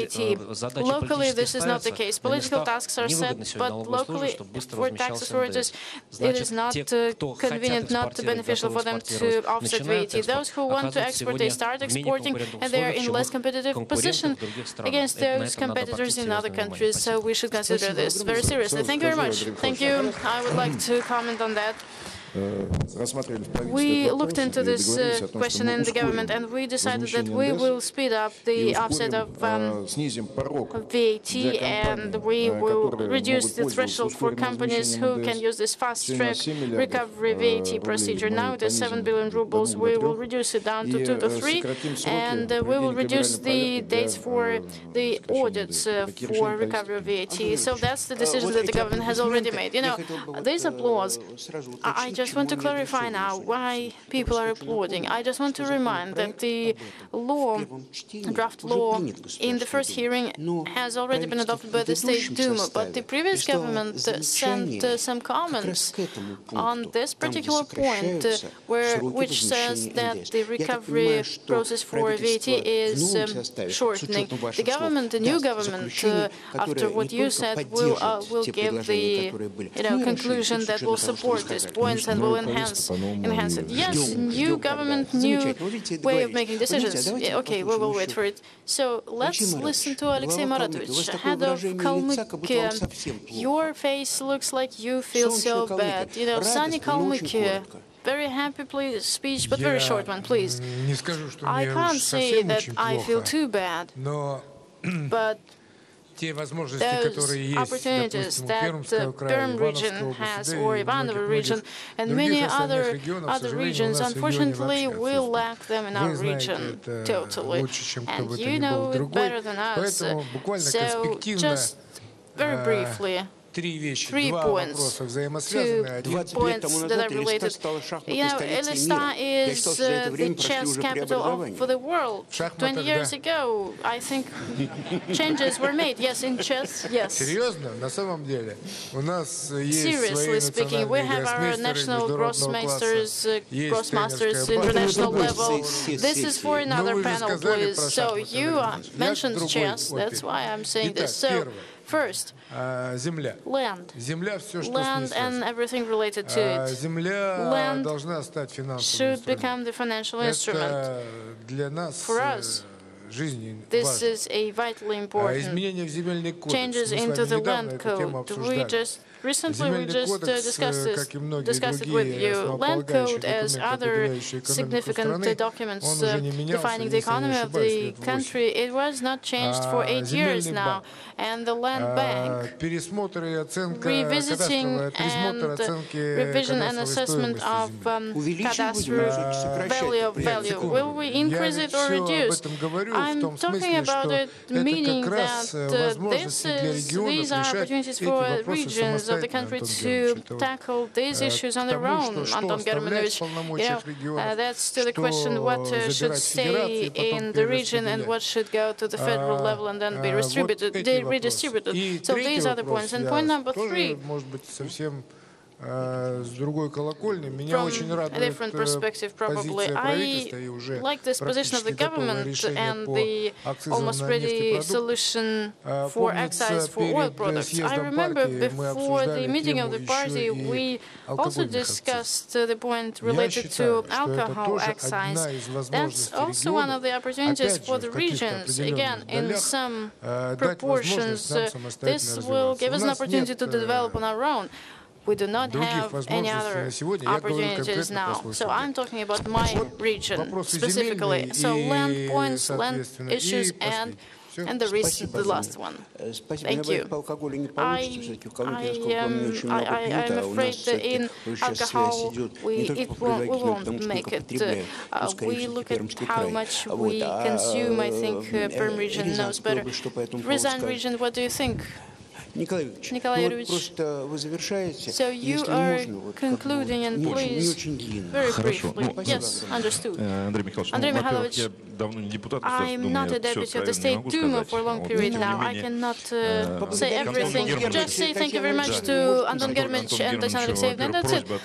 We will just ask Anton Germanovich on behalf of all my colleagues, when you tackle this issue on returning of the funds that avoided the excise of the road fund, please give it to us, not 70%, because we will have it as a huge issue, wages for people and all. And 2 points about the content, about the fund, the infrastructure projects fund. I would like to offer an idea. Infrastructure is not just roads. Infrastructure is a lot of other things. And probably you might look into questions and that will support regions very much, especially those who receive subsidies. Stimulation of infrastructure that will give us better economic growth. What do I mean? We all have the same tax benefits, more or less. We have the same window, we have the same IC standards being implemented. So Ryazan region is now plus 22 points in the national rating. But where is the bottleneck? Infrastructure problems. We create industrial parks not only to push everyone into them, but to ensure investors, give investors the infrastructure, but we lack money for infrastructure. The development budget, we do not have it. We try to do our best, but we do not have the money. Investors want to cut costs, that's when they come to the region. So my idea is to stimulate and finance from the budget, focus on these things that will give us economic benefits for the region and for the federal budget. So for a package of, for a pool of investors, not a land plot where you should bring in gas and power. So for instance, we bring together investors, agreed upon things, calculated all parameters of investment projects. So let's finance the infrastructure together. That's my first idea. And the next one, Tatiana Alexeyevna mentioned that. I know her very well, and I am sure that the government will discuss everything with the regions, all the reforms needed in the social area. So there is a notion called PPP. It is not only about the social sphere, but infrastructure projects as well. Public and private partnership. A lot of people come to us. Yesterday we signed for 23 billion value road construction project with an investor. Banks come to us. They tell us, we'll take our money, but we cannot take their money because the rates are not very beneficial, both for investors, the dates are prolonged because of the rates, and for the budget, we cannot repay the debt with such high rates. So the idea is as follows, like that of agriculture, subsidize part of the interest rate of the bank directly from the federal budget. Well, probably part of from the regional budget, but better for federal budget. And that's when PPP projects will come, and banks will get rid of this excessive liquidity, and we won't need to take so much for schools and roads and all. We cannot do it through our budget. Thank you. Colleagues, I would like to have Igor Lotakov's opinion. PwC in Russia. So, Igor, just a couple of words from you. We heard what Anton Germanovich said, and Tatiana Alexeyevna, how does it look from the point of view of the global trends? Your company is working in this area, so there were questions on taxes. For instance, tax reform in the United States. And, well, reform is has just been declared, not executed. What is the impact? And, yes, we're pressed of time, but if I may, please answer these two questions. Thank you very much. As a representative of an expert community, I cannot be held responsible about my answers, so do not think about the consequences. Okay, fine. So getting back to the subject of our discussion, from our one side, the demography and the aging population leads us to revisiting of the pension age and less pressure on the budget. This is a global trend, total global trend. 48.5 years is the average age in Germany. In 5 years, if we do not do anything, per every third working person, we will have 2 pensioners, and the system gets very unstable. And the tax base is eroded due to the change in structure of the workplaces. So what is happening globally? We motivate economic growth through lower tax burden in general, but we do it redistributing these funds into human capital. So since we are talking about digital economy, and the example of the United States reform, from one hand, nothing has happened yet, but that's for the first time in 22 years we do the research for Davos in this area, and the level of optimism of business for midterm and short-term perspective is higher than that for the long-term perspective, and that's an unprecedented case. It's not just optimism that is articulated by leaders of global American companies, but companies like Apple, Walmart, уже сейчас делают, перераспределяя ожидаемые освобождаемые доходы, зарплаты рабочих среднего звена, into the что wages поддерживает of экономику, mid-layer обучение workers, and they invest into trainings for personnel. So we motivate the contribution of these funds into human capital, investment in the human capital. I think this is also applicable for our situation. Thank you. Thank you very much. Anton Yurovich, you know, Tatiana Alexeyevna, this last comment was very interesting indeed. You know, the discussions and articulation of the trends is giving us an impact irrespective of the quality of decisions made. Sometimes they are short-term decisions, but the impact is there. We need to look into it. Social psychology is quite... Yes, I understand what Igor just said. This is very interesting. Andrei Mikhailovich, this is the effectiveness of bourgeois propaganda. Yes, you will tell us everything at the end. I know what you mean. Please do not go away. So, Mikhail Yurovich Orlov.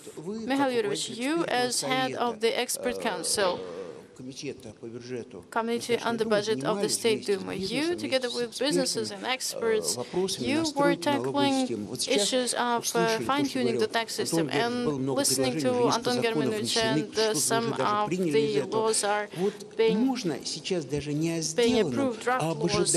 Can we talk about expectations? Ну, вы знаете, помимо того, что я представитель экспертного совета, я и представитель международной консалтинговой компании. Consulting partner. Yes, you are a tax partner of KPMG.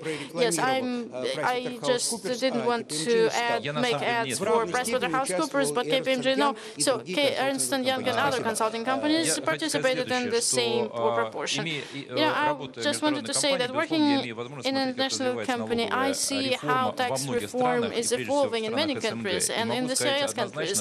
And I can say that there are no ready-made solutions about what instruments we should implement to have balanced tax system. There are none, so we should fine-tune it for the trends and knowing about our tasks. But the trend is a drop of decrease of direct taxes and tax burden shifting to indirect taxes. And I think we should follow this trend. And what Anton Germanovich said about the profit tax for individuals and that it won't go up, and the cancellation of tax for movable property, this trend, we should consider this and go forward with this. Indeed, the competitor of tax system is the reduction of tax burden, but now it's hard to reduce tax rates and reduce taxes. But what we can do today, obviously, to reduce administrative burden, that for the business is quite costly indeed, and actually it is like fiscal tax payments. We are all talking about this, but again, we make decisions for additional reporting without improvement of effectiveness of tax control. And the last thing to mention, in 2 months, it'll be 20 years since we've adopted the first part of tax code. Well, it looks like it happened yesterday, but in 1998, when this tax code was adopted, they were saying that this is a codified act, the act of direct measures, and this will give us clear-cut rules of taxation. In 20 years, a lot of things changed, and this code is not so much relevant anymore. First thing, a lot of references to executive bodies, more than 100 references to acts of executive bodies, 464. I'm talking about the first part. I'm talking about the first part. And 728 in the second part. Very interesting indeed. And that's number one. Number two, various articles of tax code are formulated in a way that they do not have any relation to the previous parts. So we do not have a codified act now. That's why probably we should think about, after 20 years' time, we should again codify the tax legislation and create a new tax code.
слово подготовлено с оценкой российско-французского сотрудничества. В плане в это сотрудничество наших ведущих организаций, Российского союза промышленных предпринимателей, МЕДЕФ Интернациональ, Франко-Российской торговой палаты, Экономического совета Франко-Российской палаты. Также входило в мои планы и рассказать о ключевых проектах в тех или иных отраслях. Но я думаю, что мы поступим иначе. Мы дадим возможность участникам нашего бизнес-диалога рассказать об этом более подробно, и поэтому я хотел бы So, I would like to give the floor to the president of MEDEF and the co-moderator of our business dialogue. He's going to say a few words as means of introduction. So, I'm giving him the opportunity to make his introductory remarks.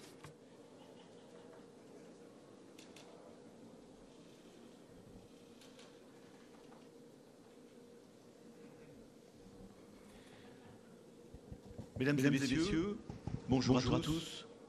Je crois qu'il y a une Ladies and gentlemen, welcome everybody. I hope that you have simultaneous interpretation. Madame la secrétaire d'État, Dear Messieurs les Alexander, gouverneurs, Mesdames et Messieurs les chefs d'entreprise, Mr. State Secretary, Druzia, ladies and gentlemen, heads of companies, dear friends, I'm glad to be here with you today, and I am glad that we have so many representatives of the private sector of Russia and France here. We are so many that we should have a bigger hall. En 60 minutes, très chronométré d'après ce que j'ai compris de nos partenariats d'avenir. Over 60 minutes that we have, we are going to talk about the state of business here and the prospects as well. France holds the first place when it comes to investment in Russia, and France is ranked first when it comes to job creation in Russia. We are also very much aware of the difficulties that we are facing in recent years, and those difficulties do not depend on us, although they are trying to ease the tensions. We are true friends, and we are so many, so it's good that we are all here to accompany our president. This is the third round table since this morning. La Chambre de commerce et d'industrie franco-russe et bien sûr le Roscongress, que je remercie tous de leur contribution au succès de cette matinée. Elle sera conclue tout à l'heure par nos deux chefs d'État. Nous avons donc souhaité inscrire cette dernière table ronde dans le moyen et long terme. À regarder devant nous, nous avons mis l'innovation durable à l'honneur, non seulement parce que la France est une nation qui crée et qui développe des technologies de pointe, mais aussi parce que nous sommes profondément convaincus qu'avec vous, entreprises russes, nous pouvons développer ce savoir-faire, car la Russie aussi est une nation qui sait innover et produire dans de nombreux domaines où nous sommes complémentaires. L'innovation durable, rapidement, l'innovation c'est la créativité, l'innovation c'est la compétitivité, bien évidemment. Durable parce qu'elle doit, je dirais, favoriser, promouvoir l'environnement, l'humanité dans son ensemble, le bien-être de nos how we can protect our environment, and we should think about the prosperity of our employees. And we have worked a lot on the industry of the future, and in this view I would like to say to Frédéric Sanchez, who is the chair of the FIFA SA company, who should give the appropriate report. And in this respect, I would like to give such a small souvenir to you. And I welcome here the representatives of the French industrial circles, Mr. Nicolas Defoe.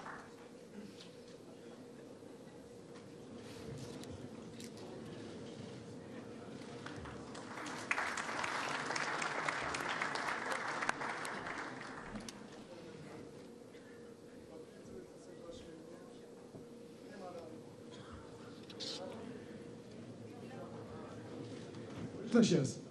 Да. Уважаемые друзья, подписывается меморандум о сотрудничестве в области индустрии будущего между Российским союзом промышленников и предпринимателей between the Russian Union of Industrialists and Entrepreneurs and that International.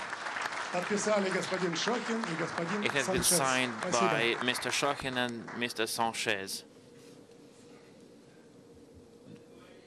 We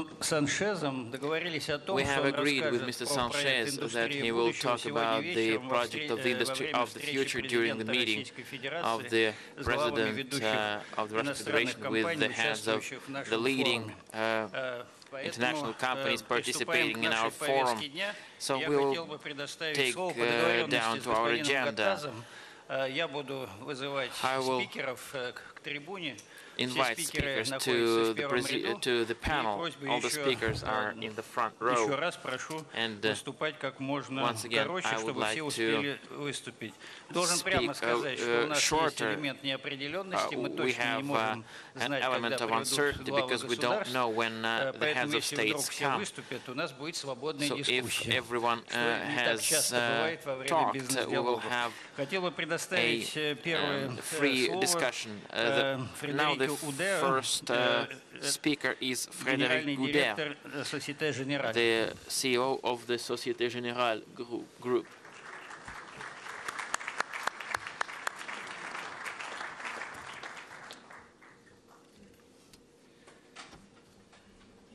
Bien, mesdames, messieurs, je ne savais pas très bien s'il s'agissait de parler en français ou en anglais, mais on va le faire en français.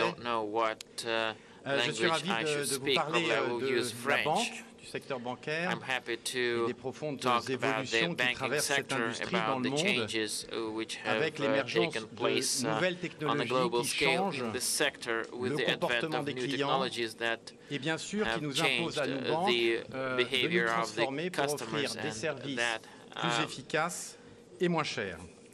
Ces changements, comme je le disais, interviennent dans chaque marché et bien sûr avec des spécificités locales et en fonction des régulations locales.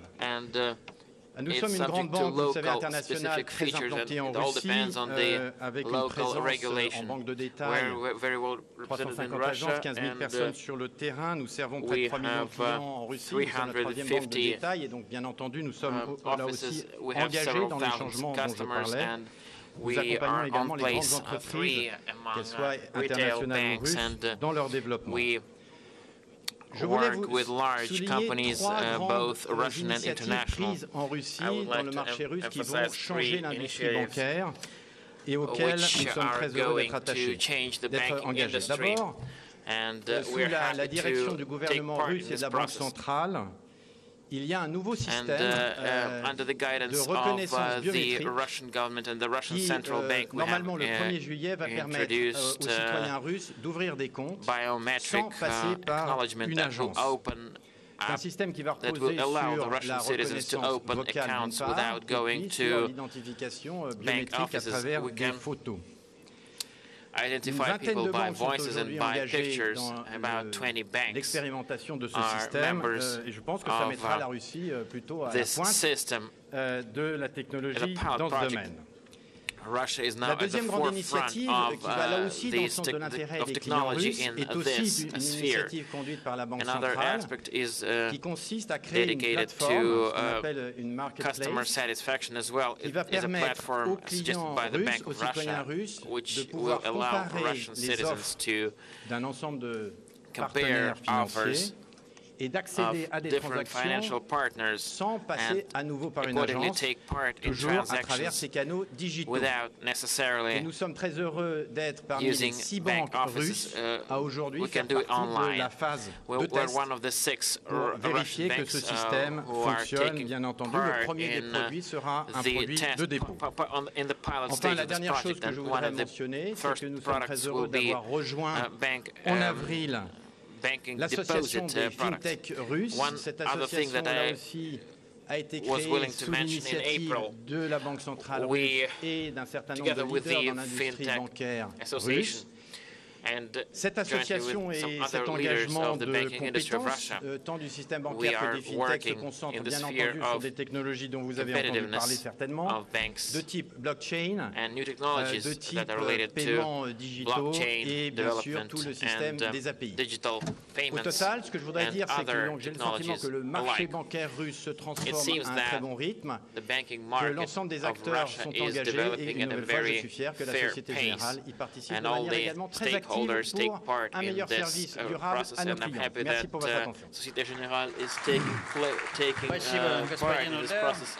Мы надеемся, что по мере того, как российские банки с российским происхождением капитала становятся чаще государственными, конкуренция с иностранными банками будет основой поведения участников банковского рынка. Это была шутка. Уважаемые коллеги, хотел бы предоставить слово Геннадию Николаевичу Тимченко, который выступает в двух качествах, как сопредседатель экономического совета Франко-Российской палаты и как основатель Chamber and as well as one of the co-founders of the group. And in view of the desire of the moderator to make our speeches quite short, I would like to pay your attention to the fact that we have the co-chair of our French-Russian Trade Chamber, Mr. Poudnier. Много сможет вам рассказать, и часть своего времени все-таки отдам ему. А что касается нашего делового совета, то он работает. Мы провели уже 2 встречи французских бизнесменов с нашим президентом Владимиром Владимировичем Путиным, очень эффективных, продуктивных. Надеемся на то, что, возможно, после сегодняшнего визита и французский президент пригласит наших бизнесменов пообщаться, скажем так. А главное, что я хотел сказать, это то, что вчера был подписан, на мой взгляд, очень важный документ с компанией Total о вхождении Total в новый проект. It will enter the new LNG project, Arctic 2, and this testifies again to the fact that the Russian-French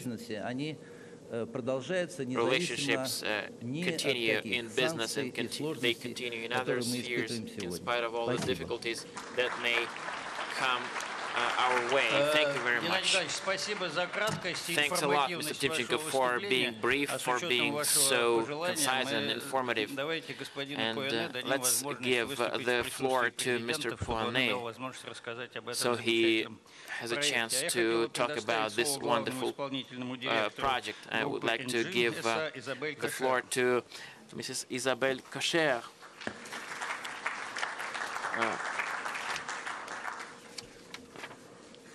Who is head of the NG Group. Mesdames et messieurs, bonjour. C'est un honneur d'être là aujourd'hui pour souligner it's a great honor for me to be here with you to emphasize the strength and the long history of the relationships between the NG Group and Russia. And we invest in gas and electricity and in trams, and thus we have created part of the energy infrastructure of this country. In part, we have built power plant number 3 in St. Petersburg. It's quite a historic partnership, and Russia has become the first supplier of gas to the NG company. And I would like to show you the commercial volumes of our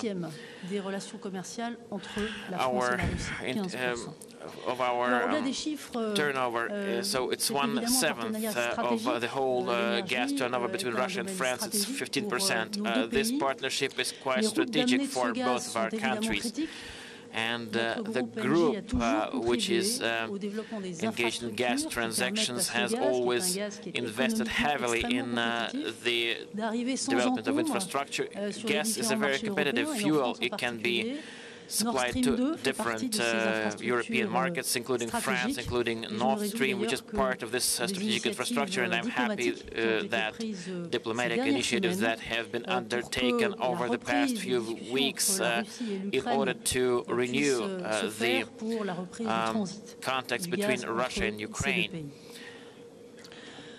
So the transit across Ukraine will now be possible. We are talking about gas in our relationships, but we also are big manufacturers of gas, and we are investing a lot of effort into the conservation of gas at maximum scale and gaining access to the world markets is quite interesting in terms of price, because gas is needed for all countries around the globe, and Russia has a key interest in supplying neighboring countries with gas. So we can consume less gas in the internal market. Russia has a great potential in the development of energy, including electricity. And of course, this country is quite fast, so it can develop renewable energy sources, which ENGIE is also doing actively to provide bigger volumes of export gas, so we can spare more gas domestically, and we thus have started our cooperation process, and we are working together with cities, with factories, in order to save some energy. We have a huge potential in reducing energy use all around the globe, and experience has proven that we can save up to 20, 30, or even 40% of energy. So energy efficiency is a lot more significantly here, and this sphere can make Russia more efficient economically. Thank you for your attention. Thanks a lot. I would like to give the floor to the chair of the Renova Group, Mr. Vekselberg. The floor is yours, Mr. Vekselberg. You see, there is applause at your name, so they know something definitely about you. I hope that this is a good knowledge. They know good things about me. So, in my short speech, I would like to give you some information about the partnership of the Skolkovo Research Center with our French colleagues. Skolkovo has close ties with France since the first days of its existence. A French company, Aran, and CITEC companies have developed the Skolkovo landscape with a renowned landscape architect, Dominic Stay. And this project of the Innovative Center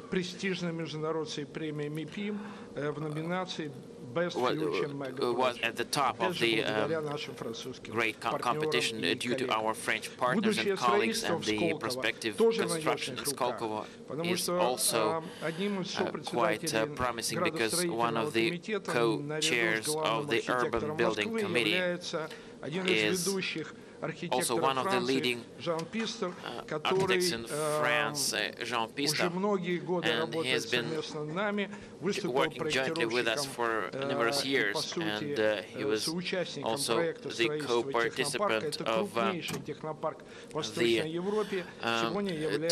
construction of the technical research site all around Europe, and he's also participating in the Skolkovo project. We have great relationships with the Skolkovo Corporation and the French corporations, thanks to Schneider Electric. I hope they are listening to me. The Bouli company is also our partner since its first days, and such a French component is an important dominant part of our project.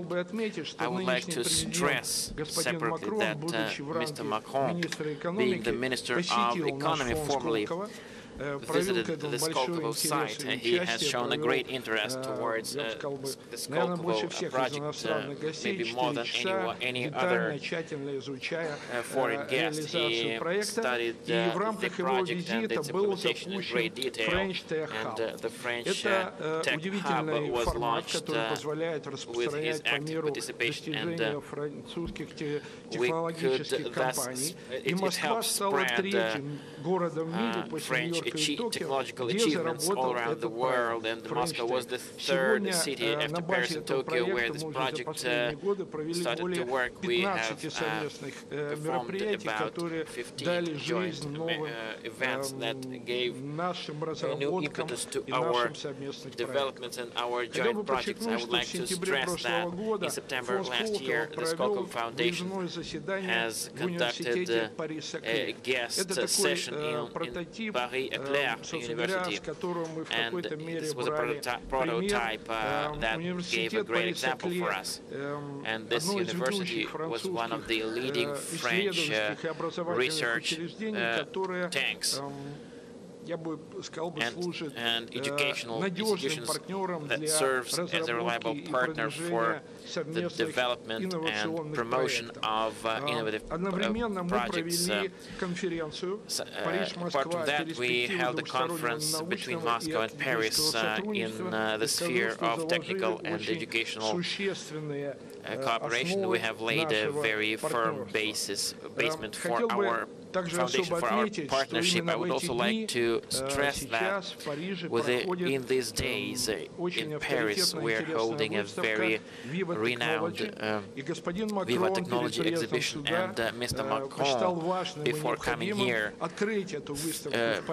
thought it expedient to open this exhibition. And as a foundation, we are taking an active part in this exhibition. We have a stand, and 22 different Russian companies are presenting their high-tech solutions these days. We hope that they will find the new partners, hopefully French partners, to promote their technological solutions in France.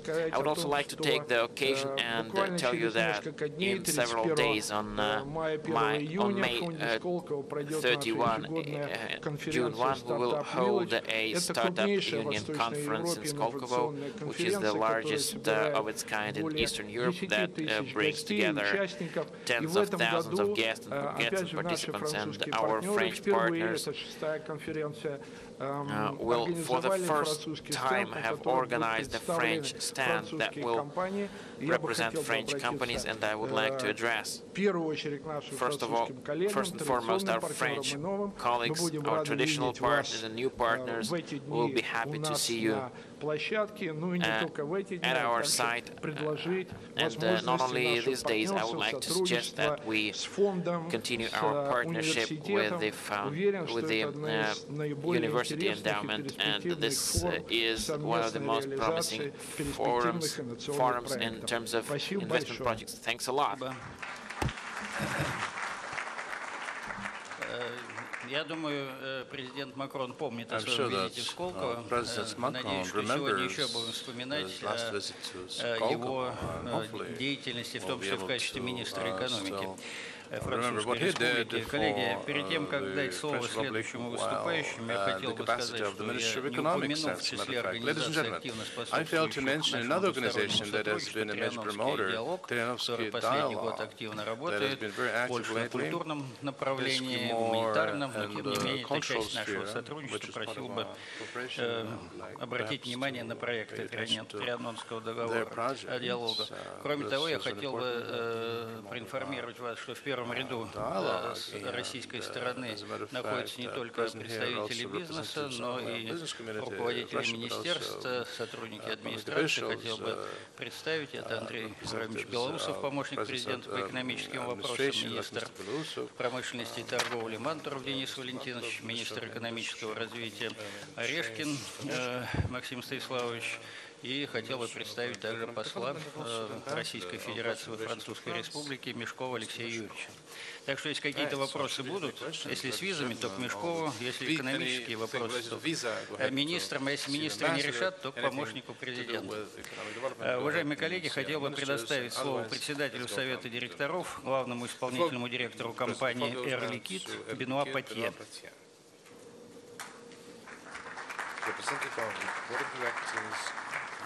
Chief Executive Officer, Air Liquide Société. Bonjour à tous et merci de me donner l'occasion de pouvoir m'exprimer sur nos relations avec la Russie. Nous sommes une jeune entreprise en Russie. Nous sommes implantés il y a 15 ans. Nous avons aujourd'hui 600 personnes, 16 sites et à peu près un demi-milliard d'euros d'investissement. Pour nous, la Russie a été d'abord et avant tout une terre d'investissement et une terre de croissance. Mais c'est aussi une terre d'innovation. Et on y trouve en Russie, compte tenu de nos métiers, d'abord la science.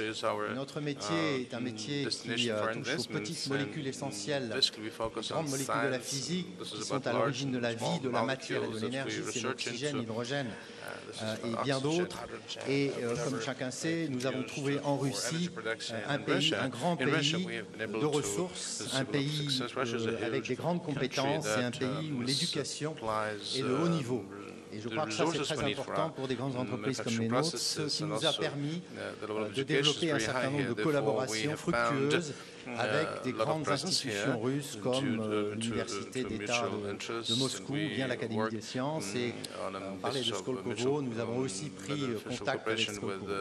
Il y a 3 domaines d'innovation que nous avons l'intention d'introduire en Russie dans nos domaines. Le premier, ce sont les technologies et les services de pointe. Alors nous sommes dans l'espace, évidemment, dans la cryogénie, mais nous sommes en train d'introduire des technologies liées au gaz naturel, liquéfaction. Nous sommes également en train de faire les premiers tests autour de la santé, et notamment la santé à domicile ici, en travaillant avec les différents acteurs. Et enfin, nous introduisons aussi des technologies dans le domaine de l'électronique et celui des semi-conducteurs. Donc, derrière la terre d'investissement, la Russie, c'est aussi une terre d'innovation. Deuxième grand domaine, celui des données.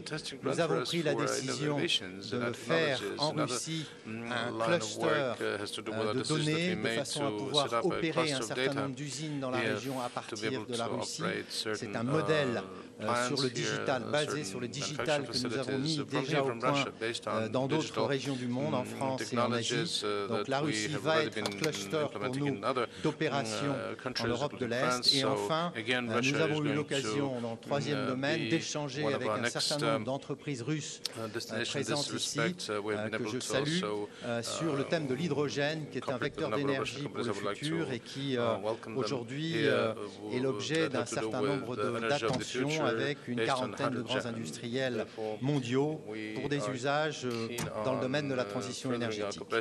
Et donc, si nous pouvons également développer ces usages en Russie, nous serons contents. Enfin, je voudrais juste dire que Moscou est la base de notre cluster Europe de l'Est et Asie centrale, c'est-à-dire que nous avons les équipes qui dirigent cette zone du monde. Donc, c'est pour montrer toute l'importance que nous accordons à ce pays. En un mot, la Russie est un pays d'investissement, mais c'est aussi une terre d'opportunités et une terre d'innovation durable. Merci.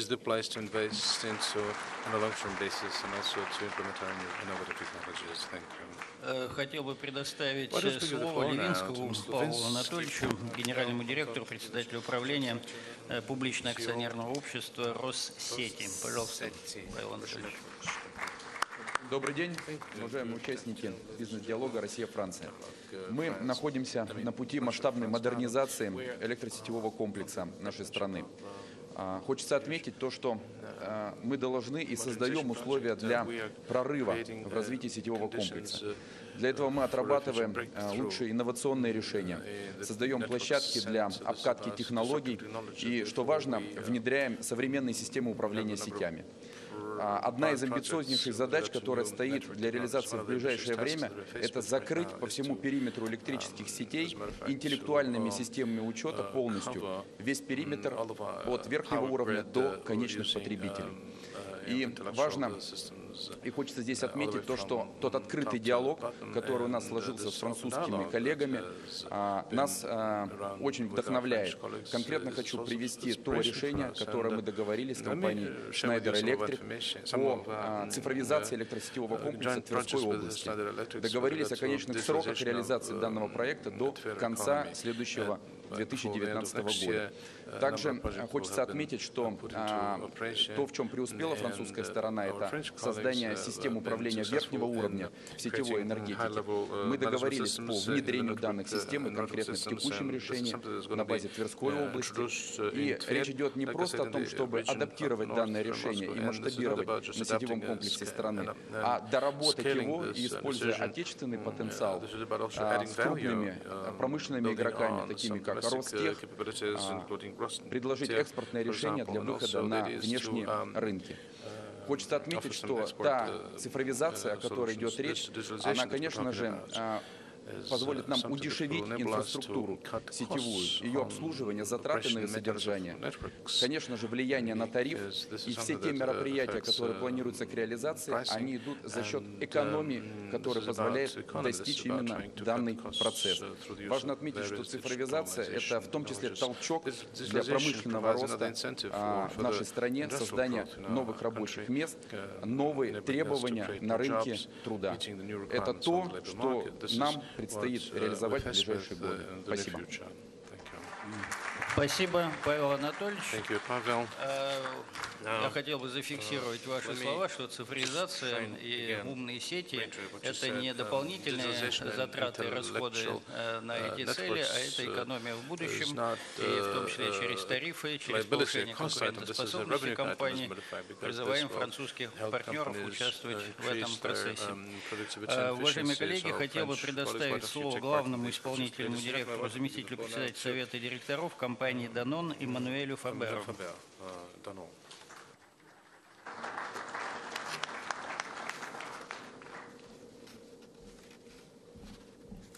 Bonjour à toutes et à tous, merci de nous accueillir ici. L'alimentation connaît dans le monde entier une révolution qui est conduite par l'innovation, beaucoup de changements, par la localisation des formes d'alimentation, et enfin par le lien qui se crée entre la question de la naturalité et celle de la santé des hommes et des femmes qui, tous les jours, bénéficient des produits que l'industrie, nous-mêmes, nous leur proposons. La Russie n'est absolument pas en dehors de ce changement et pour nous, je dois dire qu'elle l'a même en grande partie conduite. Danone a commencé il y a 25 ans en Russie en ouvrant un magasin pas très loin de la Place Rouge qui est très vite devenu le symbole d'un nouvel art de vivre qui nous a amené à grandir dans ce pays avec les consommateurs russes au point que nous avons plusieurs années plus tard, construit une usine qui est devenue la plus grande usine de produits laitiers de Danone dans le monde, à Tchekhov, pas loin de Moscou. Et je dois dire qu'encore 10 ou 15 ans après, aujourd'hui, la Russie continue à tirer l'innovation. Il y a une soif d'innovation, de capacité, de curiosité des consommateurs russes en matière d'alimentation qui nourrit l'innovation pour Danone dans beaucoup d'autres pays. Deuxième élément, la localisation. Ces facteurs sont profonds dans les sociétés du monde entier aujourd'hui. Toute une génération est à la recherche d'une alimentation plus locale, d'un ancrage local de cette alimentation dans la culture. Chez Danone, c'est quelque chose auquel nous croyons depuis longtemps. Et ça nous a amené en Russie à acquérir en 2011 le numéro 1 des produits laitiers, Unimilk, qui nous donne aujourd'hui la responsabilité d'être le premier collecteur de lait en Russie et qui nous a amené au total à engager plus de 2 milliards d'euros d'investissement dans ce pays cumulé depuis que nous y sommes présents. Cette localisation, elle est d'autant plus importante que à la fois la France et la Russie sont de très grandes nations agricoles. C'est quelque chose auquel nous croyons vraiment et donc nous investissons avec des partenaires pour continuer à faire grandir l'agriculture, à moderniser l'agriculture ici en Russie, à faire venir des fournisseurs de fruits par exemple qui désormais travaillent aussi en Russie pour fournir les préparations dont nous avons besoin pour nos consommateurs. Et enfin et pour terminer, je parlais de la santé, celle de la planète et celle des hommes. Chez Danone, c'est notre notre obsession, mais sachez aussi, je vous le partage très simplement, que c'est un souci de plus en plus important pour beaucoup de concitoyens russes. Et sur ce sujet, nous sommes très heureux de la collaboration que nous avons démarrée avec le Centre de nutrition russe, avec tous nos partenaires sur l'amont agricole, car il y a beaucoup à faire.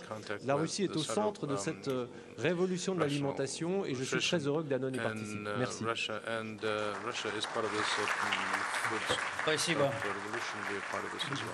Ну, наверное, так много революций, потому что наши французские коллеги, их предки когда-то начали революционный процесс в 1789 году, до сих пор остановиться не могут. Мы готовы поддержать.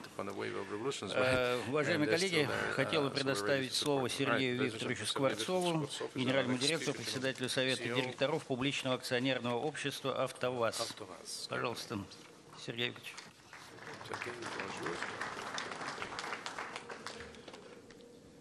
Уважаемые коллеги, дамы и господа, конечно, трудно в коротком выступлении рассказать о всех приключениях и одиссее группы Renault и Ростеха в «АвтоВАЗе» за последние десятилетия. Но я думаю, что очень символично, что бизнес-диалог Россия и Франция на форуме под лозунгом «Создавая экономику доверия» проходит в те дни, когда мы отмечаем десятилетний юбилей создания Российско-французского альянса Renault, Ростех, АвтоВАЗ. Эта десятилетняя история совместного успеха стала возможной исключительно благодаря взаимному доверию, которое изначально возникло, а потом закалилось в ходе тяжелых испытаний, прежде всего кризиса 2008 года и длительной стагнации рынка в 2013-2016 годах. В кризис 2008 года правительство Российской Федерации выделило «АвтоВАЗу» беспроцентный 20-летний кредит в размере 75 миллиардов рублей. Огромная цифра по тем временам и по тем деньгам, сопоставимые с помощью, оказанной правительством других стран, национальным производителям. Но важно, что эти кредиты выделялись без вхождения правительства в капитал, без размытия текущих акционеров. Прежде всего Renault, который владел в тот момент 25% акций.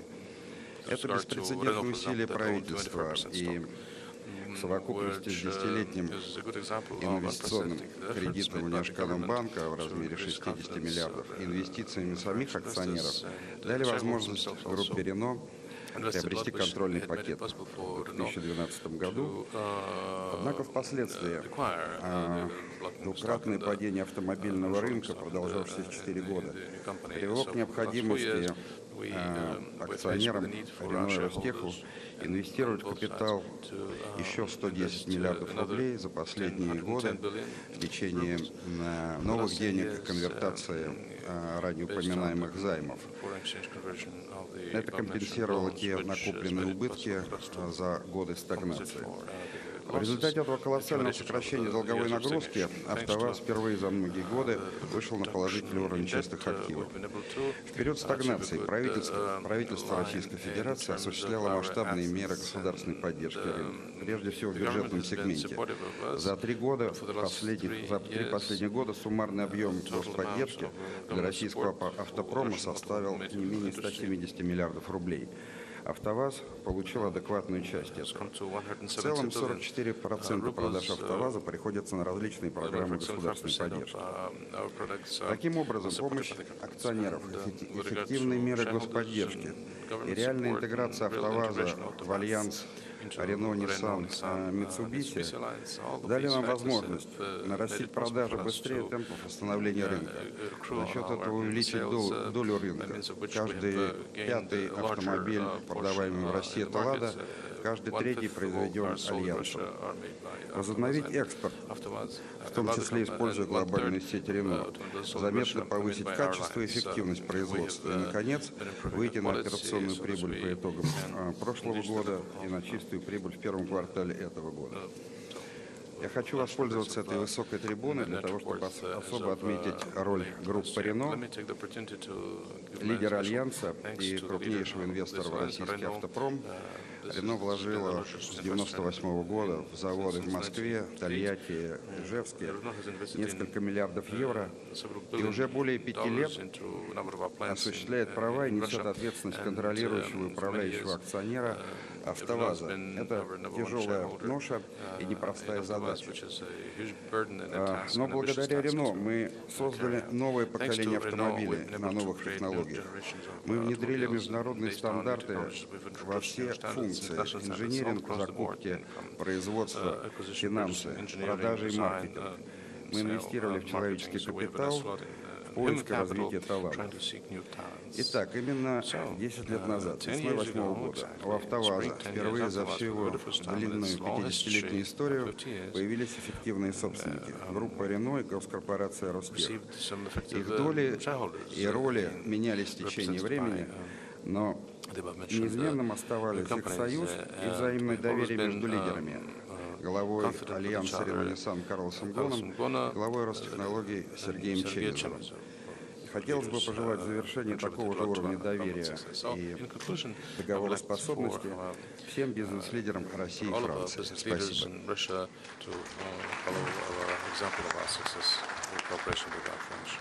Я думаю, это хороший пример о том, что государство помогает иностранным инвесторам, не только российским компаниям, но, я думаю, на этом примере можно обсуждать и более широкий круг вопросов. Коллеги, хотел бы предоставить слово главному исполнительному директору Ашан Холдинг Вилему Убнеру.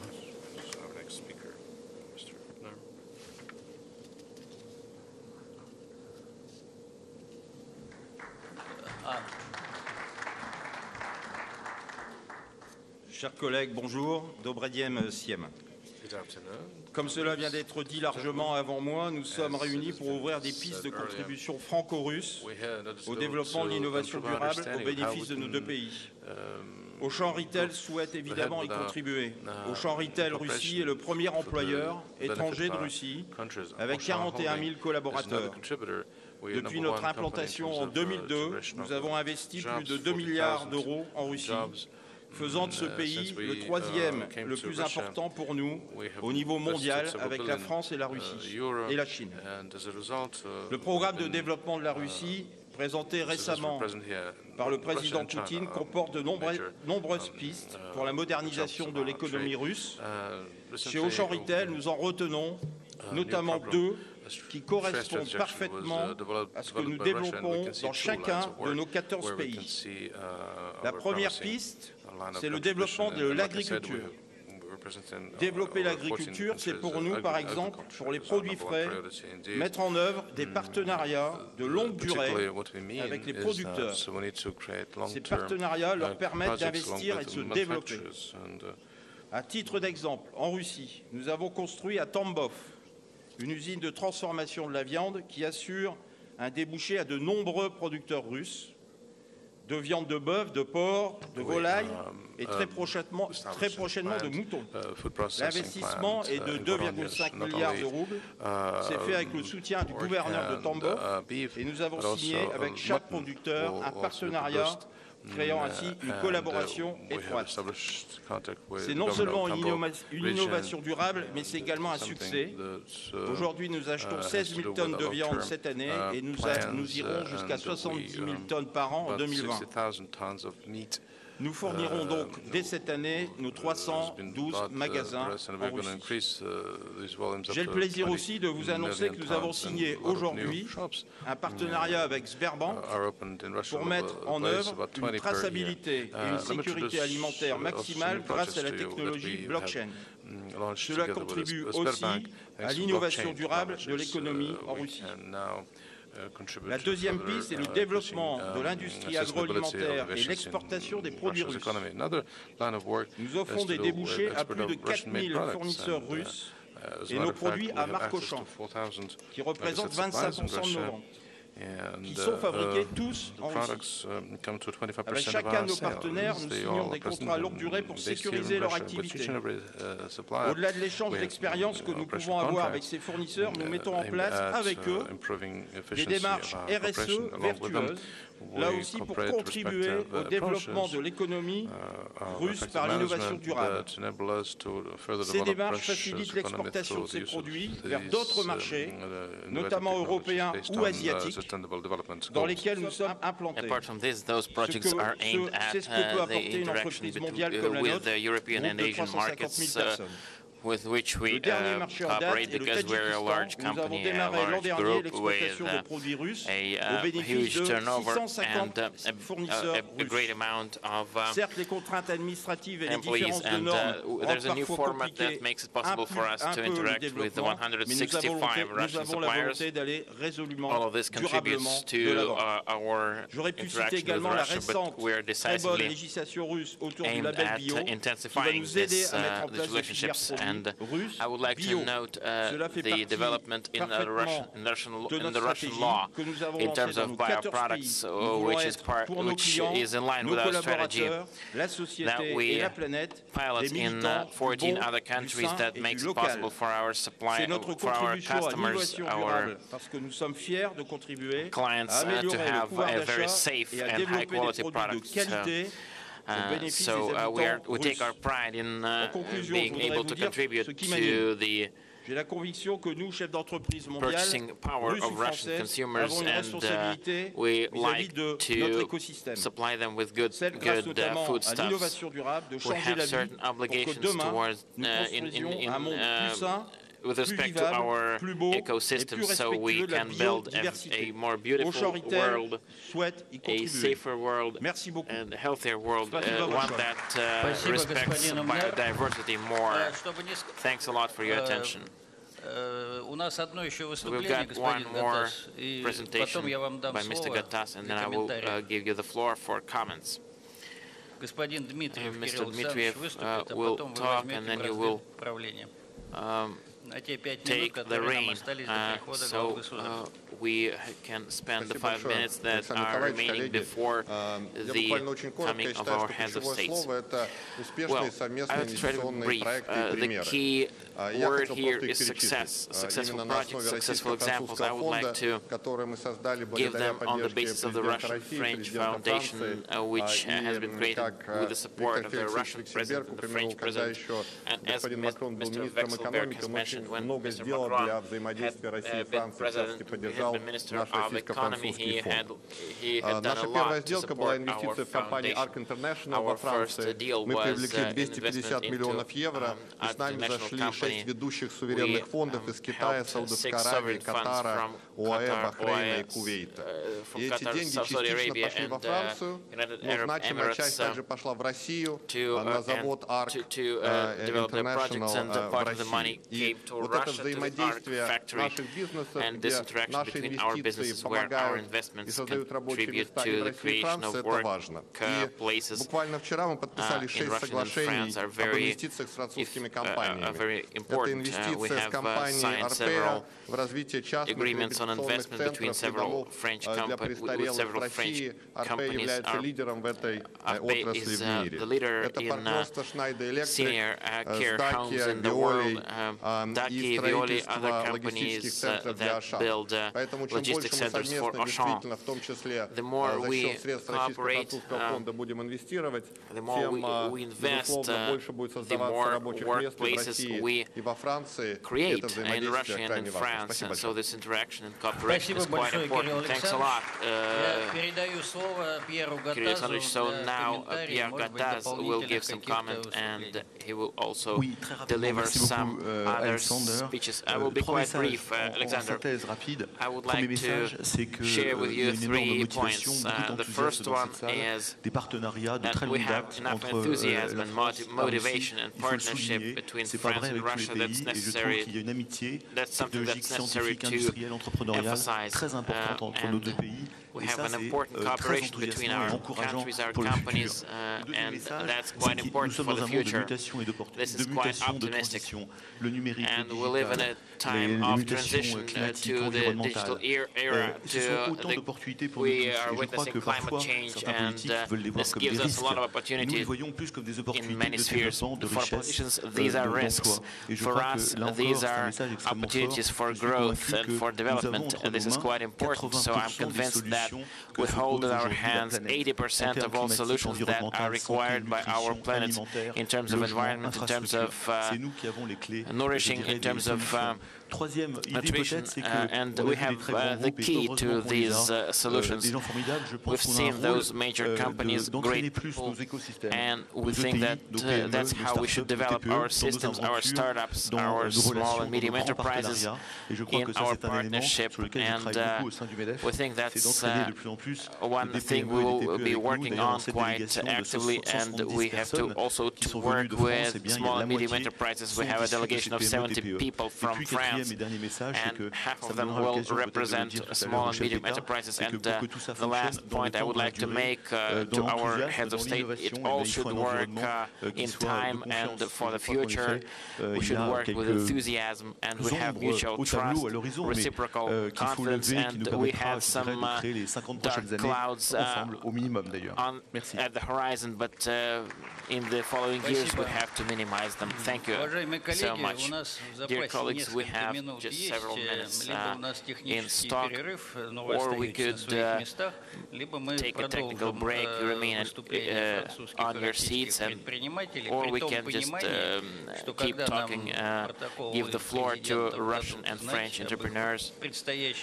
So we will be notified of the coming of the president, but we will have to wrap up our speeches quite quickly. If you trust us, I would like to give the floor to Mr. Artamonov, head of the Kaluga region. He will talk about the French projects in the Kaluga region.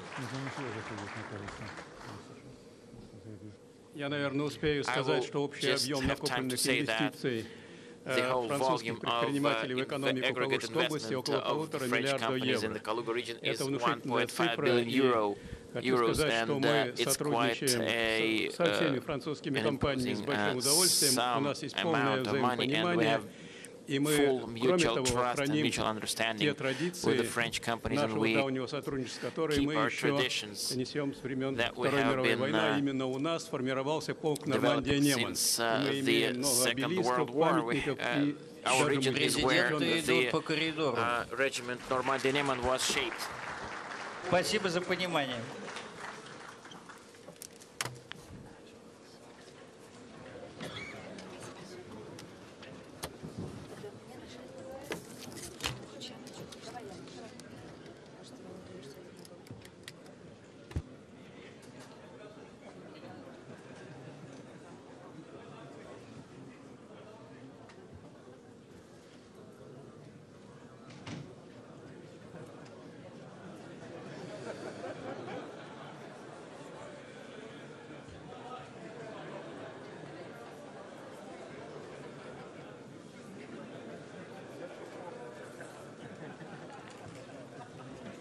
Я могу назвать фамилии тех, кто у нас в резерве был записан.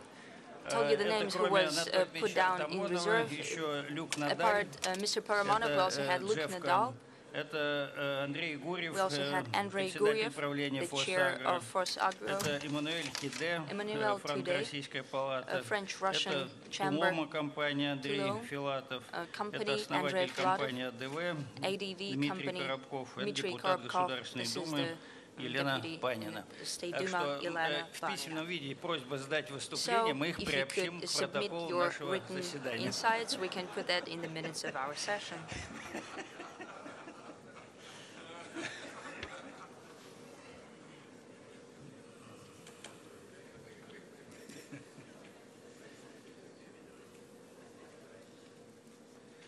И еще из-за того, что некоторые мероприятия были запараллелены, не смог пробиться сюда в силу ограничений уже доступа господин Лубянский, председатель директоров группы компании ТМК, которого тоже есть прекрасные предложения по российско-французскому альянсу в этой отрасли и созданию такой глобальной компании.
Уважаемые дамы и господа, разрешите поприветствовать еще раз от вашего имени президента Французской Республики Эммануэля Макрона, президента Российской Федерации Владимира Владимировича Путина, поблагодарить их за то, что они нашли в сложном своем графике возможность принять участие в нашем бизнес-диалоге.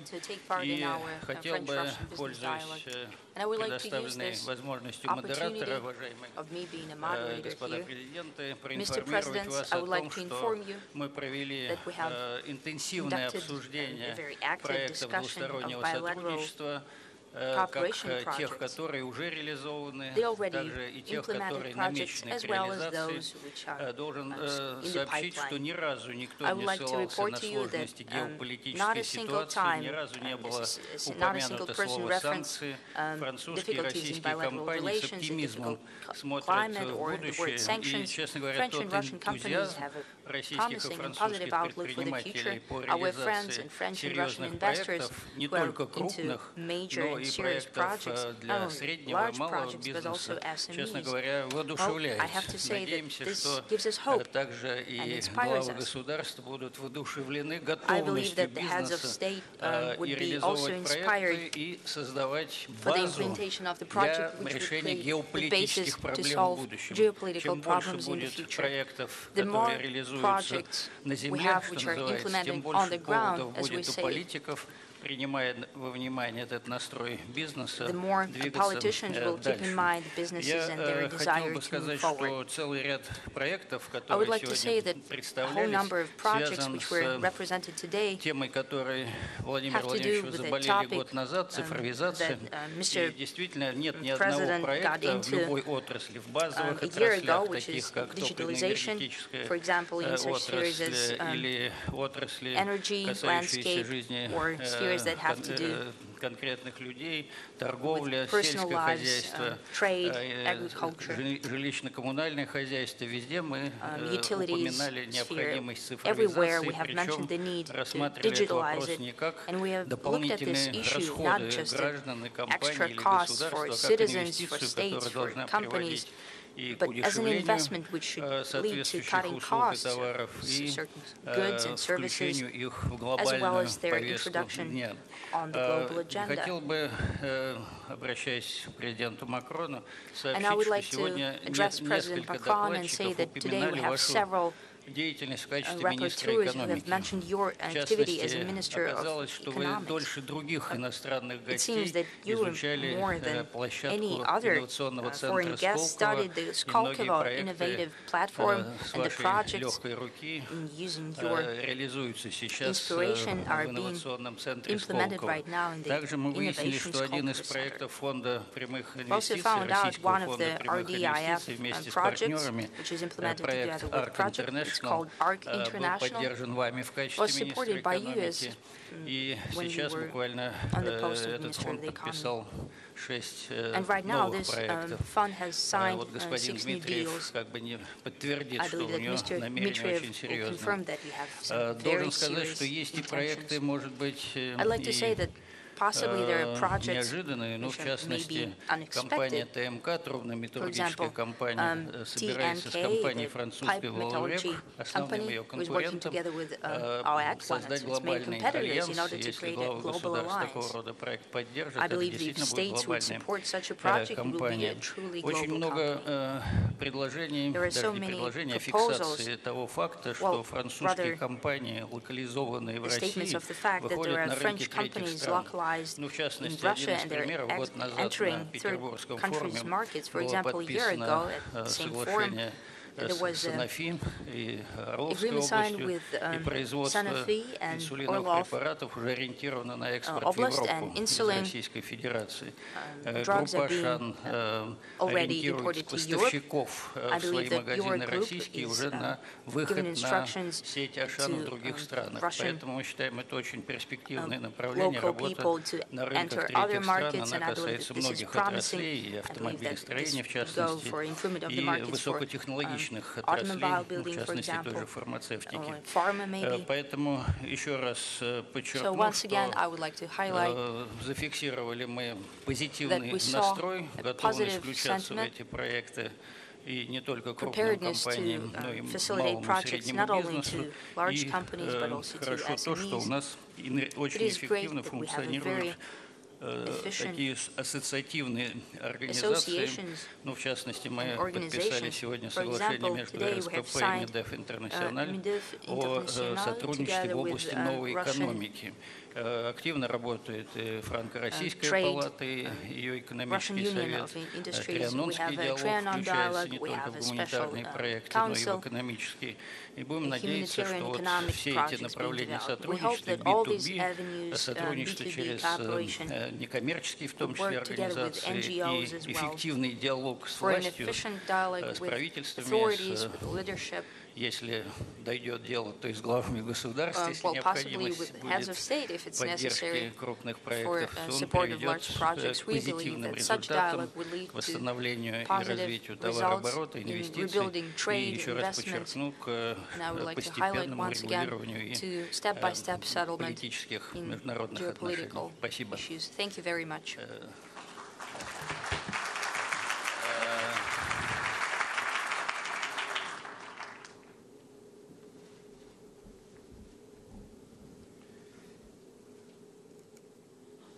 Monsieur le Président de la Fédération de Russie, Ouvayaye Vladimir Vladimirovitch Poutine, Monsieur le Président de la République française, cher Emmanuel Macron, Mesdames et Messieurs les ministres, Messieurs les coprésidents du dialogue du Trianon, Messieurs les gouverneurs, Madame le maire, Madame l'ambassadeur de France, Monsieur l'ambassadeur de Russie, chers amis, j'ai pour mission de vous restituer en moins de 3 minutes les travaux de 3 tables rondes franco-russes de ce matin, de résumer une centaine d'années de coopération économique et de vous faire part de notre vision des relations franco-russes pour les 50 prochaines années. Je vais essayer de relever ce challenge. La France est le premier investisseur en flux et le premier employeur étranger en Russie. Une présence dans tous les secteurs de l'économie russe qui illustre parfaitement la délégation que je conduis aujourd'hui. 170 participants venant de France, 60 entreprises, 12 secteurs représentés, la moitié de grands groupes et la moitié de pays, PME et start-up. Nous avons construit non seulement des relations de travail, mais aussi et surtout des relations de confiance et d'amitié avec les entreprises russes depuis de nombreuses années. La volonté des entreprises françaises, dont j'incarne la voix, est de poursuivre ces investissements et ces partenariats avec les entreprises et les entrepreneurs russes. car nous croyons profondément que les échanges commerciaux et les investissements sont à la fois le vecteur et la condition sine qua non du développement de nos économies, de nos pays et de nos peuples. Il ne peut pas y avoir de croissance dans un monde fragmenté où les frontières se ferment. L'ouverture est donc notre objectif à tous. Le cap que nous nous sommes donné ce matin touche à 3 domaines principaux, la vie durable, l'industrie du futur, l'innovation durable. Et je vais essayer de restituer ces travaux sous forme de 2 mots, un constat, une recommandation. En ce qui concerne la ville du futur, le constat, elle sera durable, numérique, résiliente, collaborative et connectée pour répondre au mieux aux besoins de ses habitants, veiller à leur confort, à leur sécurité, à leur santé, à leur épanouissement et aussi à leur travail dans un environnement propre. La France a un grand savoir-faire en matière d'urbanisme. Une recommandation, pour parvenir à mener ces projets avec les municipalités russes, il est nécessaire d'avoir 2 choses, une législation et des outils de financement adaptés qui permettent aux acteurs privés d'accompagner efficacement les élus locaux. Deuxième et troisième thème que je vais regrouper, l'industrie du futur et l'innovation durable. Un constat, ce sont les grands défis d'aujourd'hui que nous vivons au quotidien dans nos entreprises.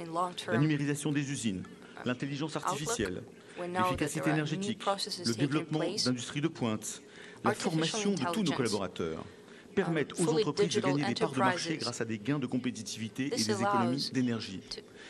Pour le bien de l'environnement et pour le bien de l'humanité. Des partenariats dans ce domaine sont déjà en cours entre entreprises françaises et russes et sont potentiellement très importants, comme nous l'avons vu ce matin. Une recommandation partagée, compte tenu des fortes contraintes dans lesquelles nous évoluons, avec des sanctions et contre-sanctions de part et d'autre, nous avons besoin, pour pouvoir mettre en œuvre et renforcer ces partenariats d'avenir, d'un fort soutien politique qui se traduise par des législations visant à encourager ces investissements plutôt qu'à les contraindre. Alors, je voudrais insister sur un mot, la confiance, mot clé pour les investisseurs, les entrepreneurs. C'était également le leitmotiv du SPIF cette année. Les entreprises françaises, par leur nombre, leur quantité, leur qualité, la qualité des investissements réalisés en Russie, ont déjà prouvé leur confiance dans l'avenir de votre pays et leur très forte motivation qui transparaît à l'occasion de ce forum et de ces débats. Aujourd'hui, elles s'interrogent, elles se retrouvent parfois au milieu d'un champ de bataille qui n'est pas le leur. Messieurs les présidents, nous avons besoin de votre soutien, en particulier dans un contexte international de plus en plus instable qui peut fragiliser nos positions et nos stratégies à long terme. Nous sommes par nature preneurs de risques, nous sommes par nature optimistes. Nous sommes aussi responsables de milliers de personnes que nous faisons travailler et vivre chaque jour avec comme aspiration de construire ensemble, toujours et encore, un monde meilleur. Il est donc essentiel que le cap que nous nous donnons pour les 50 prochaines années, celui de coopération innovante et durable, soit également votre priorité. Aussi, je souhaite profiter de cette occasion pour vous remettre le symbole de l'industrie française, qui est un coq, non pas un coq d'or, comme dans le conte d'Alexandre Pouchkine, mais un coq bleu marine, celui d'une ambition renouvelée pour nos coopérations industrielles. Je finirai sur ces mots de Nina Berberova, poétesse originaire de Russie, de Saint-Pétersbourg exactement, qui a vécu une grande partie de sa vie en France. Rien n'est écrit d'avance, c'est nous qui créons l'avenir. Messieurs les présidents, nous comptons sur vous pour créer cet avenir avec nous. Je vous remercie, spasibo, bolshoi, et je vais vous offrir le coq d'un livre. Thank you very much. I would like to give you this small token.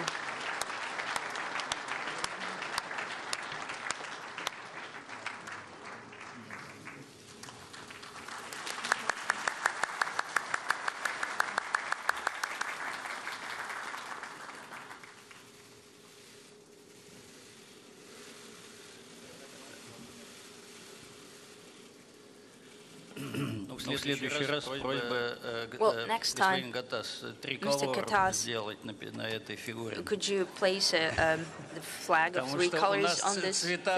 Because we have the same colors for in our flags, different sequence but the same colors.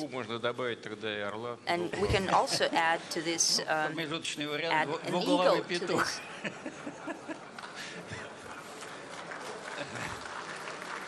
Cockerel. Уважаемые дамы и господа, большая честь для меня предоставить слово президенту Французской Республики Эммануэлю Макрону. Up to you.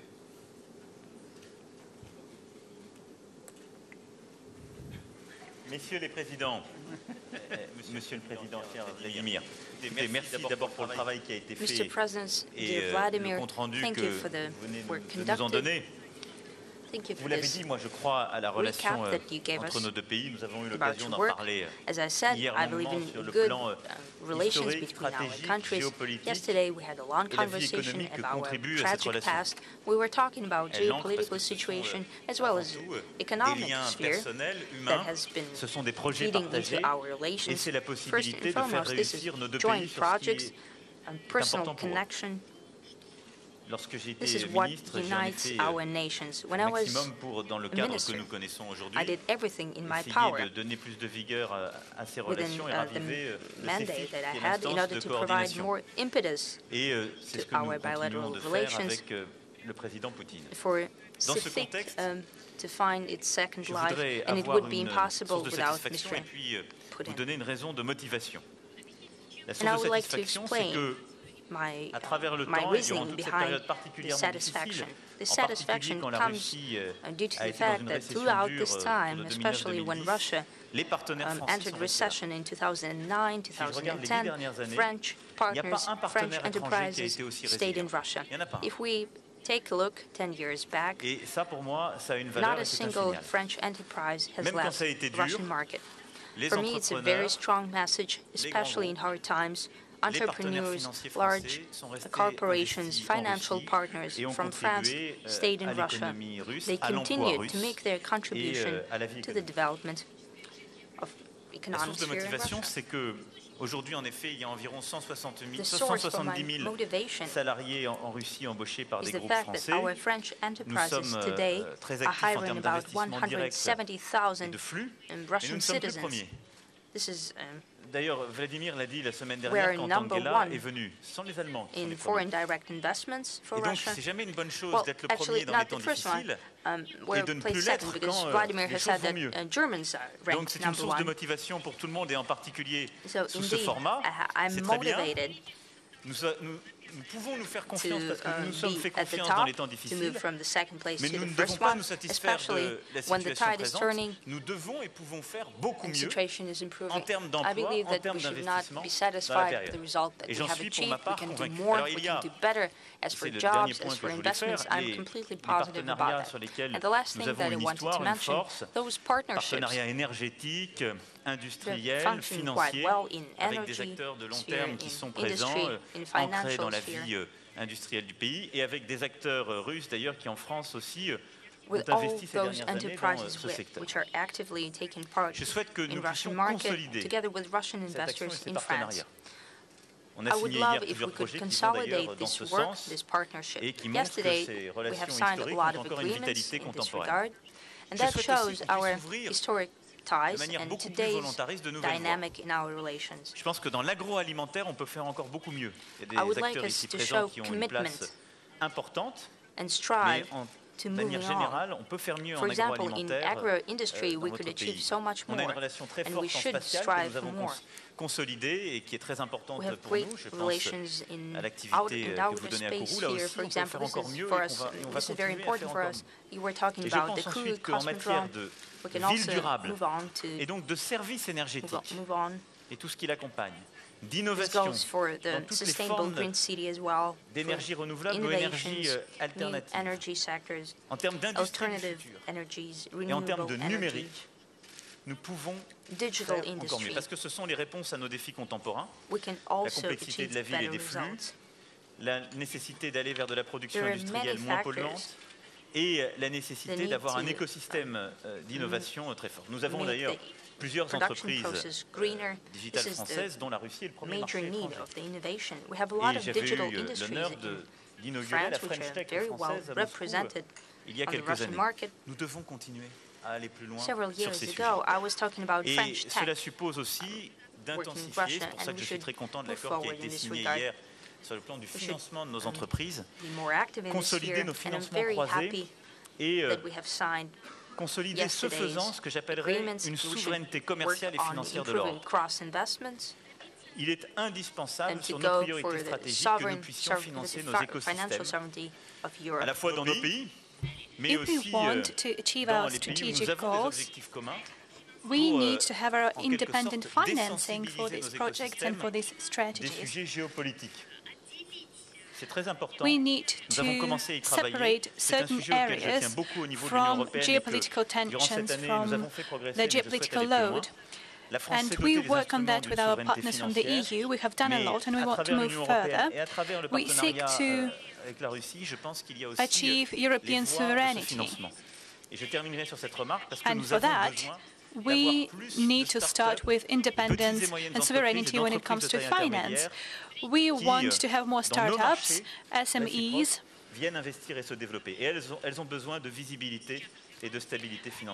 these companies are developing in our market, but they need financial stability.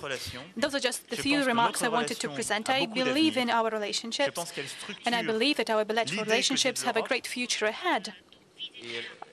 The vision of Europe, which I have, tells me that Europe spans from the Atlantic to the Euro. I believe in our relationships. I believe that it will acquire positive dynamics. Thank you for your attention.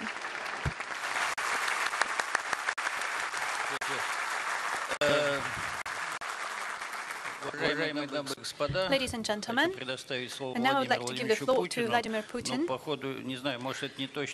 I'm not sure it was a mistake in the interpretation, but Europe spans from Lisbon to Vladivostok for us.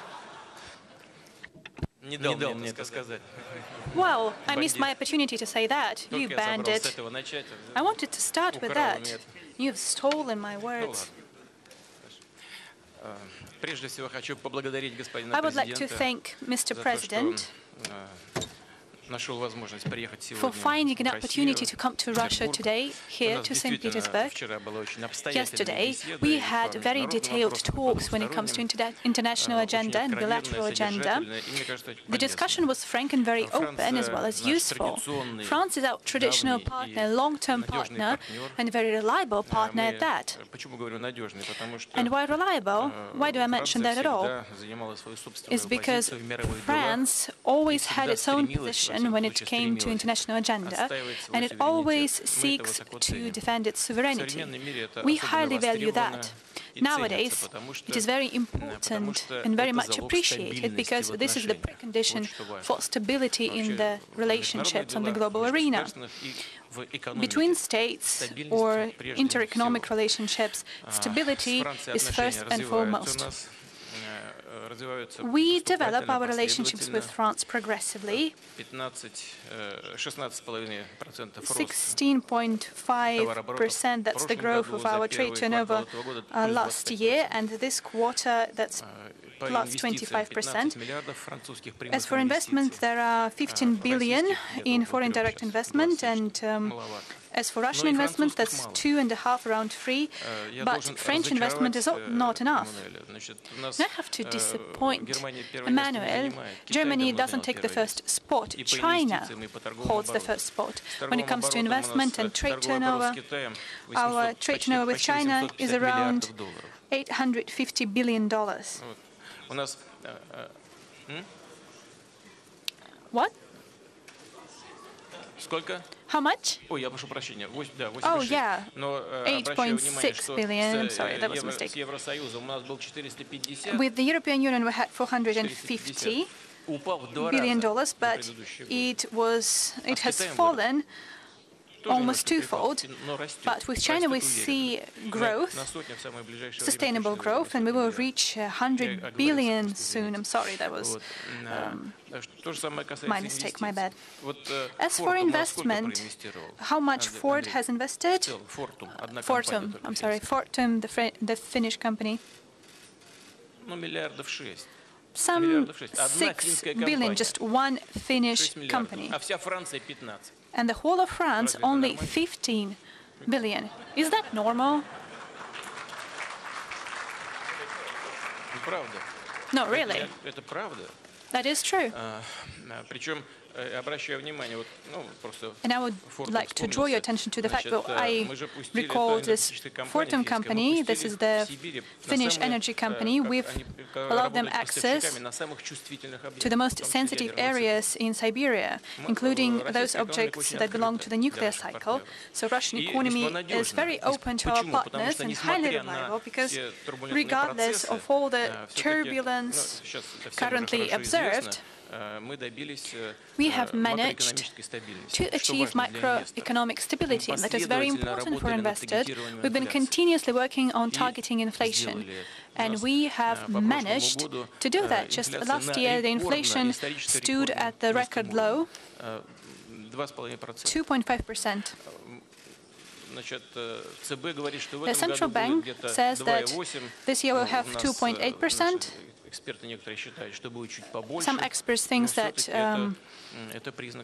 it's going to be higher, but that's still a mark of stability, and we've been taking targeted actions, and not just because the commodity prices are growing. Last year, we saw we managed to cut our expenses and to cut the deficit to 1.5%. And this year, we have a deficit of 0.5%. At the same time, unemployment rate is 5.1%. The historic low as well. All of this taken together is very good, and our gold reserves are growing as well, increasing as well. At the beginning of the year, we had 430 billion. Now we have 450 or 460 billion in gold reserves. As for trade balance, we also have that showing positive dynamics, some 130 billions, if I'm not mistaken.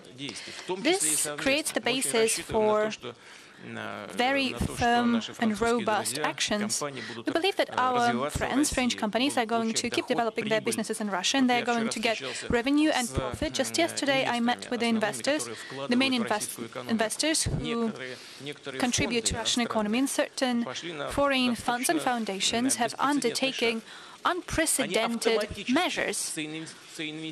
They automatically co-invest with our Russian direct investment fund, automatically, into any project where our fund invests, our partners invested well, because they trust their Russian partner. We understand that this is our task, to create attractive conditions for investors. This is one of the key areas we're working on. This is quite evident for us, and we do take that into account. Just on par with the need to increase our industrial capacity, that's now stands at 5% a year. That's the target we want to achieve. We want to have a structured economy. But the path for that lies through investment, because it is through investment that we want to achieve the adoption of the key decision to change the structure of our economy, to make it more innovative. Mr. Shokhin said that I was infected with digitalization, but I feel fine. I was not infected. The global economy is now carrying digitalization, and being pregnant with something is not a disease, that's a normal state. Those are probably ladies applauding. And during one of the panels, Igor Shuvalov talked about that. That's clear why he's not in the government right now. He's not far, though. He is going to work in one of the development banks in Russia together with the government. So he'll be in high demand. My French colleague talked about the need to develop cities. This is one of the areas which we see as a priority, the development of space in general. Our French colleagues have a lot of expertise. They are truly world-class experts, and the President has been talking about our joint work in outer space. But this is not the only thing we do together. Just last year we had 15 or 17 launches, and for this year we have 2 or 3 launches at Kourou. I would like to remind you that we also work together in aircraft construction and and our medium-range aircraft, Superjet 100. I'm not sure about the percentage, at least 25%. 25% of this aircraft are French components, and we are already selling this aircraft on French markets. We know that the business is very complex and it's very hard to promote your products on this market. When it comes to aircraft construction, we are working in pharmaceuticals, in constructions together. Lots of areas where we work together. And I really like that we have very diversified relationships with France. And working from that, we can assure our future success. And President Macron talked about the need to boost economic sovereignty, but this is the task the whole world now faces. I'm not going to go into detail, I'm not going to point fingers at anyone, I'm not going to criticize anyone. We're not gathered here for that. But it is quite evident that we need to boost our market capacities to create robust cooperation. We need to resist the closure of markets. Any type of separatism, in this sense, economic separatism, would not lead to anything good. We have all the opportunities in place. We do not have to oppose ourselves to anyone, but we might develop cooperation and achieve positive results. Undoubtedly, those results would benefit both Russia and France. Thank you very much.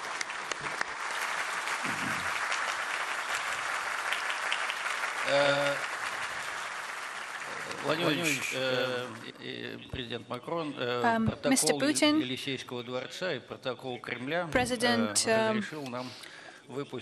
Macron and the protocol has allowed us to present one reporter from the business community. If you have the time, you can listen to them and see our business in person, the business which is implementing our joint projects.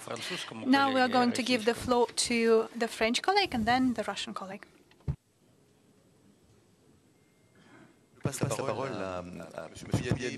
I would like to give the floor to Mr. Poyanem, the Total Group President.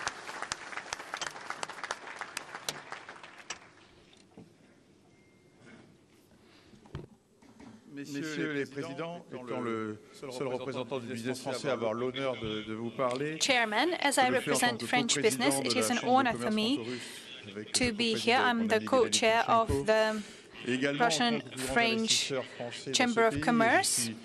We are a major investor of France in this country, and we invest some $9 billion into Russia. This is a little bit more than the Finnish company that you gave as an example. So our honor is defended. And Russia is implementing a strategy of supplying energy resources thanks to natural gas and LNG, the Yamal LNG project and the future project which we signed yesterday on Arctic 2. Gas is an energy resource which is used more and more around the world because it is in line with the climate change, because the CO2 emissions are twice lower when we say use coal. We can say that Yamal is a kind of a bridge between various nations around the globe, and by strengthening the ties between nations, we bring stability in the long-term perspective, and we do have a far vision ahead, so we need to have this proper perspective. That's the first question. We do observe certain international tensions, and this does influence economic activities because it affects these activities all around the globe. And how can Russia decrease those tensions in order to improve the investment and business climate and to bring more investment to your country? And another question I would like to raise is related to the development of LNG projects. This is the source of innovations, and not only Total is investing into Russia, but also other French companies They work with us, they work with the system, the energy system. They are very much present in Russia, and we are proud of that. And for those major projects, we need help from the state, because we are talking about major infrastructural projects and the Yamal project, and the Russian government has already investment into building port infrastructure and providing sea and marine access. I guess that you remember that you visited Yamal in January, and I would like to invite Mr. Macron to see this temple of the 21st century, which is built in those northern lands. This is a new border, providing new investments. So, Mr. Putin, I thank you for your support provided to the Arctic project. This is highly important, and I hope that we'll be able to support this infrastructure. This is truly needed for the investment to develop. As for gas, we do have infrastructure development projects thanks to the construction of pipelines between Russia and Europe. Total and Novatek and other companies have managed to come up with a joint gas industry, and we are selling this gas on the Russian market. In the internal market, we have customers in Europe.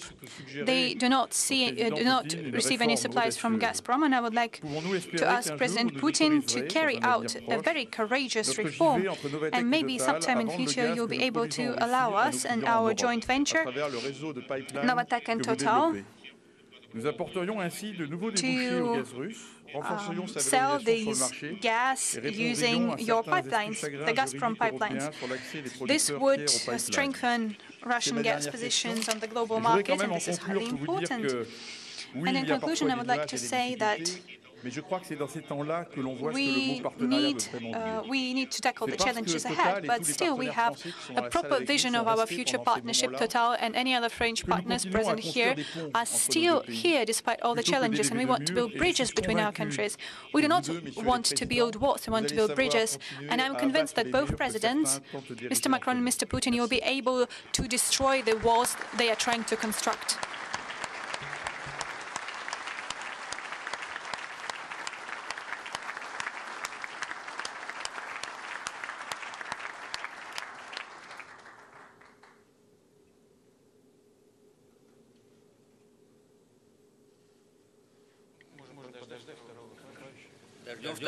We can wait for the second speaker, but the presidential protocols have allowed only one question to be asked, and Patrick Pouyanné posed some 3 or 4 questions.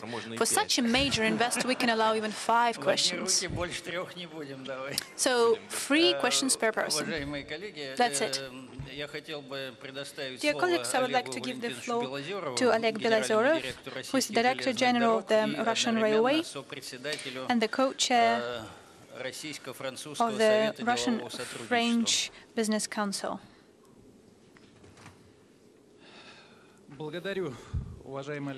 Thank you very much, Alexander. Mr.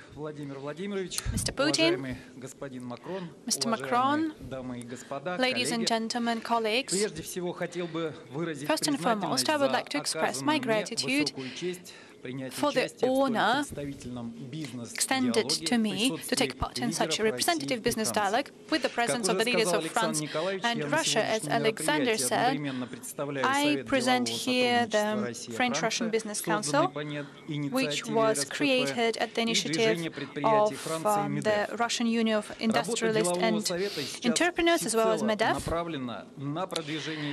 And we want to promote the interests of Russian and French businesses to help establish direct ties between the companies of both our countries.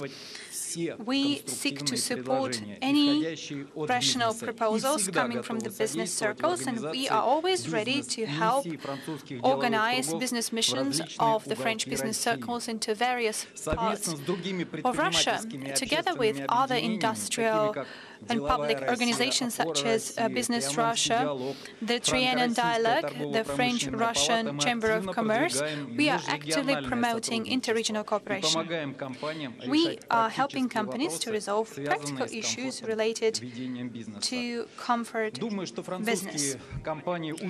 I believe that French companies have already saw the true value all the efforts aimed at improving the investment climate. A lot has been said about the dynamics we saw last year and in the first quarter of this year.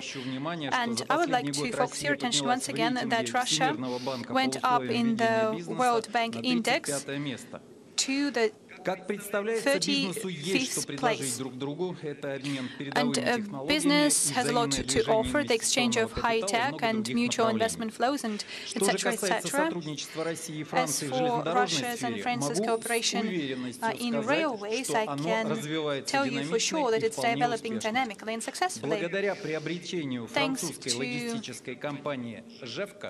the acquirement of Zhevka, French company, our company is now represented in several dozen countries around the world, and Zhevka is now on the market in other countries. We have a different width of railways, and this poses some problems, but we're tackling that. And together with the investment community, we are continuously implementing the roadmap when it comes to freight and passengers flows. We are working on digitalization as well as infrastructure projects in third countries. One more outcome of our relationships with our French colleagues can be observed in the Russian railways. This is the new generation of passenger trains, the Olympus train. A lot has been done when it comes to high-speed trains because France is one of the world's leaders in this area. French experts have been consulting us on the first stages of planning the Moscow-Kazan Railroad. And now we are working on the global projects of the high-speed trains called Eurasia. This is going to be a driver, a true economic driver for the entire continent. And this is part of the project One Train, One Way. Using this opportunity, because I did hear the statements made today, but I did not hear about one area of cooperation, an important area of cooperation. As Vladimir Putin has said, we want to have spatial development, to develop spaces around the country. We want to modernize transport infrastructure in order to do that. And as the head of the Russian railways, I would like to ask you, what are the prospects of French business participation in this project? Thank you very much.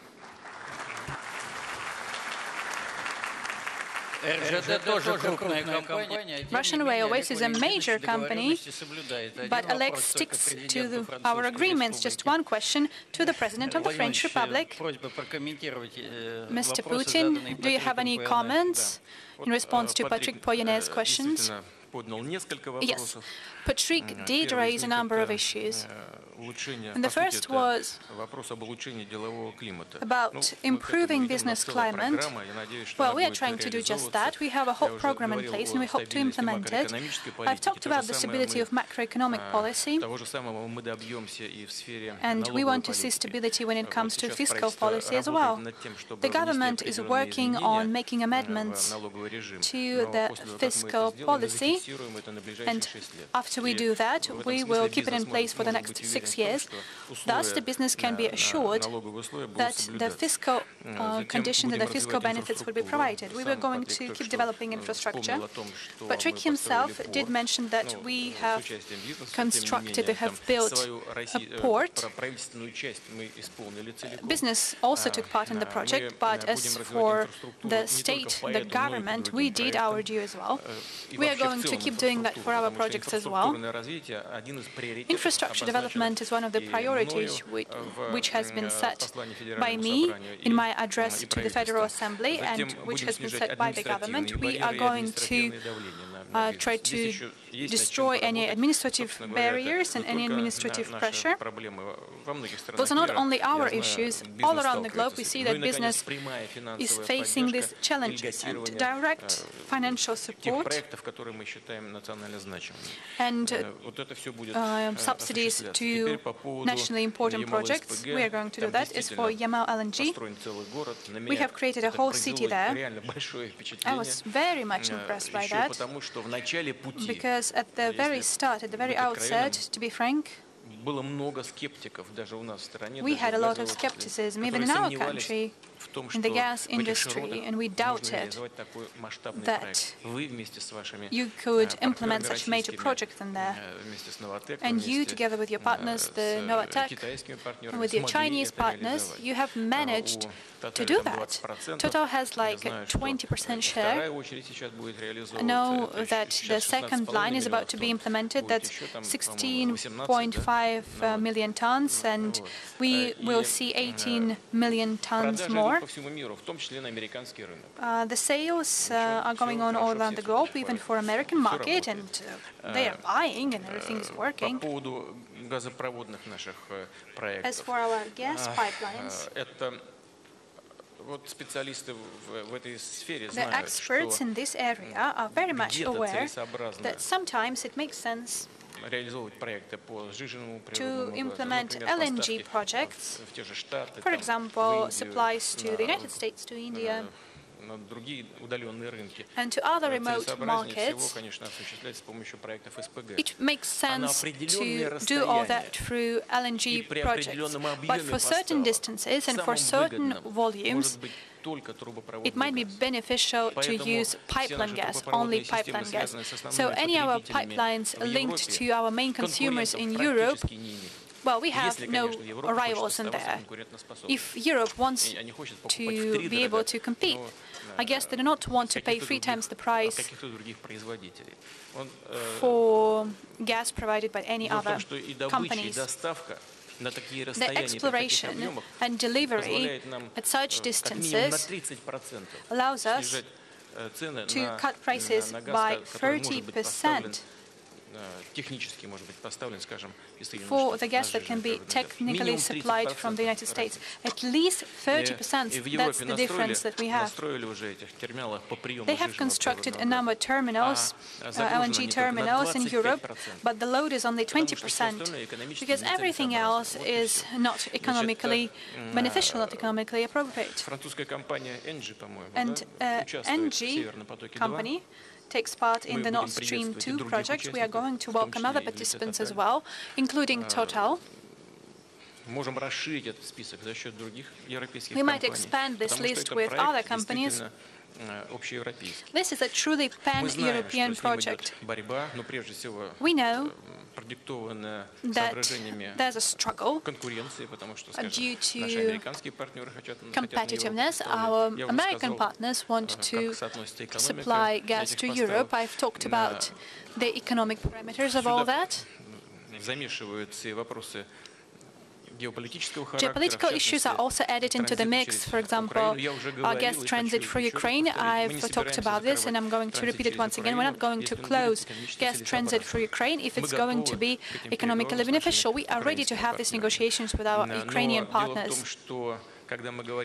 But when it comes to Nord Stream 2 projects, we are talking about falling rate of gas exploration in Europe. And this volume that is not explored has to be substituted with something. And the best way to do that, that's Russian pipeline gas. And we are ready to have discussions with our partners on that. Thank you.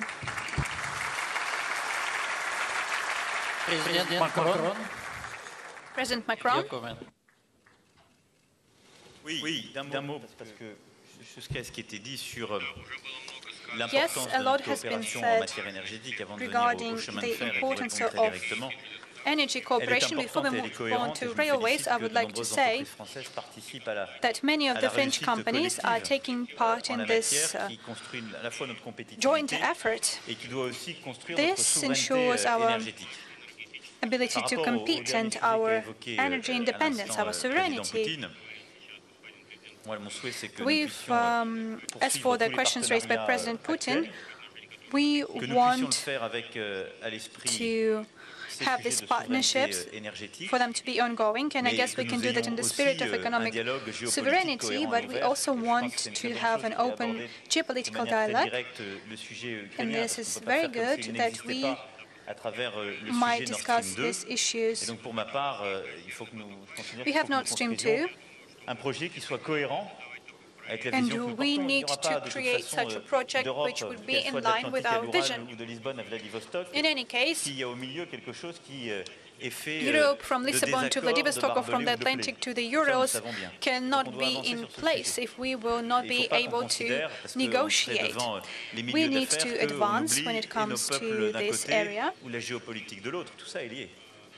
We do not need to have heightened tensions when it comes to geopolitics. I guess that the strength of our partnership between Russia and France, that is our great potential. We might have gas exploration at the best international standards, but we also might provide energy services, because this potential allows us to cut the consumption. The same is true for flows management. In the same vein, we can talk about the gas that we don't use, and we have relationships with the companies that stick to these strategies for railroads and all that. I appreciate that you're talking about the level of relationship between our countries, and JEFCO is a very important company. I would like to say that the relationships we have and job creations is highly important, and we keep working with our companies so as to ease the sanctions regime, because this industry creates jobs for both countries. And this is an important component to our success.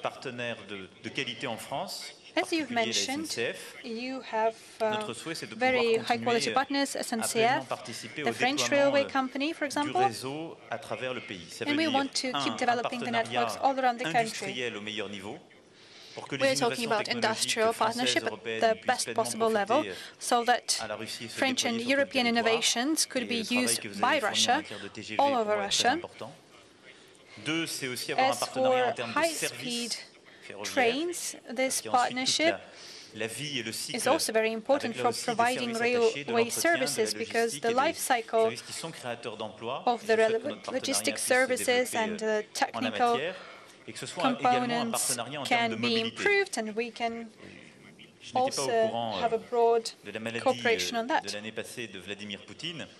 I have not even heard that Mr. President was infected last year, but I can say that just several years ago I was infected with the same disease, and I am quite sure that digital technologies are indeed truly revolutionary for our country and for your country as well.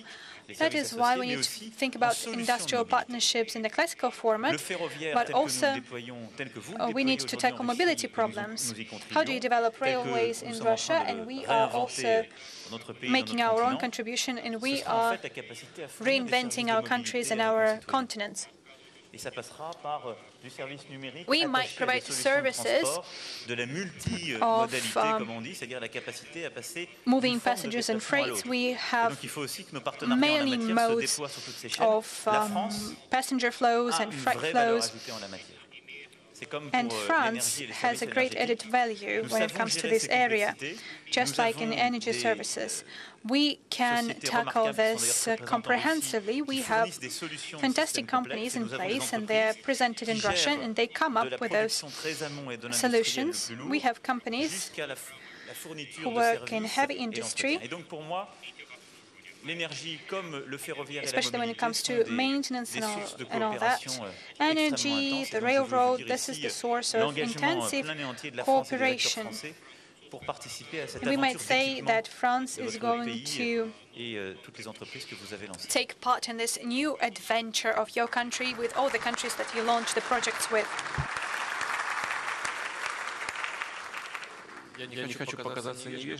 I do not want to be impolite. Patrick asked one more question regarding transporting gas into Europe through pipelines. I'm talking about your Russian partners today. We have to do that today through Gazprom Export. What's funny about that? There's nothing funny about that. We had this kind of banter because we are very much aware of what we're talking about. We are going to think about liberalization. 5 European companies take part in Nord Stream 2. If Total is going to join, you are welcome. That would provide for direct participation in transporting goods and freights. We can discuss that quite liberally. But even today, we can discuss those topics. Thank you very much.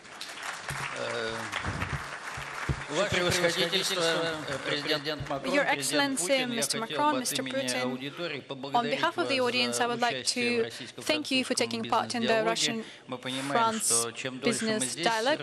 The more time we spend here, the more irritated the representatives of other businesses would be. They are now gathered at the plenary session. We need to have healthy competition between countries. So thank you very much, and we hope to continue this dialogue with your participation.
Сюда.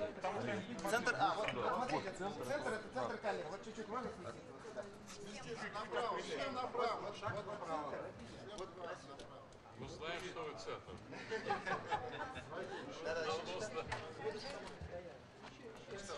Получается центр? А вы жестче руководите. Получилось? Еще? Все, вот так отлично. Ладно. Все, вот так отлично. Два ряда встанете, вот кто там сзади. Встаньте по бокам, будет общаться. А то вас там не видно. Давайте как? Мужчину не видно. Давай поменяем местами. Что тебя посимано. Да, вот вы третий ряд встаньте. Коллеги, готовность.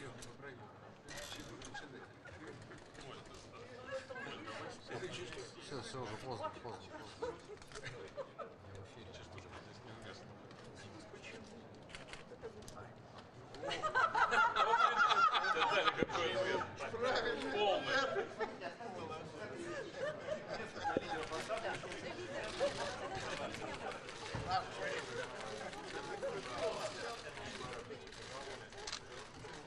Merci pour le travail fait.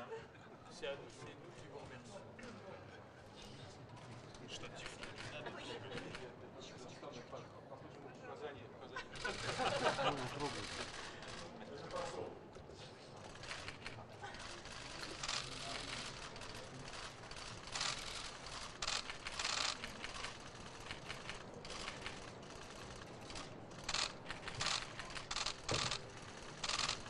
Спасибо, спасибо.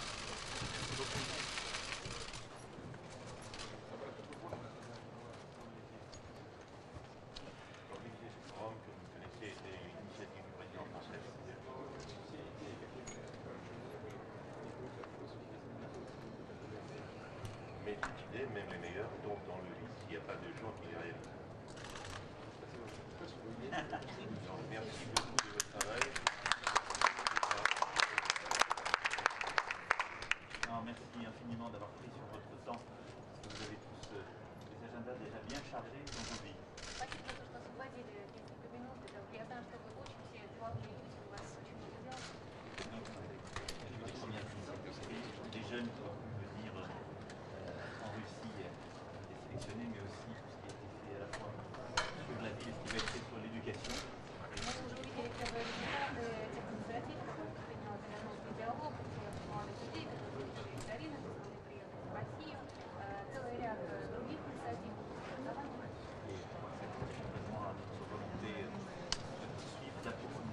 La relation.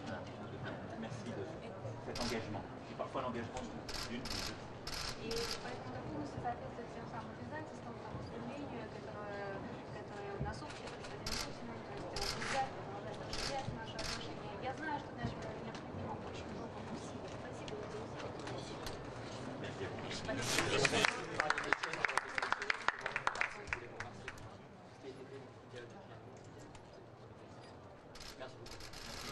Cédric Sabin, étudiant à HEC, j'ai eu l'occasion de voir dans Merci beaucoup.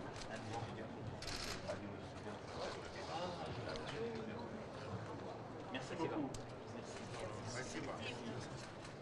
Merci. La mère de Nantes, Saint-Pétersbourg. Voilà. Il y a ce lien important. Merci beaucoup. Merci à vous.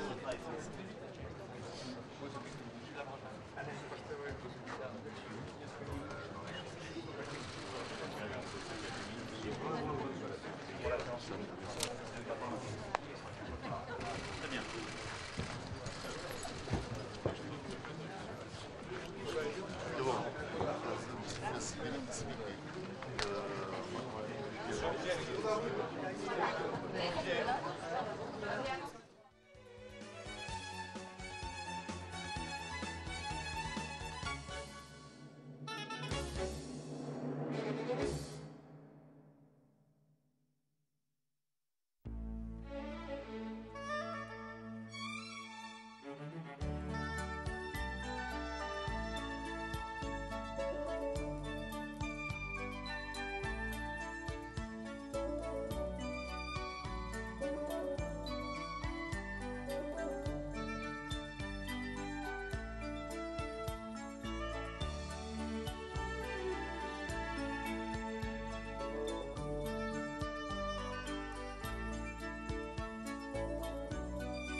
президент Российской Федерации Владимир Путин, президент Французской Республики Эммануэль Макрон, премьер-министр Японии Синдзо Абе, заместитель председателя Китайской Народной Республики Ван Цишань, директор-распорядитель Международного валютного фонда Кристин Лагард, модератор пленарного заседания Джон Микклтвейт. President of the Russian Federation Vladimir Putin, President of the French Republic Emmanuel Macron, Prime Minister of Japan Shinzo Abe, Vice President of the People's Republic of China Wang Qishan, Managing Director of the International Monetary Fund Christine Lagarde, Moderator of the plenary session John Micklethwaite.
Президент Российской Федерации Владимир Путин.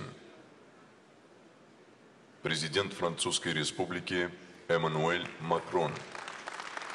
Премьер-министр Японии Синдзо Абе. Заместитель председателя Китайской Народной Республики Ван Цишань. Директор-распорядитель Международного валютного фонда Кристин Лагард. Модератор пленарного заседания Джон Микклсвейт.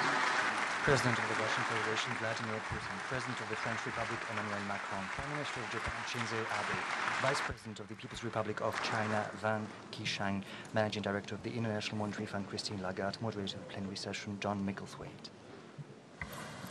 Thank you very much. It is a great pleasure to be here. This is, as I think you can all see, an extraordinary panel. I think we have roughly a third of the world's GDP. We have maybe a quarter of its population, though with Madame Lagarde here, we can perhaps claim we have 100%. I have searched in vain to find a panel that includes as many world leaders on one panel. Even if you look at it from an Asian perspective, it is very rare to find the leaders of such leaders from China, Japan, and Russia in one room. I think the coming together is a tribute to Mr. Putin's energy and powers of persuasion, but it may also just be a sign of Donald Trump's unique ability to bring people together. Without him, although he likes surprises and he often changes. The format is that each of the panelists will come up and deliver some brief opening remarks, and then we will have a discussion between all of us. The aim is for the first remarks to be relatively brief, so we can have a full and frank discussion afterwards. The first panelist to talk is our host, the President of the Russian Federation, Vladimir Putin.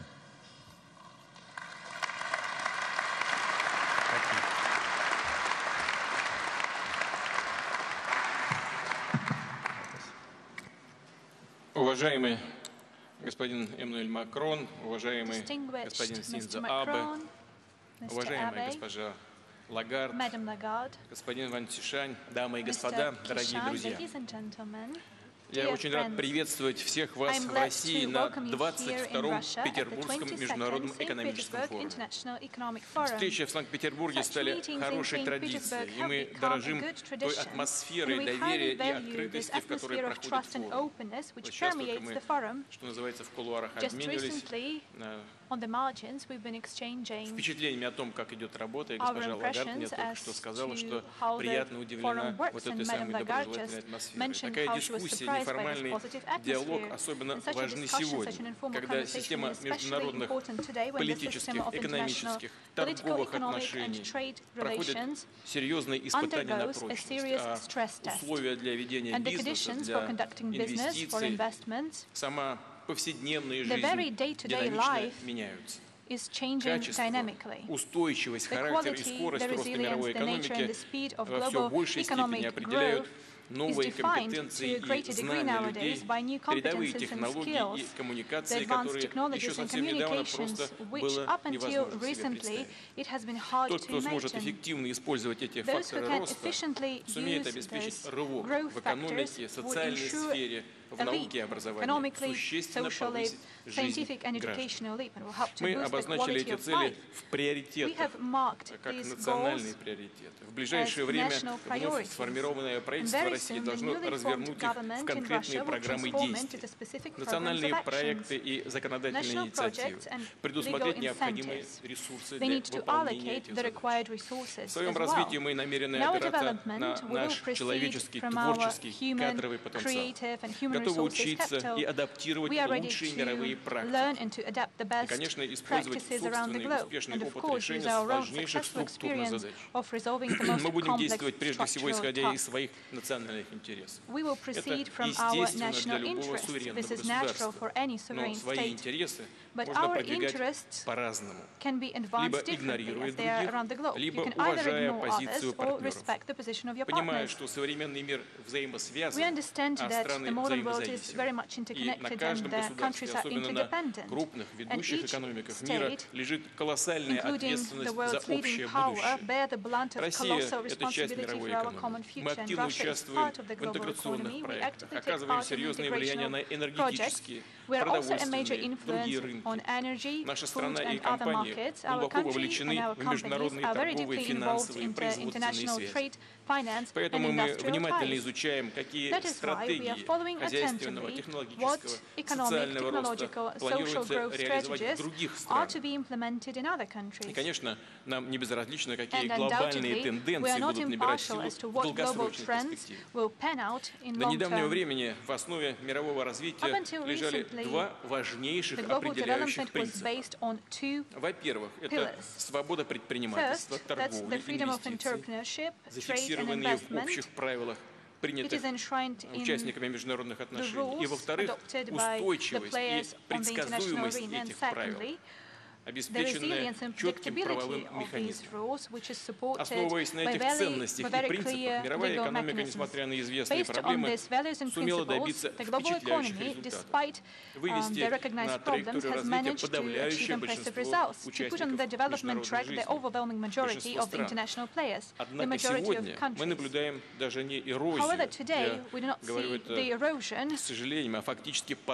Regrettably, we see the true demolition of those principles. The system of multilateral cooperation built over decades instead of a natural, needed evolution is now being broken, roughly broken. The new rule nowadays is to break the rules. Market openness and honest competitiveness is pushed out by withdrawals, restrictions and sanctions. You can apply different terms, but the essence is the same.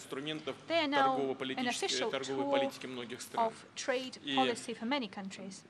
And other states just have to adapt to that, to respond, to use mirror measures. I would like to draw your attention to one very poignant fact. Just recently, every meeting of the leaders of the G20 or other summits ended in a joint statement on the non-introduction of new protectionist barriers. Indeed, these statements did not have any legal force, but new barriers in trade are still being erected. Today, we cannot even decide on even such symbolic steps to be taken. Another example, the decrease in the speed of new agreements on free trade. This process started some 5 or 7 years ago. In 2010, the WTO notified more than 30 such agreements, and last year only 10. And I have a feeling that they are going to keep falling in numbers. And if previously the classical protectionism was rampant, such as additional import duties, technical requirements or hidden subsidies, then today we are talking about a new edition of protectionism on the use of the evidently far-fetched excuses on references to the interests of national security, and all that for what? In order to crush competitors or to extort concessions. This sanction and restriction spiral is only worsening, and it hits more and more countries and more companies, including those who are sure that they would be immune to this regime of trade restrictions, that such problems would pass them by. Произвольность и бесконтрольность неизбежно порождают соблазн использования инструментов ограничений снова и снова, все шире и шире, направо и налево, по любому случаю. Невзирая на политическую лояльность, на разговоры о солидарности, на прежние соглашения и многолетние кооперационные связи. В этом зале много представителей бизнеса, и вы хорошо знаете, что выход одной из сторон контракта из правового поля, срыв договоренности всегда означает существенные риски и издержки. Это аксиома деловой практики. В глобальном масштабе такое поведение целых государств, особенно центров силы, чревато самыми негативными, если не разрушительными последствиями. Тем более сейчас, когда пренебрежение существующими нормами и утрата взаимного доверия могут наложиться на непредсказуемость, турбулентность колоссальных технологических перемен. Такое стечение факторов способно привести к системному кризису, с которым мир еще не сталкивался или давно уже не сталкивался. Он затронет всех без исключения участников мировых экономических отношений. Глобальное недоверие ставит под вопрос перспективу глобального роста. Логика экономического эгоизма плохо сочетается с сегодняшней специализацией стран и компаний, с выстраиванием сложных глобальных производственных цепочек. Фактически это может отбросить мировую экономику и торговлю далеко в прошлое, в эпоху натурального хозяйства, когда каждый был вынужден производить все сам. А это неизбежно ведет к снижению эффективности экономики, к потерям в производительности труда, к растрате достижений науки, технологий, способных изменить людей жизненный путь. Тревожная тенденция, и мы видим ее уже сегодня, подрывается стабильность деловых связей, усиливаются дезинтеграционные процессы, девальвируются формы многостороннего сотрудничества, эффективность международных институтов соглашений. Так мировому сообществу до сих пор не удается найти приемлемые развязки в рамках Всемирной торговой организации, которая, несмотря на все сложности и противоречия, остается ключевым звеном глобальной торговой системы, важнейшей универсальной площадкой для разрешения споров и диалога по вопросам, которые затрагивают всех без исключения участников экономической деятельности. ВТО, конечно, не идеально, и тем не менее нерешаемых проблем в системе ВТО тоже нет. Отказываться от нее, не создав ничего взамен, значит разрушить сложившийся баланс. И тогда в торговых спорах не будет ни истцов, ни ответчиков, кто прав, будет решать только сила. Естественно, дело не в том, чтобы заморозить, законсервировать существующий порядок вещей, превратив в догму то, что изжил из себя нежизнеспособно. Мир, конечно, меняется, и с ним должны меняться институты и правила. Но очевидно одно. Эти правила должны быть прозрачными и едиными для всех. Должны соблюдаться всеми участниками международных экономических отношений. И что принципиально важно, нам вместе нужно разработать и внедрить легитимный механизм изменений, в рамках которого мировое сообщество сумеет избавиться от устаревших, порой неэффективных, архаичных норм, сохранив при этом все лучшее и создать новые инструменты, отвечающие требованиям времени. Так, для глобальной торговой повестки особую актуальность представляют сферы, где многосторонние правила игры еще только формируются.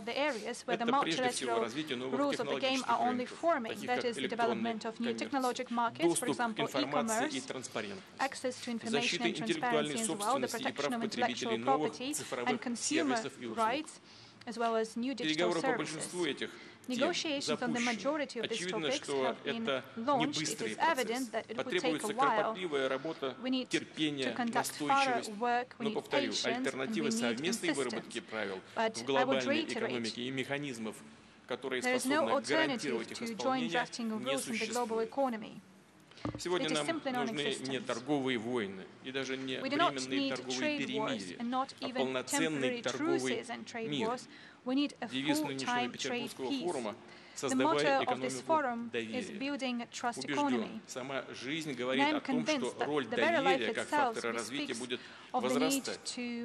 Посмотрите в высокотехнологичных компаниях, стартапах, в науке, в инновационных сферах, обгоняющих существующее традиционное правовое корпоративное регулирование, работа партнеров, даже если отношения между ними непростые, строится во многом именно на взаимном доверии.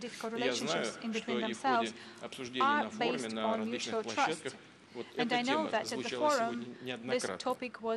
Конечно, мы не пытаемся идеализировать ситуацию. Соперничество, столкновение интересов всегда было, есть и, конечно, всегда будет. Но при этом важно сохранять уважение друг к другу. Именно в способности разрешать противоречия в честной конкуренции, а не in fair competition and not in limiting the competition defines further growth. This is the basis for firm and robust development of each and every country for the implementation of the colossal scientific and technological potential accumulated in the world. Russia supports free trade and economic integration. We support constructive partner dialogue. We urge our partners from Europe, the US, Asia, and other regions of the world to move together towards the implementation of the SDGs, to develop such a growth model which would be an adequate response to global challenges. I'm talking about overcoming the inequality of opportunities, of resolving demographic and environmental problems, of keeping national cultures and identities, to boost the prosperity of our people, the broad use of the advantages of the new technology. Проблемами в том или ином сочетании сталкиваются все страны. All countries in this or that combination face all of these problems, but we are unique in the fact that we face the whole gamut of those issues at once. And in order to be ourselves, we need to resolve those tasks simultaneously as well. For us, an undeniable value is to ensure state sovereignty and to keep national identity. At the same time, we need to make a major leap in development, to be among the world's leaders on life expectancy and quality of life. We need to be one of the global technical leaders. The vision for the development of our country is based on 4 key principles. Первое. Мы намерены строить нашу политику вокруг человека, его благополучия, интересов и запросов. On their prosperity, interests and demands. I am convinced only such a country can be strong and successful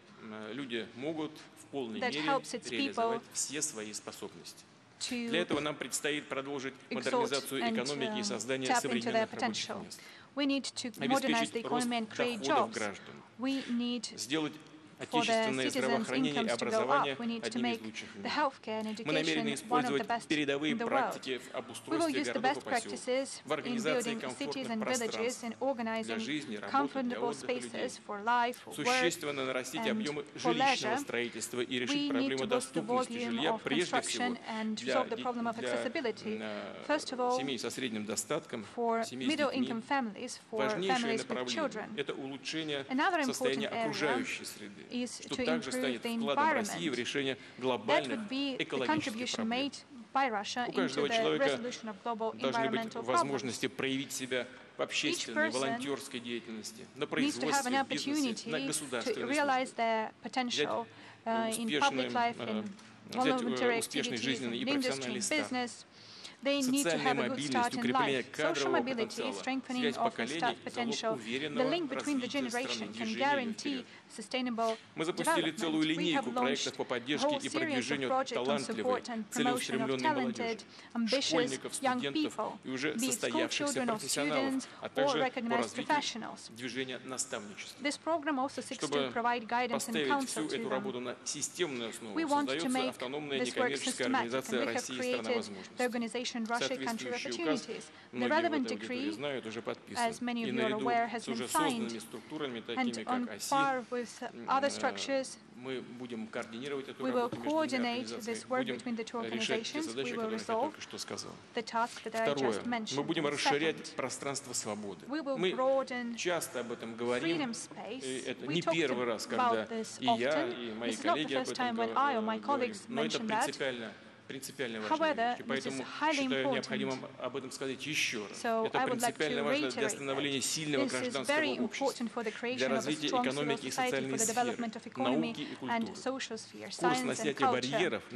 Our strategy to lift barriers and to liberalize the law is in accordance with the interests and demands of our citizens. We will create such conditions for business for working in Russia, which would be on par with the highest international standards. This is also true for the support of business initiatives.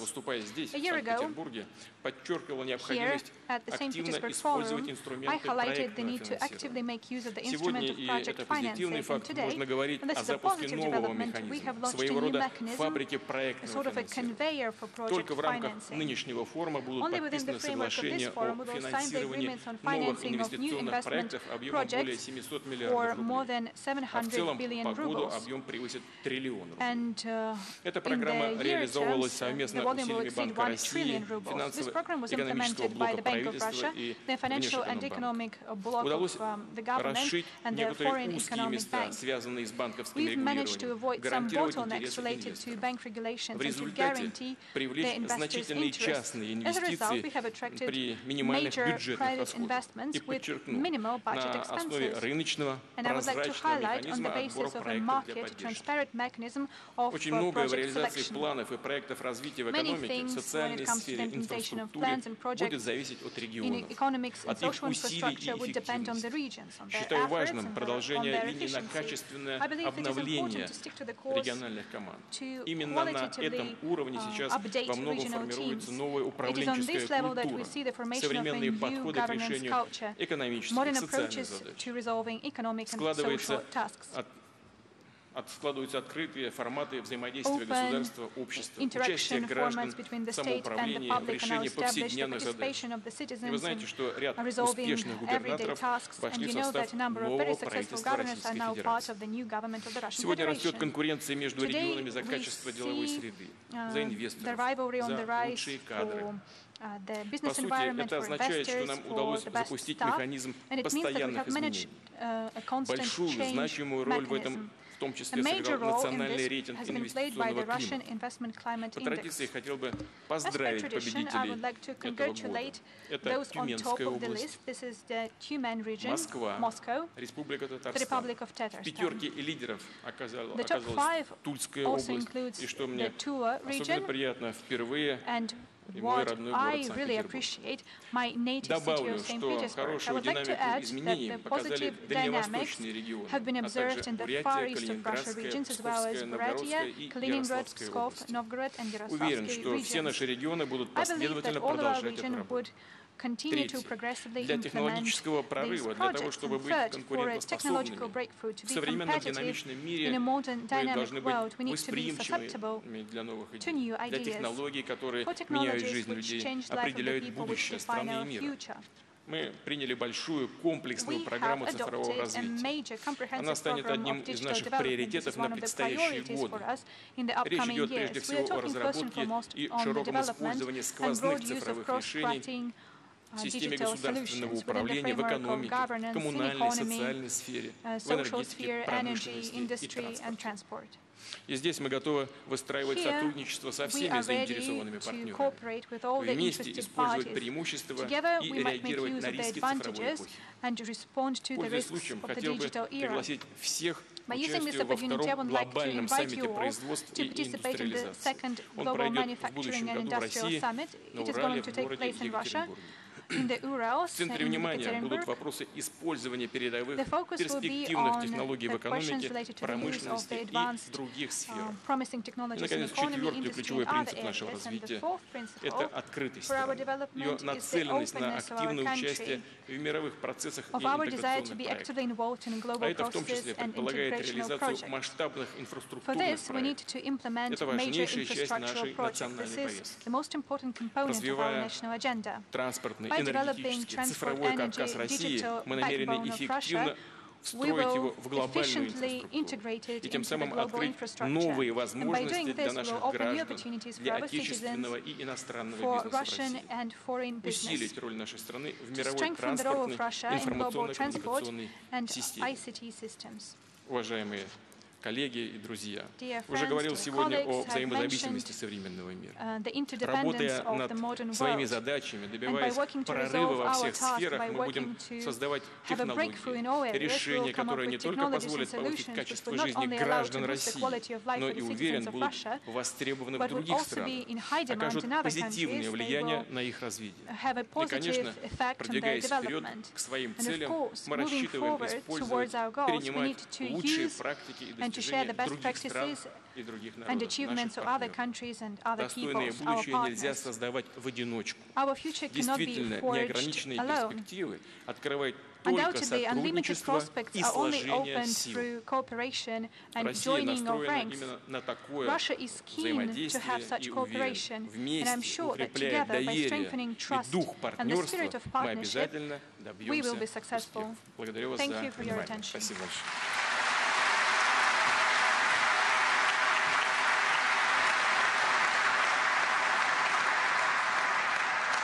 The next speaker is the President of the French Republic, Emmanuel Macron.